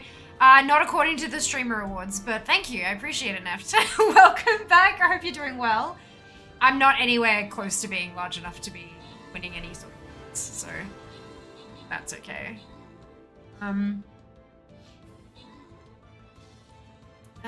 He doesn't leave skin deep to me. I want the whole person. Of course, and that's why. Yeah, I should have mentioned. It's yeah.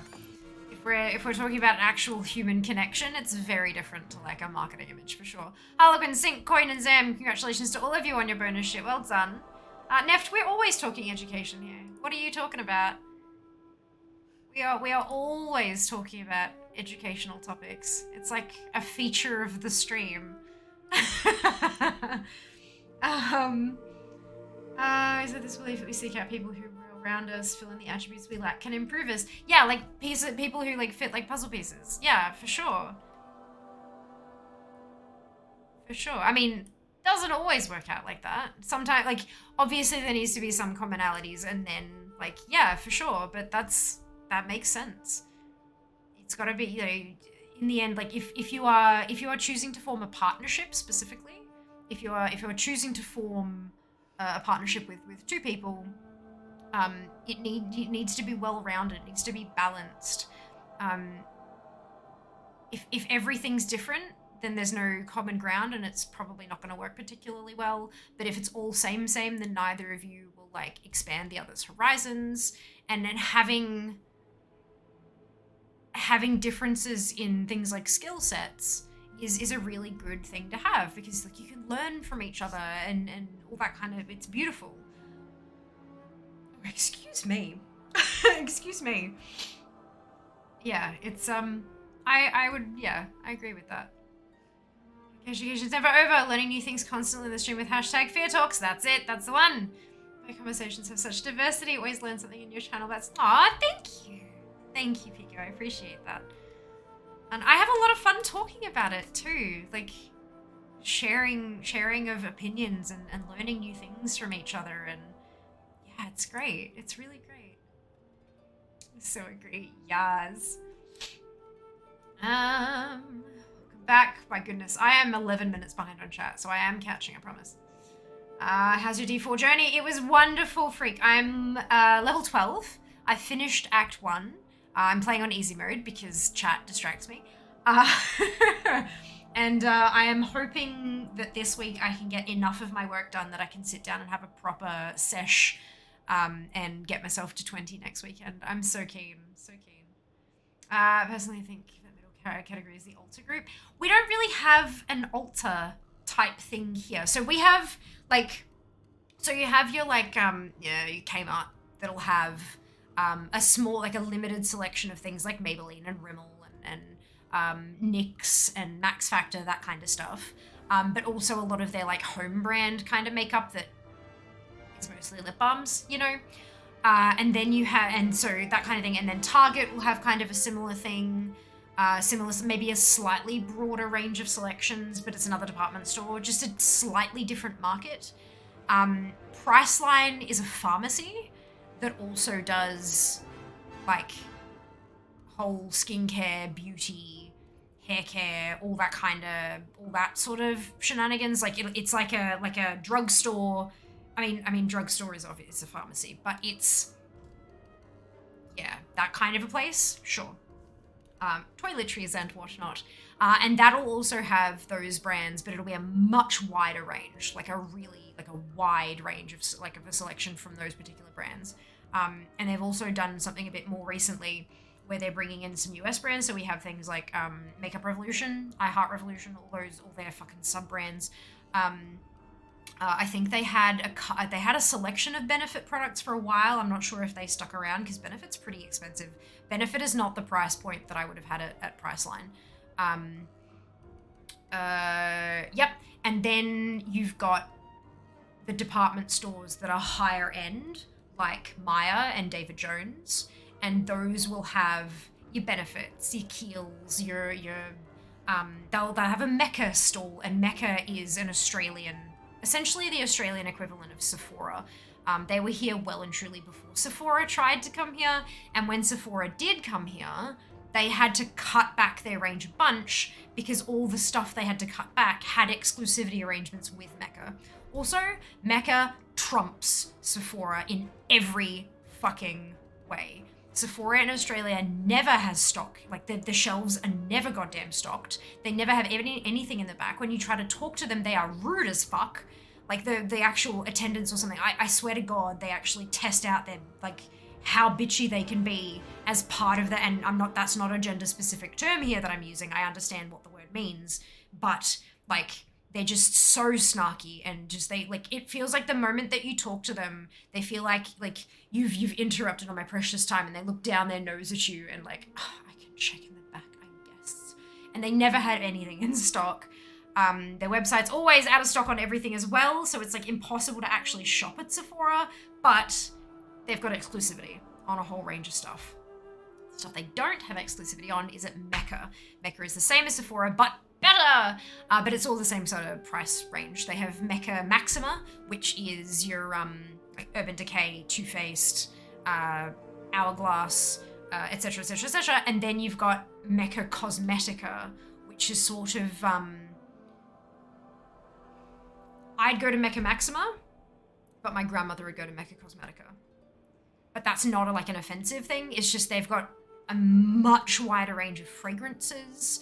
They've got all the higher end stuff like your Hourglass and your Bobbi Brown and all that kind of, like all that really kind of Charlotte Tilbury aimed at the older generation, whereas Mecca Maxima is all the bright, poppy, colorful stuff.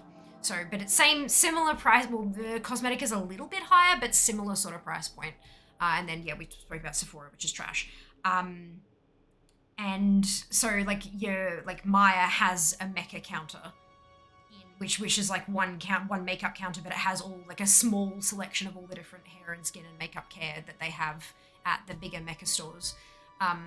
But that's kind of it. You've got like your Priceline and stuff, and then you've got your Mecca and stuff. And anything in the middle, you got to buy online. It's all your indie stuff and things like that. Some of the stuff at Mecca starts to approach Priceline, but there's still a decent price gap there. We don't have, like, I feel like Priceline would be kind of our equivalent to Ulta, from what I've read and learned online from watching 1,000,001 American YouTubers, but not quite. Priceline seems like a slightly cheaper, poppier version of Ulta, maybe? But if you Google Priceline, you're going to get airfares. So you might need to put in Priceline Australia, because Priceline in America is airfares. Like they're a flight company. So this I've learned every time I go. I'm like, yeah, Priceline pharmacy. But yeah, it's great. How can they refer to the child that way? Right? What horror journalism. Well, it was in quotes. That's the other thing. That was the other thing. So it may have been a quote from the father. Yep. Student studying Bachelor of Law says dangerous case law president judgment. Glad it was a hoax. Yep, agreed. But even then it's a hoax. It still destroyed a woman's modeling career. Like, because they all think she's had plastic surgery. You know, it's just, fuck. In comparison, isn't that how kids are normally? Like, give them several years, they'll grow out of it. Oh, that's cute. Oh my goodness. Best upcoming streamer. That was under 1,000 average. Did you really? Erica, that's such a sweet thing for you to do. Oh my god. Thank you. Holy shit. I did not even know. Oh my god. A couple months ago. Yeah, Streamer Awards show was a couple weeks ago. It was, yeah. They do it every year though. They don't, like, not even the Twitch ANZ publicizes it here. Like, it's...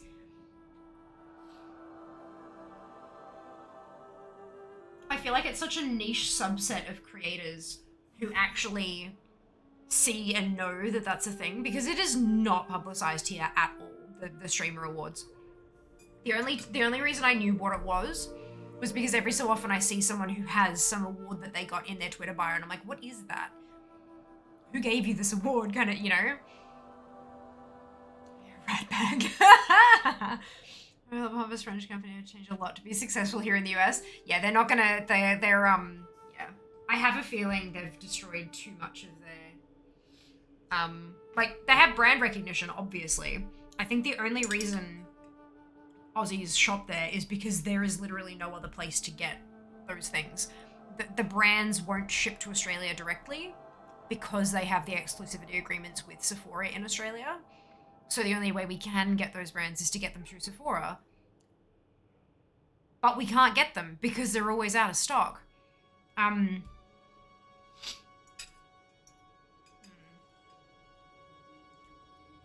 There are, like, Fenty Beauty is one of them. They're Sephora exclusive.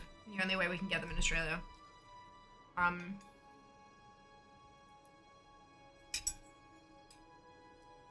Yeah.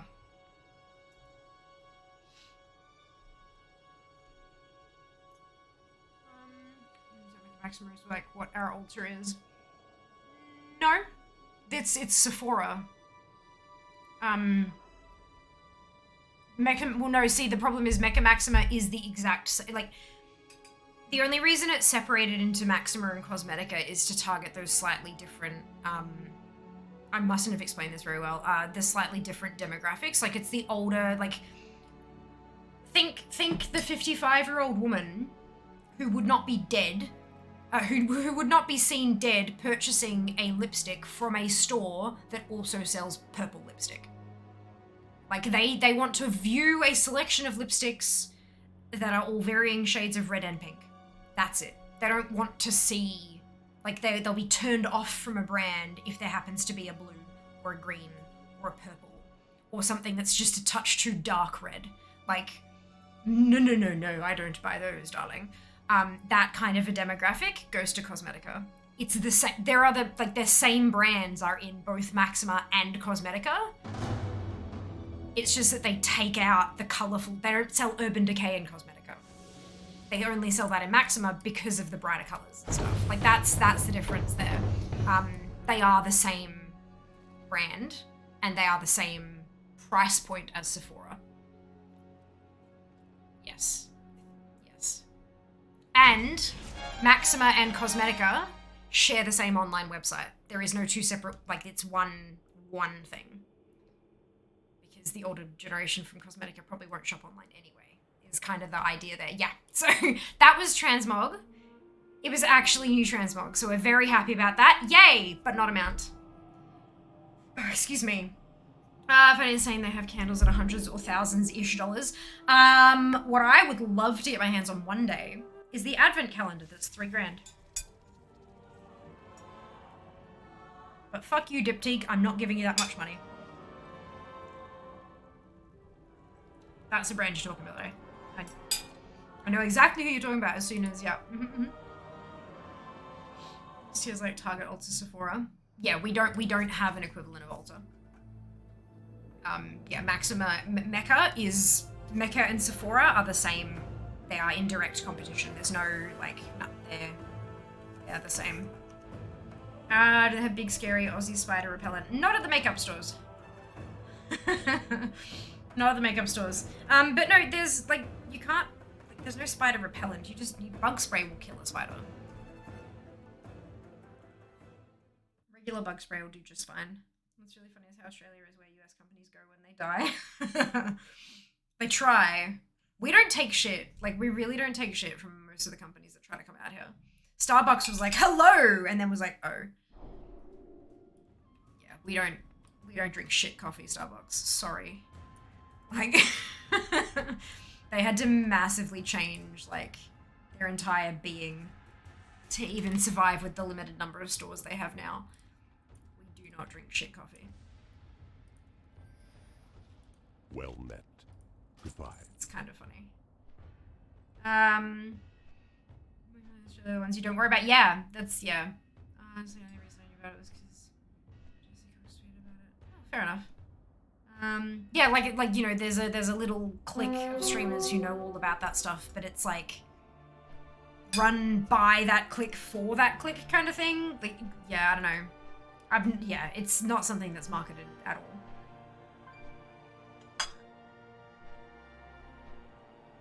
Although, like, how would Twitch even run something like that, though? They have entirely too many streamers. People already think they favor some streamers over others.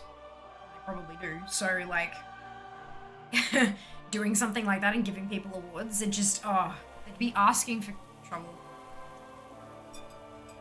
Black Widows, that's about it. Good.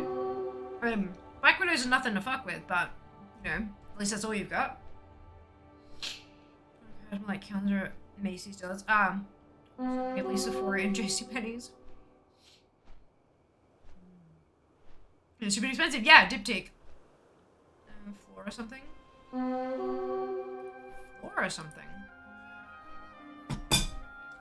To be fair, I haven't been on Mecca in a long while.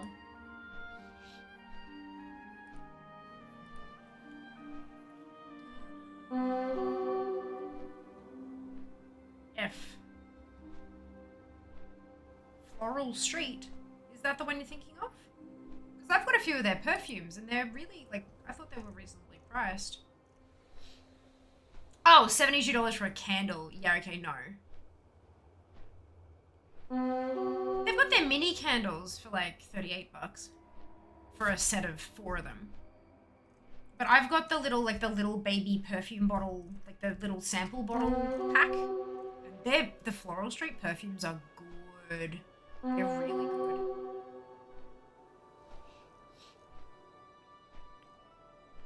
Yeah, the Discovery set that's out of stock online back soon.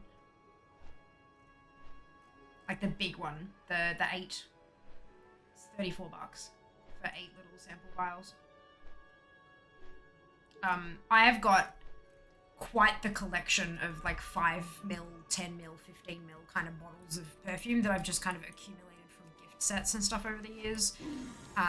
So I'm working my way through those, but once I actually go to purchase a new perfume, it'll probably be a Floral Street one, to be honest. Excuse me. Because they smell fantastic and they actually hang around on me, which seems to be a bit rare. Perfume doesn't like me very much. Goes to Starbucks sponsorships. Yeah. This out the door. I go to bed, not fight for it. Have a good stream. Rest well, TL. Rest well. Hope you have a wonderful night. See, this is server about to say yes. We actually got the order arrived today. My favorite some streamers are others. I mean, so do I. Personal choice, right? If he doesn't drink coffee, they won't make any money from her. Well, I mean, coffee-less frappes and all that kind of stuff, probably. But like, yeah, tea, Starbucks does have tea. Although one time, I think it was probably like my first Starbucks experience, or maybe my second or something. It was a long time ago. I'm still a little bit salty about it. I ordered like a lemon something tea. It was like lemon and something. And I knew it was like, I thought it was a green tea. And when they gave it to me, it was quite dark. And I just kind of thought to myself, oh, well, it's probably just like it's a black tea with like lemon and whatever the other citrusy flavor or whatever it was, right? So I, took a big long sip. Nah. They put the fucking lemon syrup in a coffee.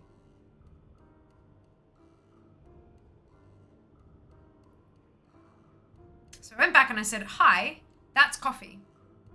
And they said, no, this sticker says it's tea. I said, have a smell. That's coffee.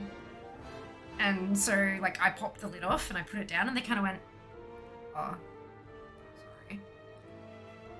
Like, and then when I got it back, like when they handed it was 100% green tea.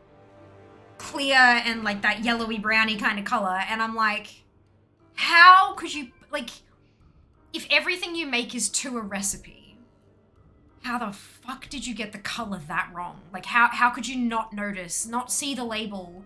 Like, what flavor am I putting in here? Lemon. That's an odd color for a lemon tea. Like, no. No. No. Yep, I had words. The words were, that's coffee. When in New Zealand, Starbucks' only thing worth buying is a refreshers. Coffee isn't worth drinking. Yep. Coffee is trash. Like, your coffee and your chocolate. In America, your coffee and your chocolate are arse. And I don't understand why, like, I feel like it's one of those things where if that's what you've lived with all your life, and it sounds so demeaning, like, oh, you just don't know any different. And I don't mean to come across as patronizing, but it's genuinely the thing. Like, if you've never had good quality chocolate, then, and like, if you've only ever had compound chocolate, of course it's going to taste good. It's full of sugar. And there's a bit of cocoa in there somewhere, maybe. Like, of course that's going to taste good, right? But then once you have better chocolate, oh God, Hershey's is just, I don't understand. Hershey's syrups are good. And some of the Hershey's, like, other flavored stuff, but Hershey's chocolate, like, just straight up Hershey's chocolate is terrible. It's terrible. I don't understand why it's so popular. Like, I don't get it. Is it just like a really good marketing campaign? Or is it like stupid, cheap and accessible? Like, what's the go? Tell me. Educate me. I've taken baby Cheetos back because they put boiling milk, not foam. Can't remember what age they were. I told the person who made it to put their finger in it. Yeah. One of these days, apparently. Brain deal. Not found. Yup. But also, according to her, the US Starbucks is vastly different to those back home. You might think Hershey's is what chocolate tastes like. That's exactly. That's, and I'm not like, yeah, it's definitely not supposed to be patronizing or like whatever. It's just like, that's a genuine fact. If you've only ever had this one, then that's what you think it tastes like, but it doesn't. It's so much better. I just want what's good for you. Because people grew up with it. That's it. That's it. We both went there, yeah. Because Hershey's is not good. Hershey's is really not. I've had compound chocolate that was tastier than Hershey's chocolate. I'm sorry, but it's my true experience. So I don't understand why it's so popular. People grew up with it. It didn't, yeah. But like, I guess, I do definitely acknowledge that I am far more adventurous with food than a lot of people that I know. Like, I will see something and go, ooh, I haven't tried that before, and then I will buy it and put it in my face. So, like, whereas there are a lot of people out there who will go for their tried and true because they know what it tastes like. They know that they're not going to dislike it and have to put it in the bin or whatever. Like, I get it, but it makes me sad. Yeah, sword privileges. Mods don't get trapped by link protection. S'mores and that's about what we use Hershey's for. No one just randomly eats a Hershey bar. But what about Hershey Kisses? You can't stick one of those lumpy, misshapen Wotsits in a s'more. What about the Hershey's Kisses? The all chocolate US is made by Hershey's and listed under other brand names. Cadbury's made by Cadbury's in most countries, is made by Hershey's here. Travesty! You're joking.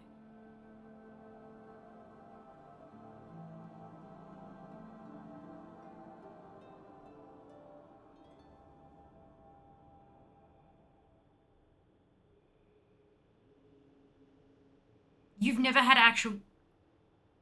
Well, okay, maybe you know, maybe that's not right. Maybe you have had actual Cadbury's. Because someone else has sent it to you.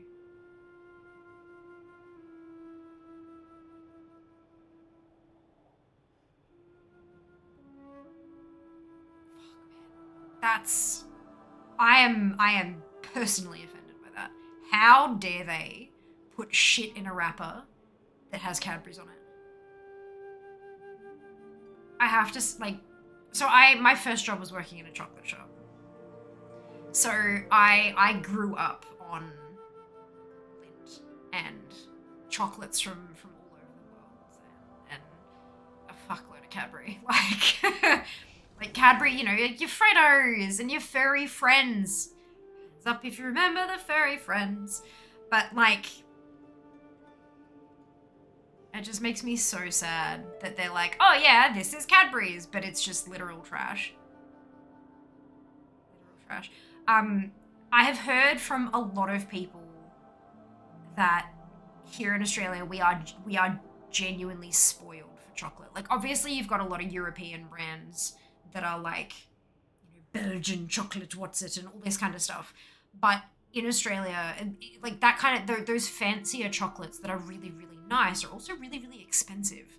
But here in Australia, Cadbury is cheap. Cadbury is accessible, but it's good, accessible chocolate. And that, I have been told, is fairly rare in a lot of places. There are not a ton of countries that have really good quality chocolate at a really accessible price. And it just makes me feel so bad. If I had the money, I'd be like, chocolate for proper Cadbury's for all. Send me your P.O. box and I will send you a block of dairy milk. But I can't afford to do that, unfortunately. Maybe one day. Maybe one day I'll be able to do like a non-sponsor. Maybe I'll be able to do a sponsored fucking 100 blocks of Cadbury giveaway. Wouldn't that be nice?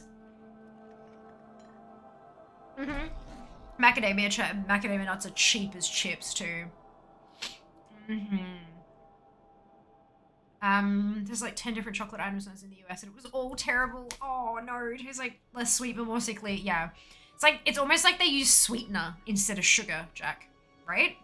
Because I have had American chocolate and it is terrible. Rump and I have done some like snack box exchanges where I send him furry friends. We send him Vegemite, and I sent him Tim Tams, obviously, and all that kind of stuff. But boy, I think he sent me like one little thing of chocolate, and the rest was like candy and savory snacks because he knows that it's bad. I guess if, 2 decent chocolates here, Godiva, and that store brand from Aldi. Oh, Aldi chocolate's good. Aldi chocolate is not as good as Cadbury, but it's still pretty damn good. Also, I would imagine that the store brand from Aldi, I wonder where yours is made compared to ours as well.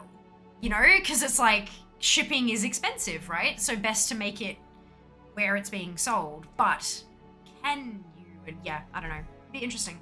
In regards to food, taste, chocolate taste, I think it's what you used to, such a Vegemite, Marmite, AU, and it said like the opposite as the rest of the world. Do not like either. Yeah, you're not wrong. Oh, excuse me, you're not wrong. But yeah, no, for sure. It absolutely, it's a big part of what you grew up on, you know, and you'll have that, maybe the taste is not so super duper great, but if you've grown up on it and that's all you've had, firstly, you're not going to know any different. And then secondly, you'll also have the fond memories of getting that particular chocolate bar when you were a kid and stuff too. And that stuff factors in heavily to how you enjoy something, for sure, for sure. So you need to self-monitor because I think it will not stuff you. Not a joke. All Cadbury's chocolates made by Hershey's here. I'm my sincerest of condolences, Erica. I am angry on your behalf. To chat indeed, Cadbury's the best regular chocolate. Yeah, agreed. Always love the Lindor caramel so rich, delicious. My Lindor balls are just so good though.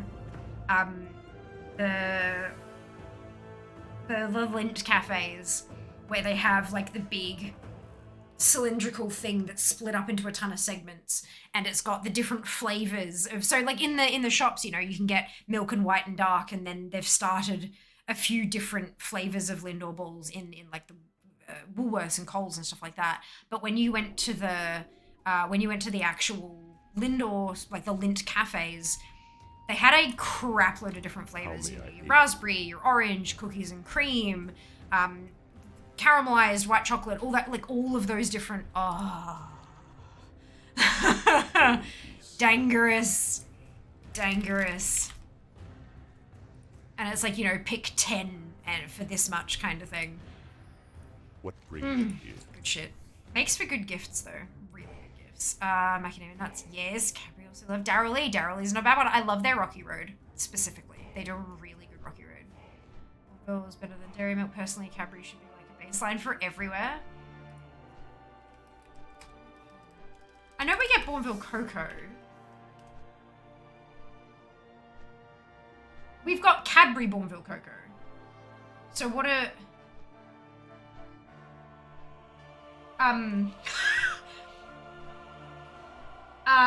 so what? Is that a different brand for you, Jack? Because for me, I typed Bourneville Cocoa and it's all Cadbury. Is that... I'm confused.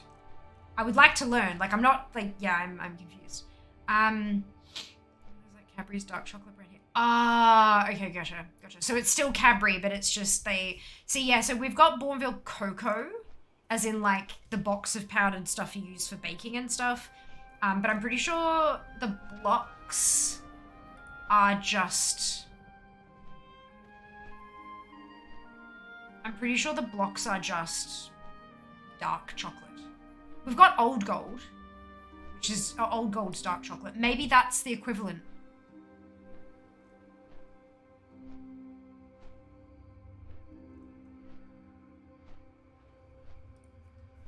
Old Gold versus Bourneville.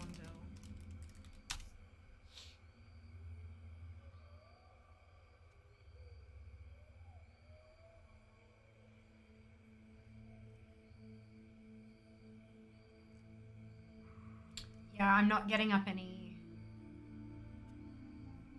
So yeah, the Cadbury dark chocolate brand in Australia is Old Gold, but I'm not getting any results for the bars, but that might just be because it's doing the whole regional answers, the regional results thing. Interesting, there you go, so they must market it differently. Fascinating, I love this. Unless it's marked as cane sugar here, most often sugar is high fructose corn syrup. Yeah, warheads are dangerous. Oh boy. 80% dark chocolate, yep. You've had, like, is 80% as high as you'll go? I agree, Cadbury rocks. Cadbury does rock. Agreed. Rockley Road, yes. Yeah, Rockley Road. Used to live near there. Nice. Must admit I've been influenced by American brands and so many American friends have been playing WoW. Peanut butter cups, Dr. Pepper. I have a bag of Reese's peanut butter cups in the pantry because it was on my throne wish list for my birthday and it was very kindly gifted to me and I'm very appreciative. Zem, Coin, Zem, and Harlequin, congratulations to all of you on your apprenticeship. Well done. I love Reese's peanut butter cups. They are, like, I feel like Reese's peanut butter cups have a, the dry peanut butter. So, you know how you can get, they did for a while, I'm not sure if you can still find them very easily in Australia, but I remember when I was in uni, all of a sudden you could get peanut butter M&Ms, not peanut M&Ms, which I love, but peanut butter M&Ms. So I grabbed a pack of them and I grabbed a pack of Reese's Pieces from one of the local, because we, every so often you'd find like a teeny tiny store jam-packed full of shelving that would sell like American stuff. Now it's all online, but this is back, you know, many moons ago. And so I got both because I wanted to try them and see what the difference was. The peanut butter M&Ms were really wet. Like it was like really creamy peanut butter, like you'd taken a jar and just kind of popped it in there. Whereas the Reese's peanut butter is really dry and crumbly. And I actually prefer that in the candy because I think it contrasts better. The rich, creamy peanut butter was a bit much with the chocolate, but the chocolate balances the really dry, salty peanut butter of the Reese's, which I really liked. But the regular size cups are great. The mini cups, also great. The Pieces, yeah, they're all right. But the big cups, way too much peanut butter. There's not enough chocolate to temper the dryness, and so they're trash. Like, the giant cups are not good, in my opinion. Obviously, this is all very much my own opinion, not like a definitive answer, but, you know. Peanut butter cups are amazing. Mountain Dew is my vice. Every time I go to KFC, Mountain Dew, baby. I can't help myself. I can't help myself. Mountain Dew and chicken tenders, like the crispy strips. The crispy strips. They're, oh. I do have a real soft spot for the KFC nugs. They are just the right amount of juicy and just, But crispy strips, you get all the crunchy seasoning stuff. The nugs, although delicious, you don't get enough of that, like the herbs and spices thing. So I love crispy strips. So I am literally a fucking gamer, and I go to KFC and I get chicken tendies and a Mountain Dew. Well, it needs a bag of Doritos, right? Yeah, apparently Dr. Pepper and Mountain Dew flavors aren't in Australia. No, we definitely have Mountain Dew. Oh yeah, no, we don't. We do. So Dr. Pepper.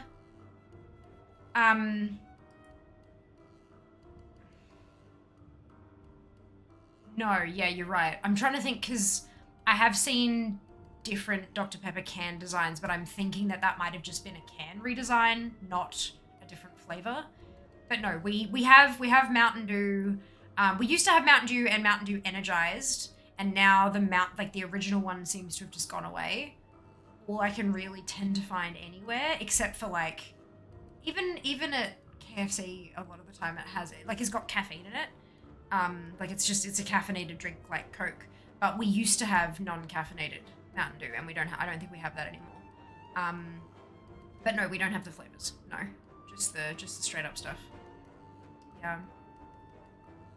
80% was the stuff Mrs. Sealy used to get for baking. I think there was a special baking section instead in the chocolate section. Gotcha. Yeah, that makes sense. Peanut butter M&Ms were a thing for a while. Yeah, and they were not. They were a bit much. They were a bit much for me at least. The Mountain Dew Code Red voltage, right? Not amazing though.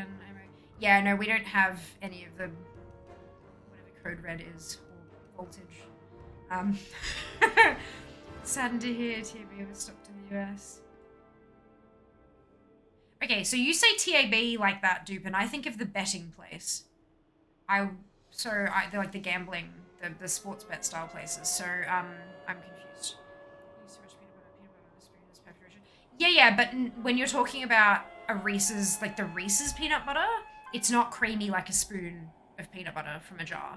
It's dry and crumbly so that it holds together and doesn't kind of go sloppy and messy when it gets too big.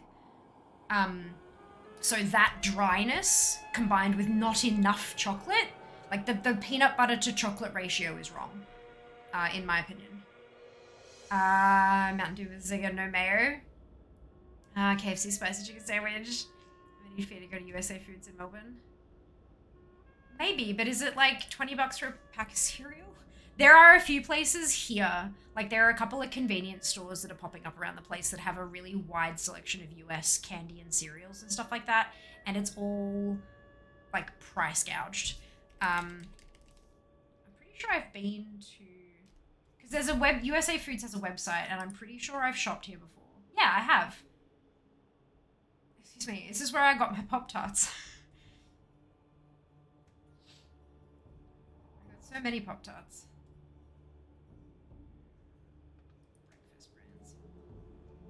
Because we get Pop-Tarts in, they're all, literally every single Pop-Tart is out of stock.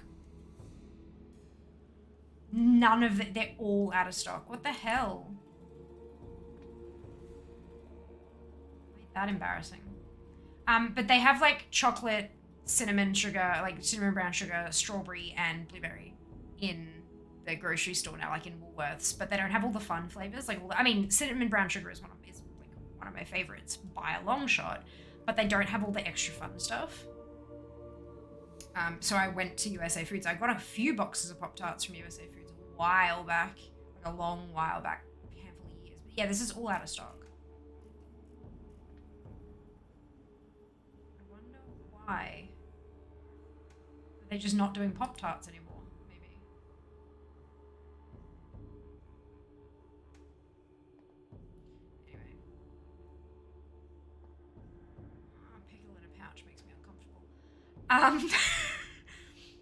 Who talks about food for 3 hours? I mean, yeah, sure. Yep. We can get Dr. Pepper, but there's no, like, Dr. Pepper extra, like, different flavors is more the point, I think. Like, there's Dr. Pepper, which is cherry cola, but we don't have anything else. KFC has their own specific Mountain Dew flavor, Mountain Dew Sweet Lightning. It's already sweet. Original diet soda. Oh, okay. Oh, okay. All good. So this is TAB with Diet Cola soft drink created, which is the Coca-Cola company. Did they just replace it with Diet Coke? Oh, it discontinued in 2020. Holy shit. Okay, there you go.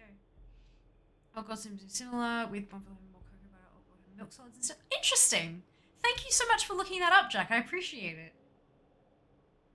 So it sounds like it is the equivalent in the two different countries, but it's not quite the same. It's not just rebranded. They are different products, but that's what's available as a dark chocolate option kind of thing.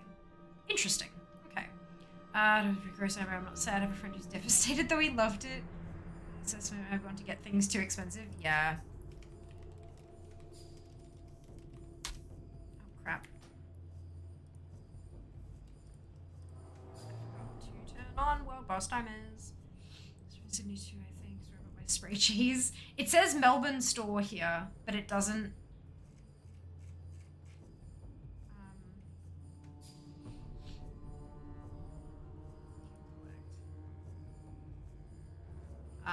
Where's your store located? Yeah, it's just Melbourne. Oh, do you have a Sydney store? No, sorry, our Sydney store closed in 2020. We only have a store in Melbourne. There you go. They did, now they don't. Perfect. $40 for a pack of Twinkies. Yeah. Videos from inside Melbourne US grocery store, like reasonable price. Yeah, they are, but out of stock. They are in Moorabbin though, which is not easy to get to from PAX.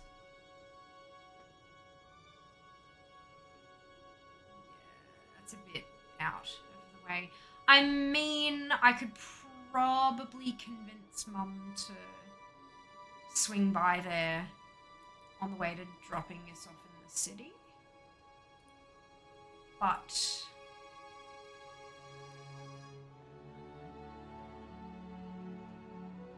No, I'm not sure. Well, we could do that maybe. Maybe.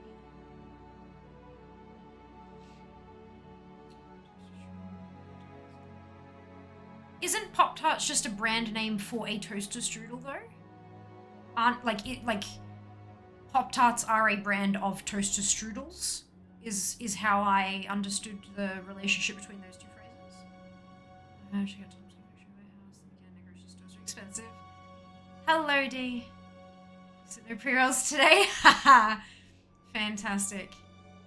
Fantastic. Well, it does say that ads are going to be starting in about 7 minutes, so there's your mid-rolls. You still get to experience them, D. Don't you worry. Tell us a caffeine-free sugar version. Just a caffeine-free sugar-free version. Or black stripes on the label. See, gold label with black stripes is vanilla, no sugar. Ask me how I know. Yeah, no, that's yeah. So the gold label with black writing and black branding and stuff is vanilla Coke, no sugar. They do, obviously there are caffeine-free versions as well, but they do seem to be a little rarer.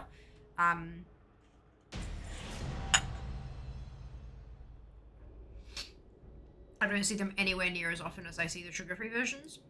And they probably do share the color combo, because there's only so many color combos you can make, right? That's interesting.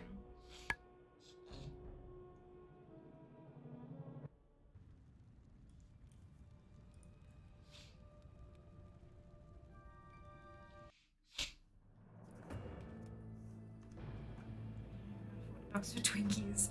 Yeah, because the thing is, like, especially if it's a smaller company that's importing it, you've got to pay the import fees.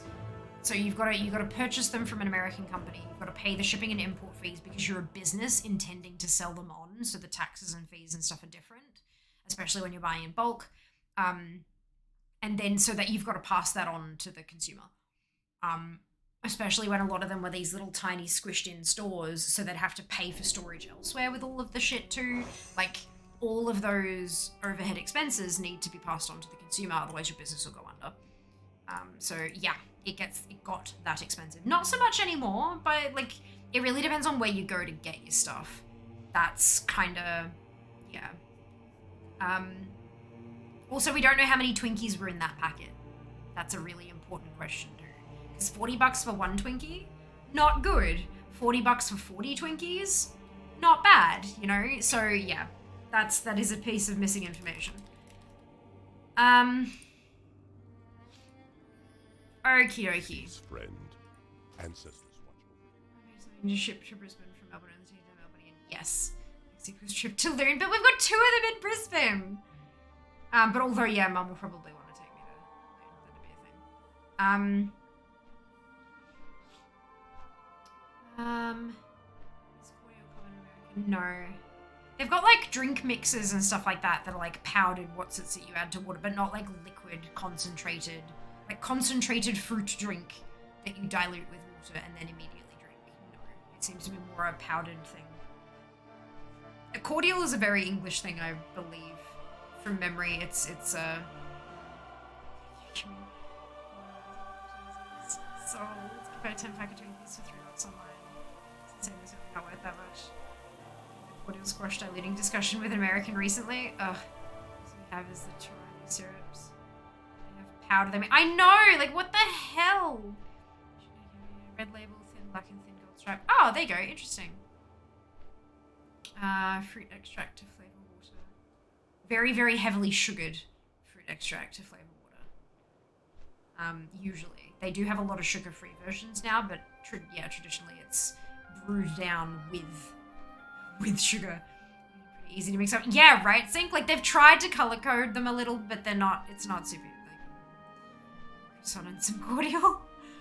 What a moment you can sit and watch the process, and it's fascinating. Like, from the 80s. So good. Alright, now that I've caught up on chat, for however brief that moment, it is time for me to tell you that Twitch allows us to play 3 minutes of ads to turn off pre-rolls for 60 minutes. Pre-rolls being turned off helps to facilitate a channel's growth because having pre-rolls is more likely to make new viewers bounce immediately upon landing. If you are a subscriber to this channel, or if you have a Twitch Turbo subscription, you will not see ads. If you do see ads, you may not see the full 3 minutes. Depending on where you live, what country you're in, you may not have enough ads to be shown, and so you'll see however many they've got for you. If you do see the full 3 minutes of ads, you may see 3 1-minute ads. You may see 6 30-second ads, or any combination thereof. It's not about the number of ads, but it's about the cumulative duration of the ad break. It's a really good time to go take a break. Rookmar's not going to spawn for another almost 11 minutes. So go take a break, stretch your legs, grab a drink, grab a snack, go to the bathroom, all that kind of fun stuff. All those human activities. And we will see you back after the end of the ad break. I hope you'll stick around because it does actually contribute to income. Like, it's a lot better than it used to be as well. We did the calculations and of my Twitch income, like I make income from a few different sources, but the income that comes from Twitch specifically, 18% of it for February was ads. So it's not nothing by a long shot. It's definitely not nothing. So I hope you'll stick around through the end of it, and we'll see you on the other side. Thank you so much for joining us.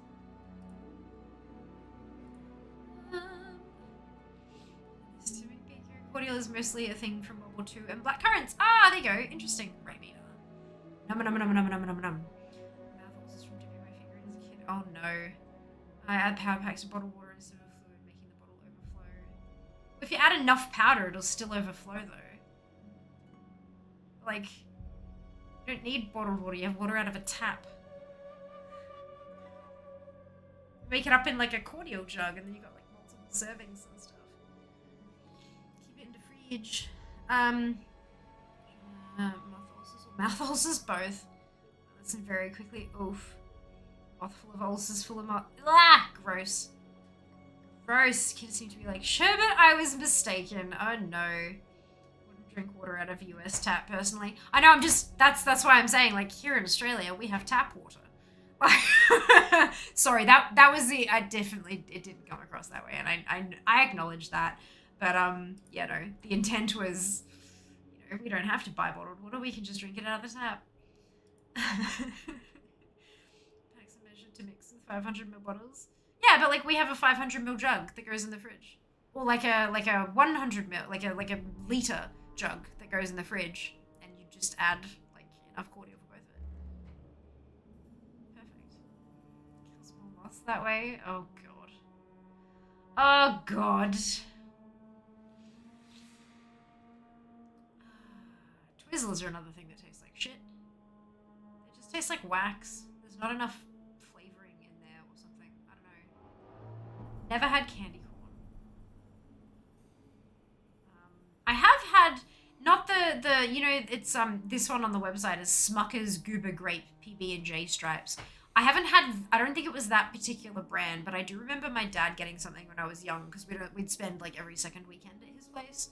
And I remember getting something that was like peanut butter and jam swirled like that, which was so novel, so much fun. But then we also got spreadable marshmallow at Dad's place, which we did not get at Mum's place. Oh, there you go. Yeah, it's got strawberry marshmallow fluff. It was only the stuff we had was just regular like marshmallow flavor, so I guess vanilla. But I do not remember what the brand was. I was like 8, but yeah.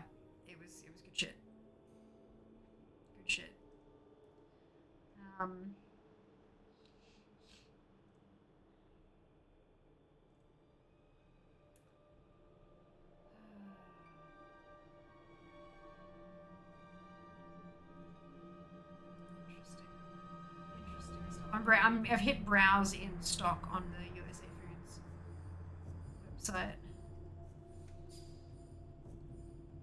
Yeah, Hershey's milk chocolate bar, single serve. No. Wrong.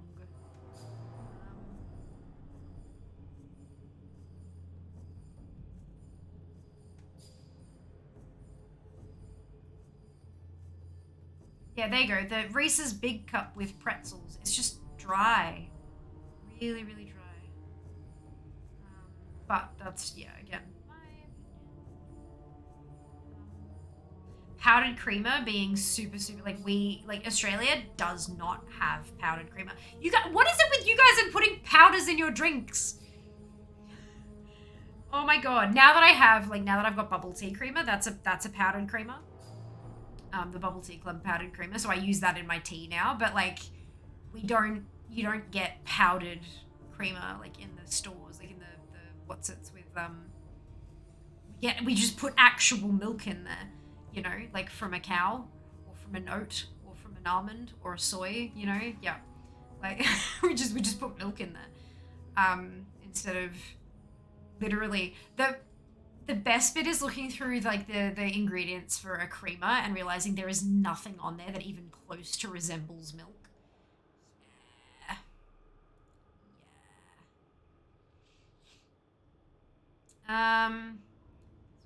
Mix it with milk. Raspberry cordial with milk. Never done it. Nope. But I mean, I imagine it's just like a milkshake, right? Because you add like strawberry syrup to milk to make like a strawberry milkshake. So, I have a 2-liter diluting bottle that sits on the counter. Just pour a bit into a glass and fill with nice cold water. Nice. Cashew syrup, yeah. Haven't had grapes since I was a kid. Yeah, right. Neither. Fluff was the worst. Why? Why is it the worst? I like sugary shit. Okay. Strawberry now too. Interesting. I genuinely don't know if that's what I had. I just know that it had, like, there might be other brand, like a different brand out here that did it, or maybe Dad managed to find it and go, ooh, that'll be fun for the kids, and, you know, picked it up kind of thing, but yeah, not too sure. I don't remember. It was like a long ass time ago. The best. Milo would like a word. Yeah, but that's one thing. Like, powdered stuff that goes in, like, we've got Nesquik and we've got Milo. Americans out here with creamer and powdered drink mix and like all, yeah. Here's the wet one from the cow, indeed. And from the varying plant-based what's-its as well. Only powder that should be in a drink is Cadbury's cocoa powder. Milo is meant to be like 90% powder, 10% milk, right? Correct. You make a sludge and then you eat it with a spoon. That's correct. Corporate hellscape, cheaper to ship powder than liquid, also doesn't expire. I mean, UHT milk doesn't either, nor does a bottle of literally liquid sugar with flavoring. Neither of those expire either. Pour milk directly into the Milo tin. This would also work. In a thick paste. Yes, you're insane. Who uses 10% milk? Everyone knows the correct amount is 3%. It's an estimate. Yes. Oh my god. Only enough to ever so slightly dampen the Milo. Got Milo and milk. So good. Mix it and then put some on top for the crunchy texture flavors. So good. Ovaltine. Ovaltine are weird. I have not once ever put an Ovaltine into a liquid. They were sold as candy. They were little tablets of chocolate powder that you sucked on. Not once has anyone that I have personally IRL known made it into a drink. They are edible. You eat them. I love Nesquik. Nesquik banana is manna from the heavens.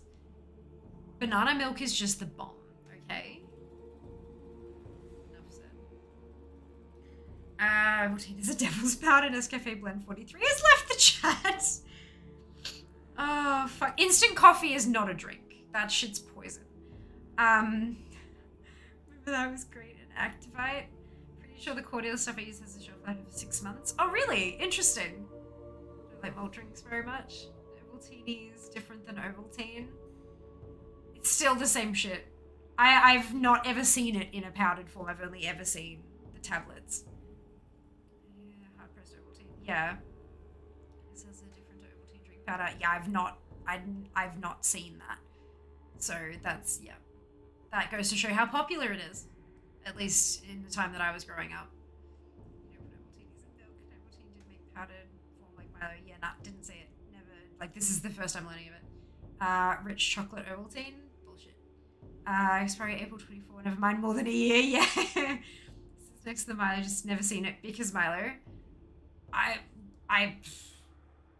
like maybe the places that I go just don't sell it because it doesn't sell enough to warrant having shelf space for it or something. But yeah, this is genuinely the first time I'm learning that Ovaltine existed in any way other than the tablets. I know you see Milo in the Mexican aisle. In the Mexican aisle. Sure. Sure. I'm sure it's probably the same name for a different product, Zika. Because I had to send Rump a tin of Milo.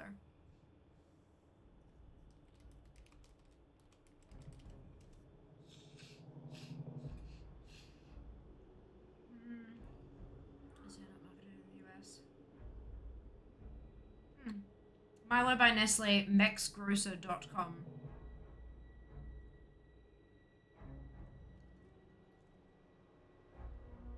It's marketed in Mexico. And I guess Mexico is closer than Australia, so.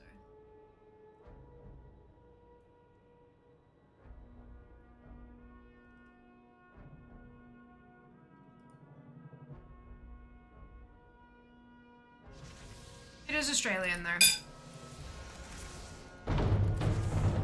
Originally developed in Australia by Thomas Maine in 1934.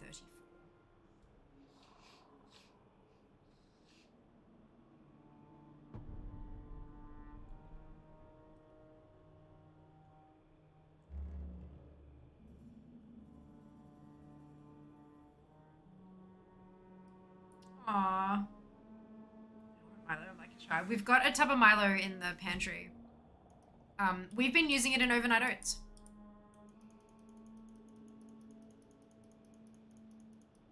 It works really well. Why, you know?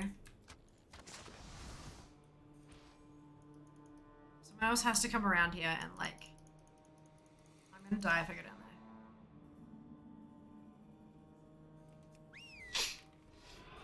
Is it my pets down there? No, they won't go down there either.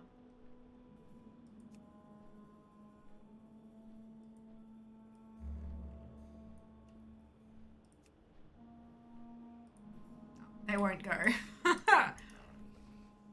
So, if there's anyone on my server cluster, what's up?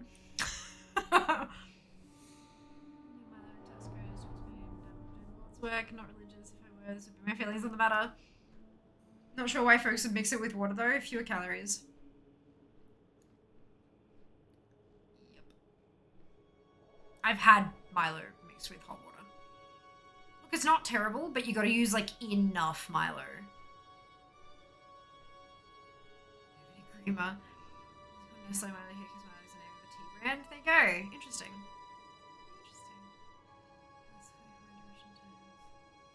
That's money. Yeah. Also that for sure.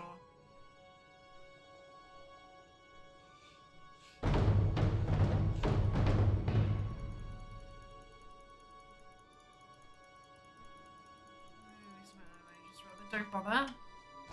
I don't know, when it's really goddamn cold and it's like a hot drink on offer, it's not terrible. Like, I mean, obviously I would prefer it with hot milk, but if that's not possible at the time, then yeah, no. I'd absolutely, like, think, you know, when you've got those, like, the folding tables set up and you have the big boiling thing of hot water that you dispense out, and there's tea bags, there's instant coffee, there's the little thingamajigs of milk, and there's a big ass tin of Milo. Like, yeah. It's a thing.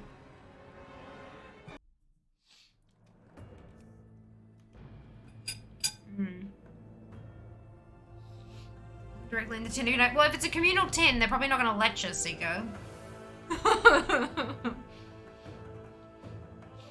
Kind of thing that was done at school camp and stuff. Yeah, exactly.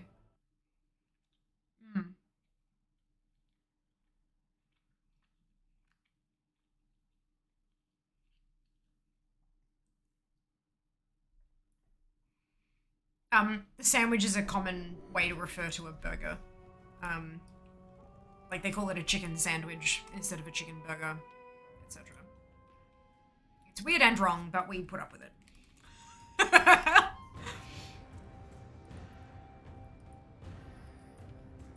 Greetings. Farewell. Burgers, they do. Out of every time I'm in the staff room. You should have some, kitty. Do what I want, and then you get kicked out of the community center, Seeker. If it has a patty, it's a burger. So if it had like a filleted chicken breast that had been grilled and not ground up and formed into a patty, if it was just grilled as it was because it's already approximately patty shaped, then you wouldn't call that a burger? Hey Daz, welcome back. Hope you're doing well.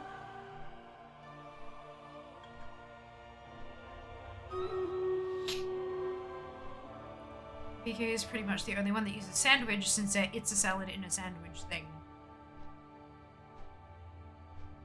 How many people have actually fallen for that bullshit?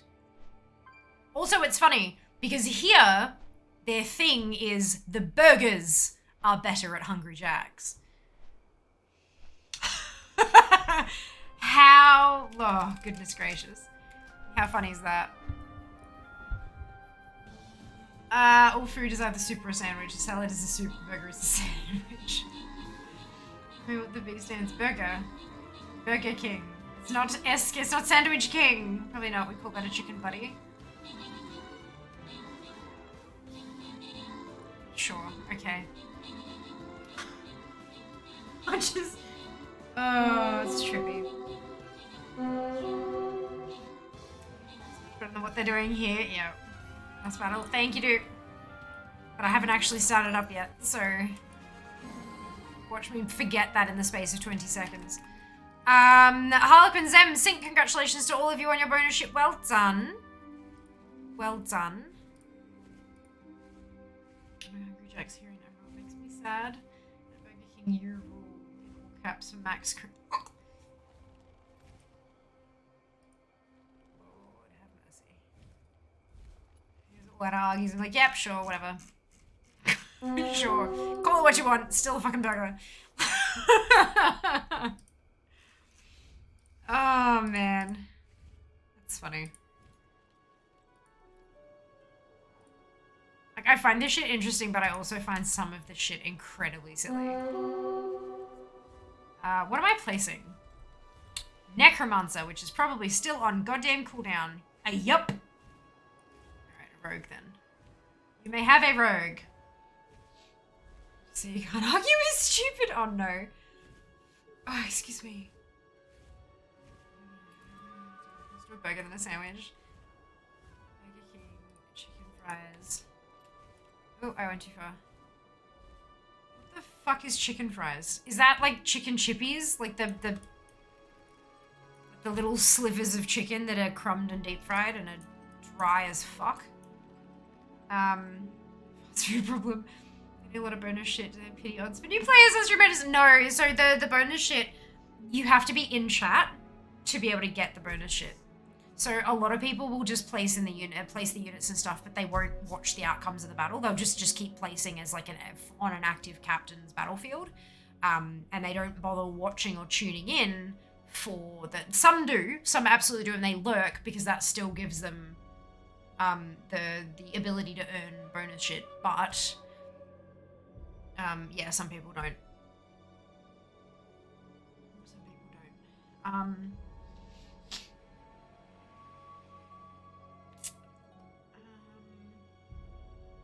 Some people don't. Want some of my... I disagree, because you can have a peanut butter sandwich. And that doesn't have sliced meat. That's better. Thank you, dude. No chicken strips in the shape of fries, Lamau. Yeah, so like the little thin, like, shavings of... Yeah, they're shit. they're so dry. Like, the problem with, the problem with doing that in a fast food thing is that with a deep fry, even though they're submerged in liquid,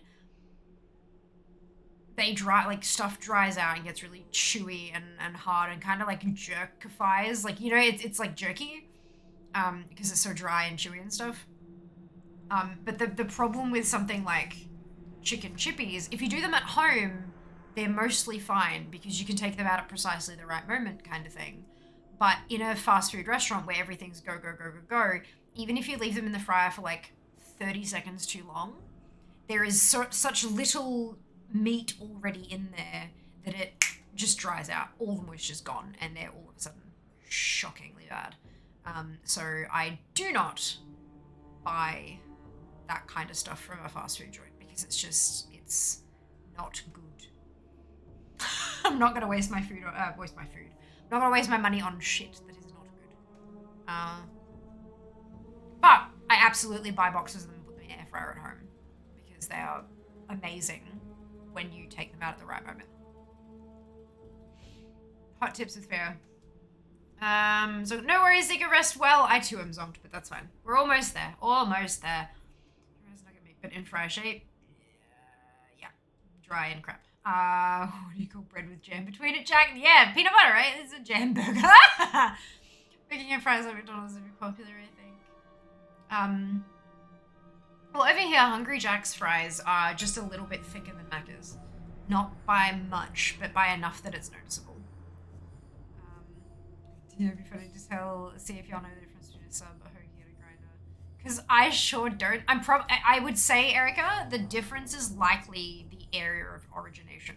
Like where it's like the specific geographic location where the recipe originated, I would say. Depends if you're talking about where I'm at, either pieces and jam or jelly piece maybe. Sorry, I asked. Control Z. Love chili jerky. Yum. Back on this one, the Earl of Sandwich made what? Pieces of jam, no dice. Yeah. Oh no, UK KFC is a chicken burger with chicken fillets, buns instead of bread buns. Yeah, it's the double down. It comes back to Australia every so often. It's not a consistent thing on the menu, but it happens occasionally. It's like a quick get it while it's hot, kind of trying to trigger the whole FOMO thing. It's not bad. It's not bad. It did feel like a bit much when I had one. And this was back, like... These days, if I try to eat too much shit, my body is like, bitch, please. But back when I was in uni, I could sit down and eat an entire family block of Cadbury and be totally fine, right? And then as I got older, that makes me want to vom. So back then... when they first brought it out, and you'd get like 2 original fillet burgers, original recipe fillet pieces, with like a bit of bacon and a couple slices of cheese and some barbecue sauce in the middle, right? That was what it was, and then wrapped in like papery foil type, like a foil lined paper.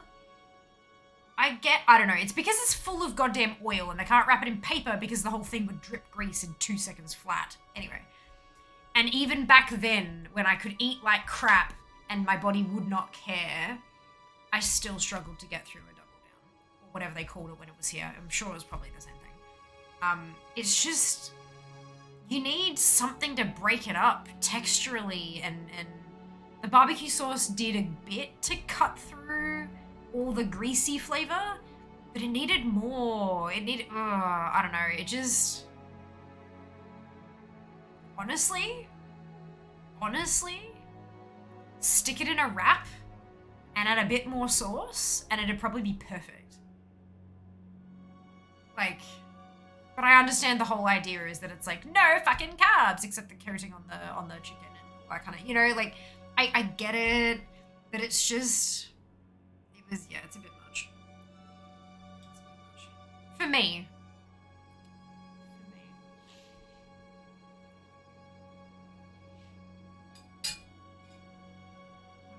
Once. Double down on heart disease. Yeah. Just brought it back out. The pie was pretty good. I didn't have that. Don't need to have another one ever again. Head to bed now. Thank you for joining us, Kitty. Rest well. I hope you have a great night.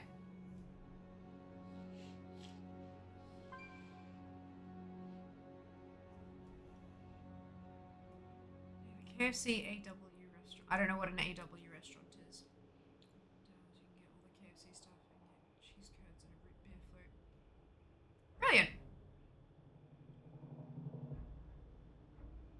hope you enjoy it. I understand approximately half of those words. This is a superior chicken place. Yeah, but they're so expensive now, Sin. I mean, I agree. So goddamn good. Although sometimes I do like that crumb coating. Like the KFC coating, like the breading on that. Oh, it is a special type of wonderful. And sometimes you get a craving for that and you can't, like, you know. But Nando's is definitely better, but it is so expensive. Comparatively so expensive. Night Kitty, must go to sleep. I'll be seconded by scintillating fume. I'm sorry, Seeker. Pop it on audio only mode. Pop your earbuds in. On your phone. Just gotta go. Oh, Porto! Yes. Yes. Prego sauce. I would drink the shit. Still would. I bought so many bottles of that stuff back when I was in uni when they were selling it by the bottle load. I literally walked in and asked them for like 5 bottles of sauce and they looked at me like I was on drugs. And I'm like, please allow me to stock up. I'm busy at uni. It is about to head into exam season. I need this. Give me the bottles. Like, such good. Oh, yes. Yes, you can have this spiritual questions. I do not have Popeyes in Australia.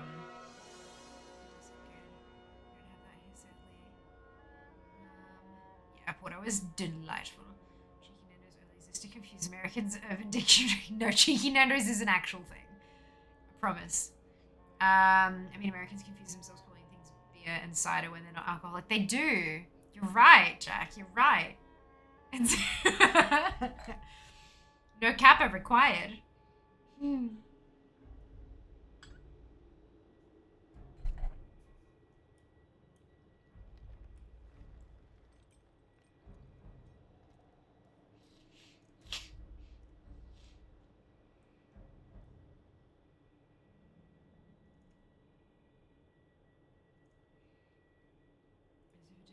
The alcohol removed. What zone is that in? Spires of Iraq.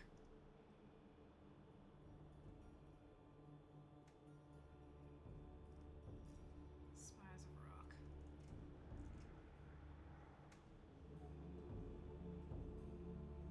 Dearie me.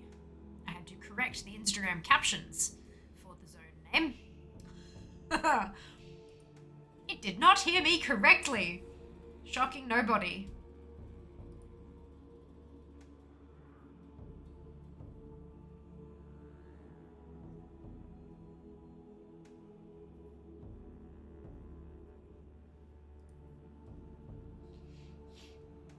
Non-alcoholic drinks are allowed up to 0.5% alcohol. We have, there's a, I don't know if it's the same limit, but we have that here too. We have that here too. There's like a lower limit. So things like kombucha, they don't have to brew it to death to get every last dribble of alcohol out. Oh, excuse me. Excuse me.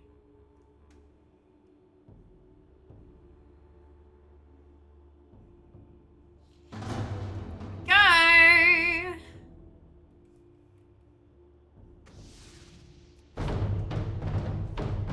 Got my head.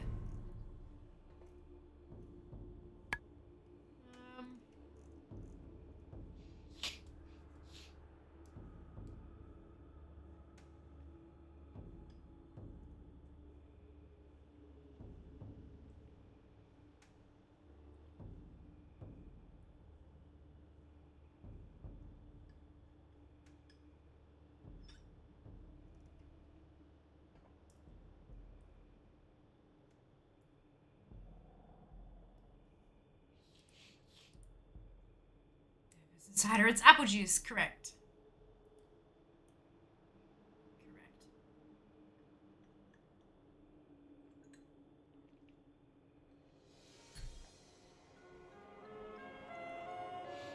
Agree.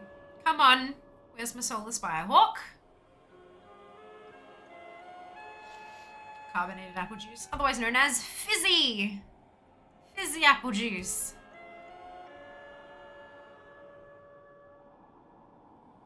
Because carbonated is very specifically like we have injected carbon dioxide into this liquid to make it sparkling, whereas fizzy is a much broader definition of the term. Fizziness can be achieved through a variety of techniques, one of which is carbonation.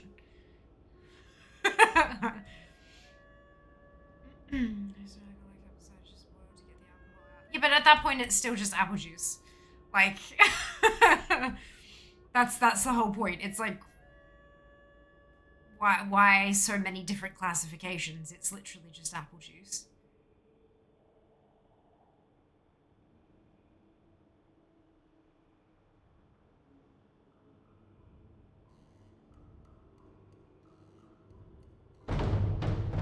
Yes, I'm aware, thank you, boss timers. It's just taking a while to die.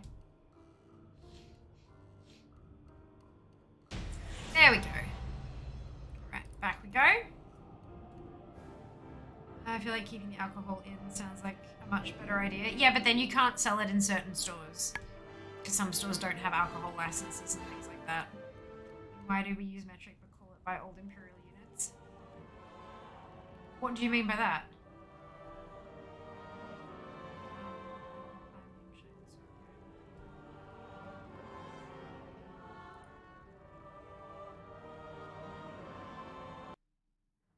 So what do you use a liter and call it a fluid ounce? Like that's, what do you mean, Erica? That confuses me. Because, so the way I'm interpreting that is we use a kilo but call it a pound. But I don't think that that's quite accurate, and I'm not sure that's quite what you meant. So I wanted to clarify.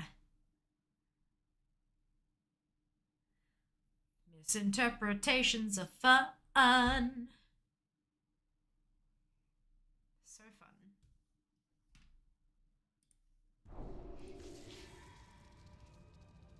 Oh, perfect. Okay.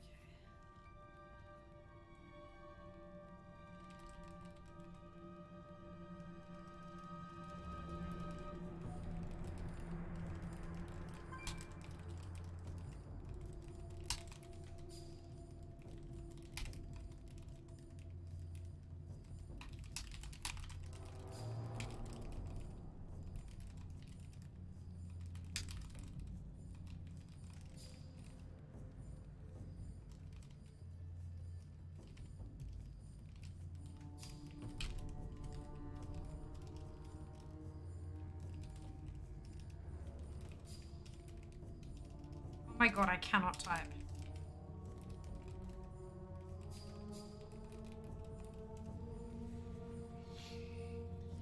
Alright. I just logged into this tune, right? Yes, good. Oh my lord. Did no one saw that? That's fine.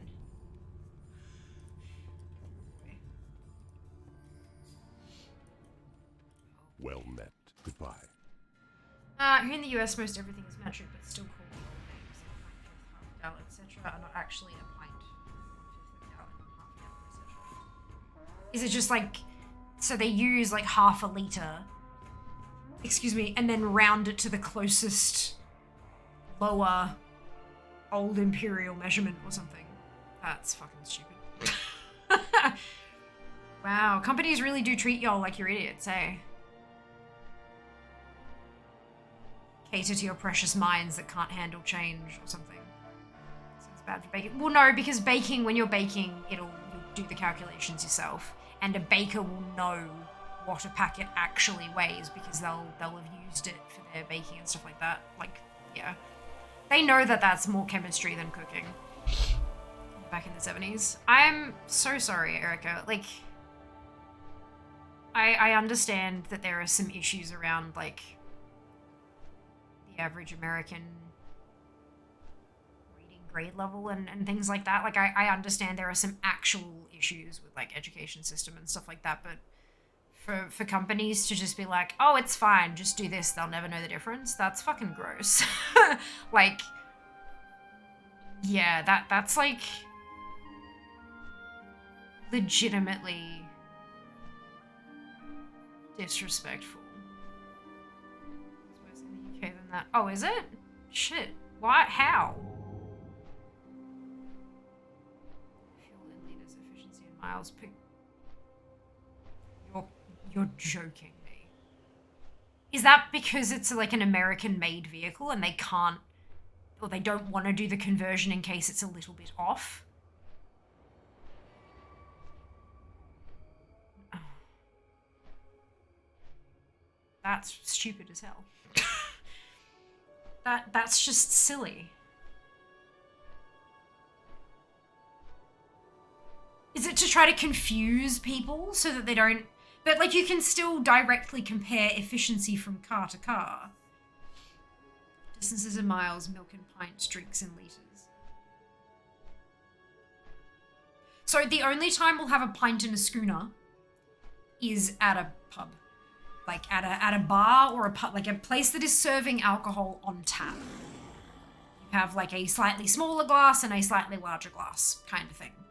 And those are referred to as pints and schooners. And I think you can get a pot as well. And I don't know what any of them are, but they all have the definitions of those three. Pint, schooner, and pot. The three of those are defined by their measurement in... Is that you, dude? Oh, hi.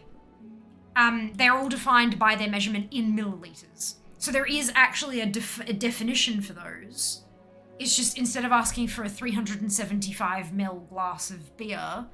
You ask for a... Whichever one's the appropriate... I don't know. I don't bloody know. But yeah, so, like... That's the, like... I understand UK fuel pricing. I saw a TikTok saying gas is 149.5. Like, what? It's pence per litre. Yeah, so we do it in cents per litre. So it'll be like 149.5. And that means that it's $1.49.5 cents per litre. And it's because the reason that they measure it in cents and pence is because it was never above a fucking dollar. It was always, like, I remember, like, being in school and having it be 40 cents a litre. And then it started climbing, and I remember the very first time that we saw it hit $1 per litre. And a lot of the places, the actual signs where they changed out the numbers, because it wasn't all, most of them weren't electronic, like LED screens back then. They had to actually change the placards in the slidey thing, you know? And so many of them had to grab a 1 and, like, duct tape it to the side of the thing to say that it was $1 and blah, blah, blah, blah. Because they weren't built to fit that many numbers because the price was never that high. So yeah, the reason it's cents per litre or pence per litre because of that. It's only like, yeah.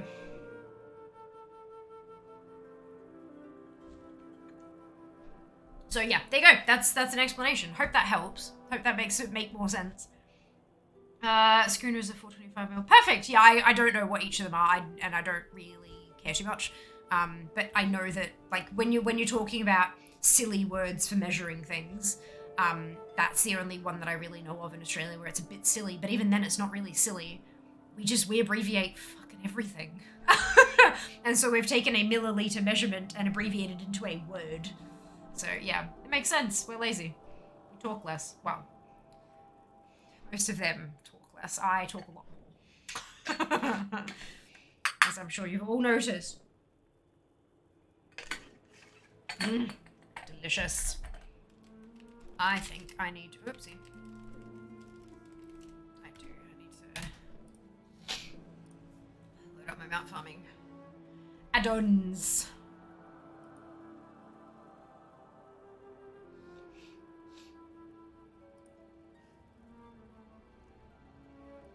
Doo-doo.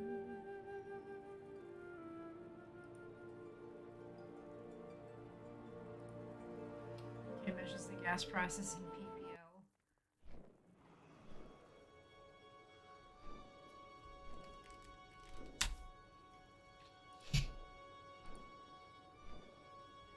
It's people. I mean... Oops.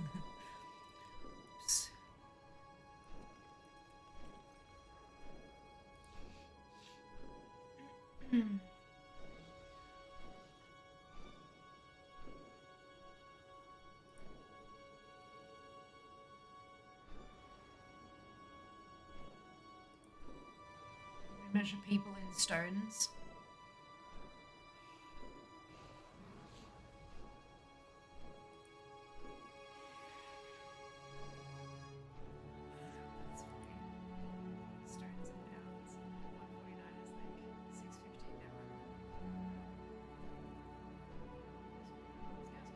go.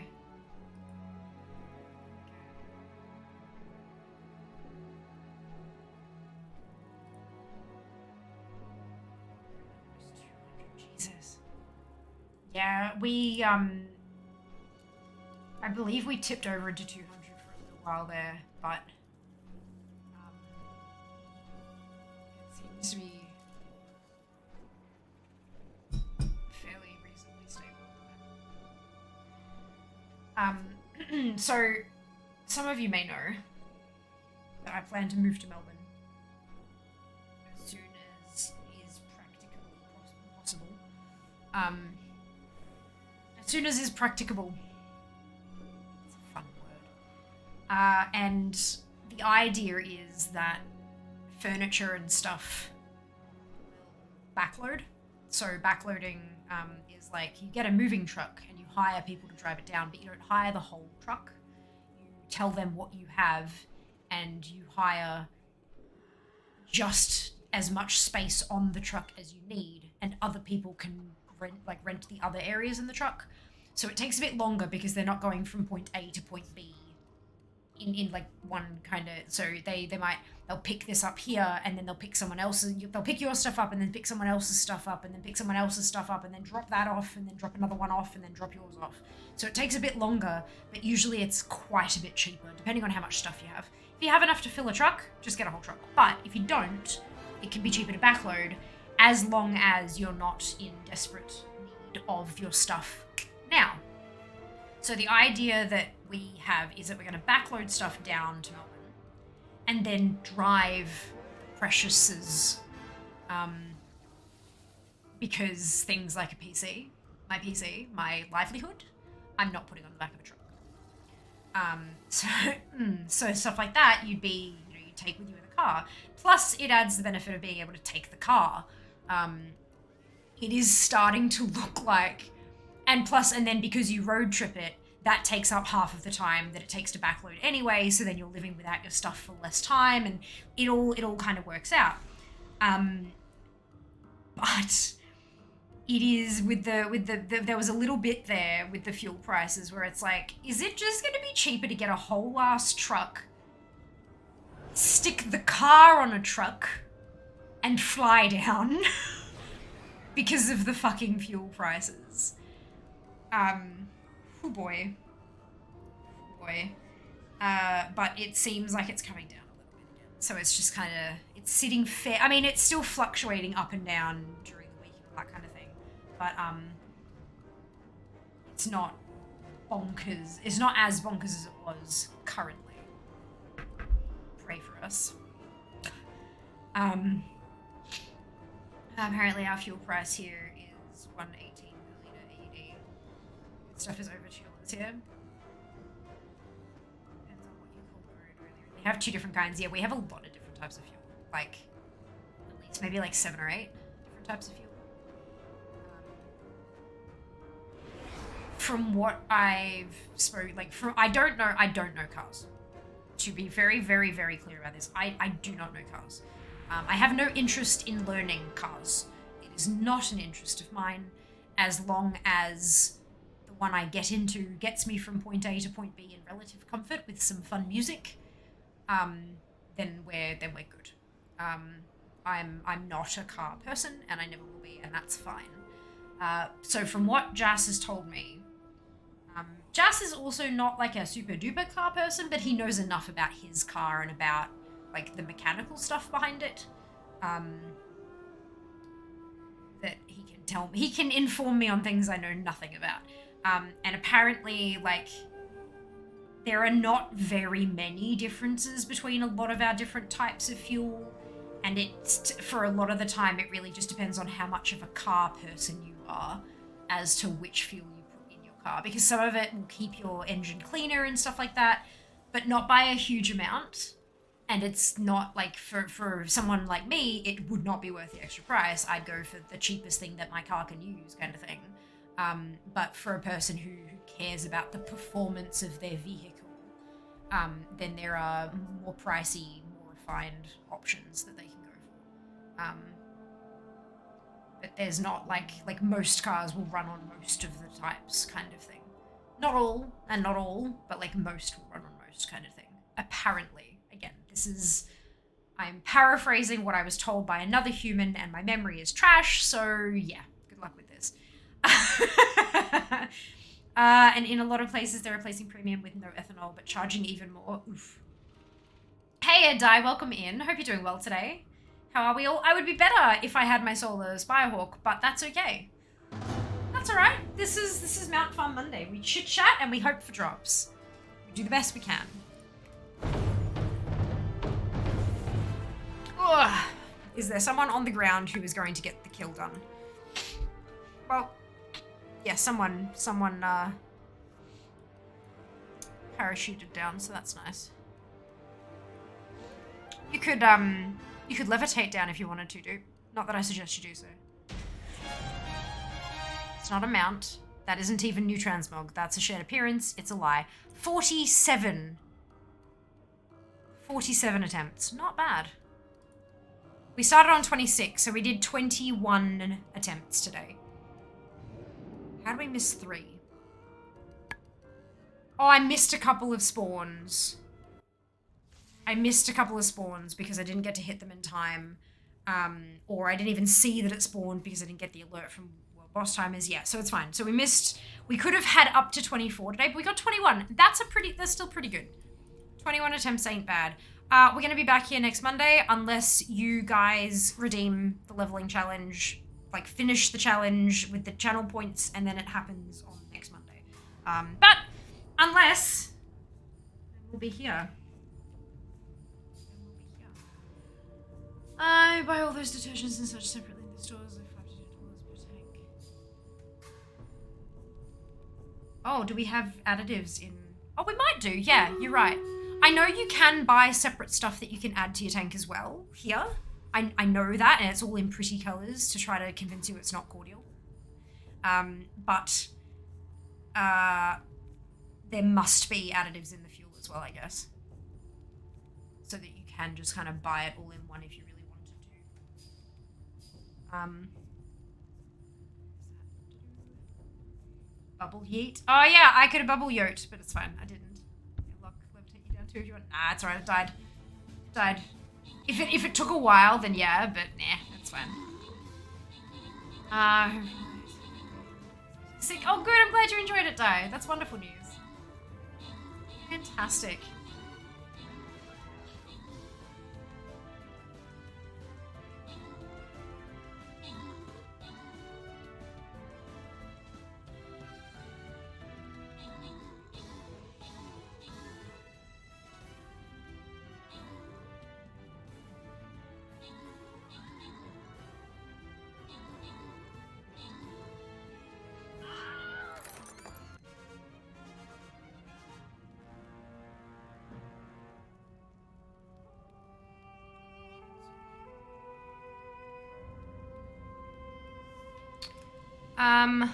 Alrighty. No matter, Old, Sink, and Zam, congratulations to all of you on your bonus ship. Well done. Well done. Have a great night. No worries, Pico. We're about to shuffle on off as well because it's 10 p.m. and I'm tired.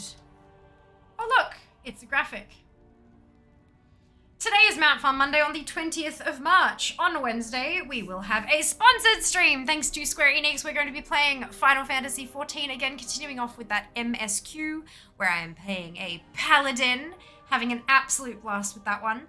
Friday will be Comp Stomp, PvE, PvP. Yep, PvE for PvP rewards. Good. Sunday, Transmog Hunting. We're going to jump in and try to get those final 2 profession pieces from Molten Core, and then back onto Blackwing Lair. We might actually finish BWL. I'm that close, we might finish it. And then, of course, next Monday on the 27th, round back to Mount Farm. Let's try that again. Round back to Mount Farm Monday, where we'll be farming for the Solar Spirehawk. Now, we are at 92%. Choose outcome. Will Fear get them out today? No. Enjoy your coins. We're at 92% for Switcher Stream to leveling. To remind you about how that will work, when that hits 100, whenever it happens to hit 100, the very next non-sponsored stream will magically change into a leveling stream. So for example, if we fulfill that on Wednesday, if we had fulfilled it today, Wednesday wouldn't be changed because it's a sponsored stream. Friday would be changed. But if we fulfill it on Friday, Sunday will be changed. That's how that's going to work. So if you're keen to see...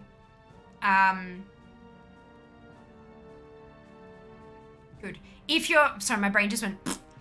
if you're keen to... Wait, hang on. I've totally lost it. My brain is just... Yeah, I'm tired. Oh, if you're keen to see a leveling stream, contribute your channel points. You can do 2k per stream. So if you haven't done it yet this stream and you want to see it, right now is your chance because we're about to switch the stream off. So up to you. If you don't want to see it, don't contribute your points. Very simple. Very, very simple.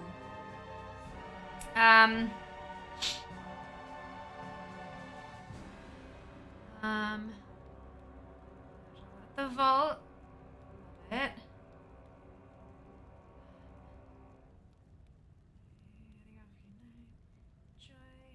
Quick chat with that log that was no problem. The Sunny goes, lovely. Take care. Yeah, for sure. Very, very slippy. It's Friday for leveling. Can Wednesday's WoW stream change or nah? Because raid day. Right. So my thought there was no, because I feel like y'all would hate me if you contributed this many channel points and it was only a half stream that you got as the redemption. Like, that feels like a cop-out to me. So that's why I thought no, and I'd put it on the Friday instead so that you get a full-length reward for completing the challenge. Does that vibe with you guys? Does that make sense? All right.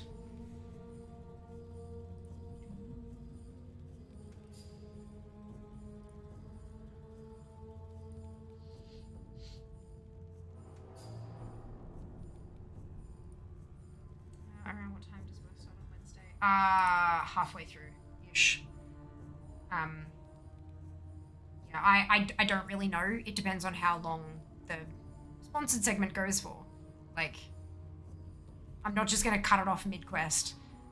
Do you know what I mean? I can't really tell you that. Not because I'm trying to hide it from you, but because I genuinely don't know. Makes total sense. Good, I'm glad. I know, thank you. That's good. That's good. Okay.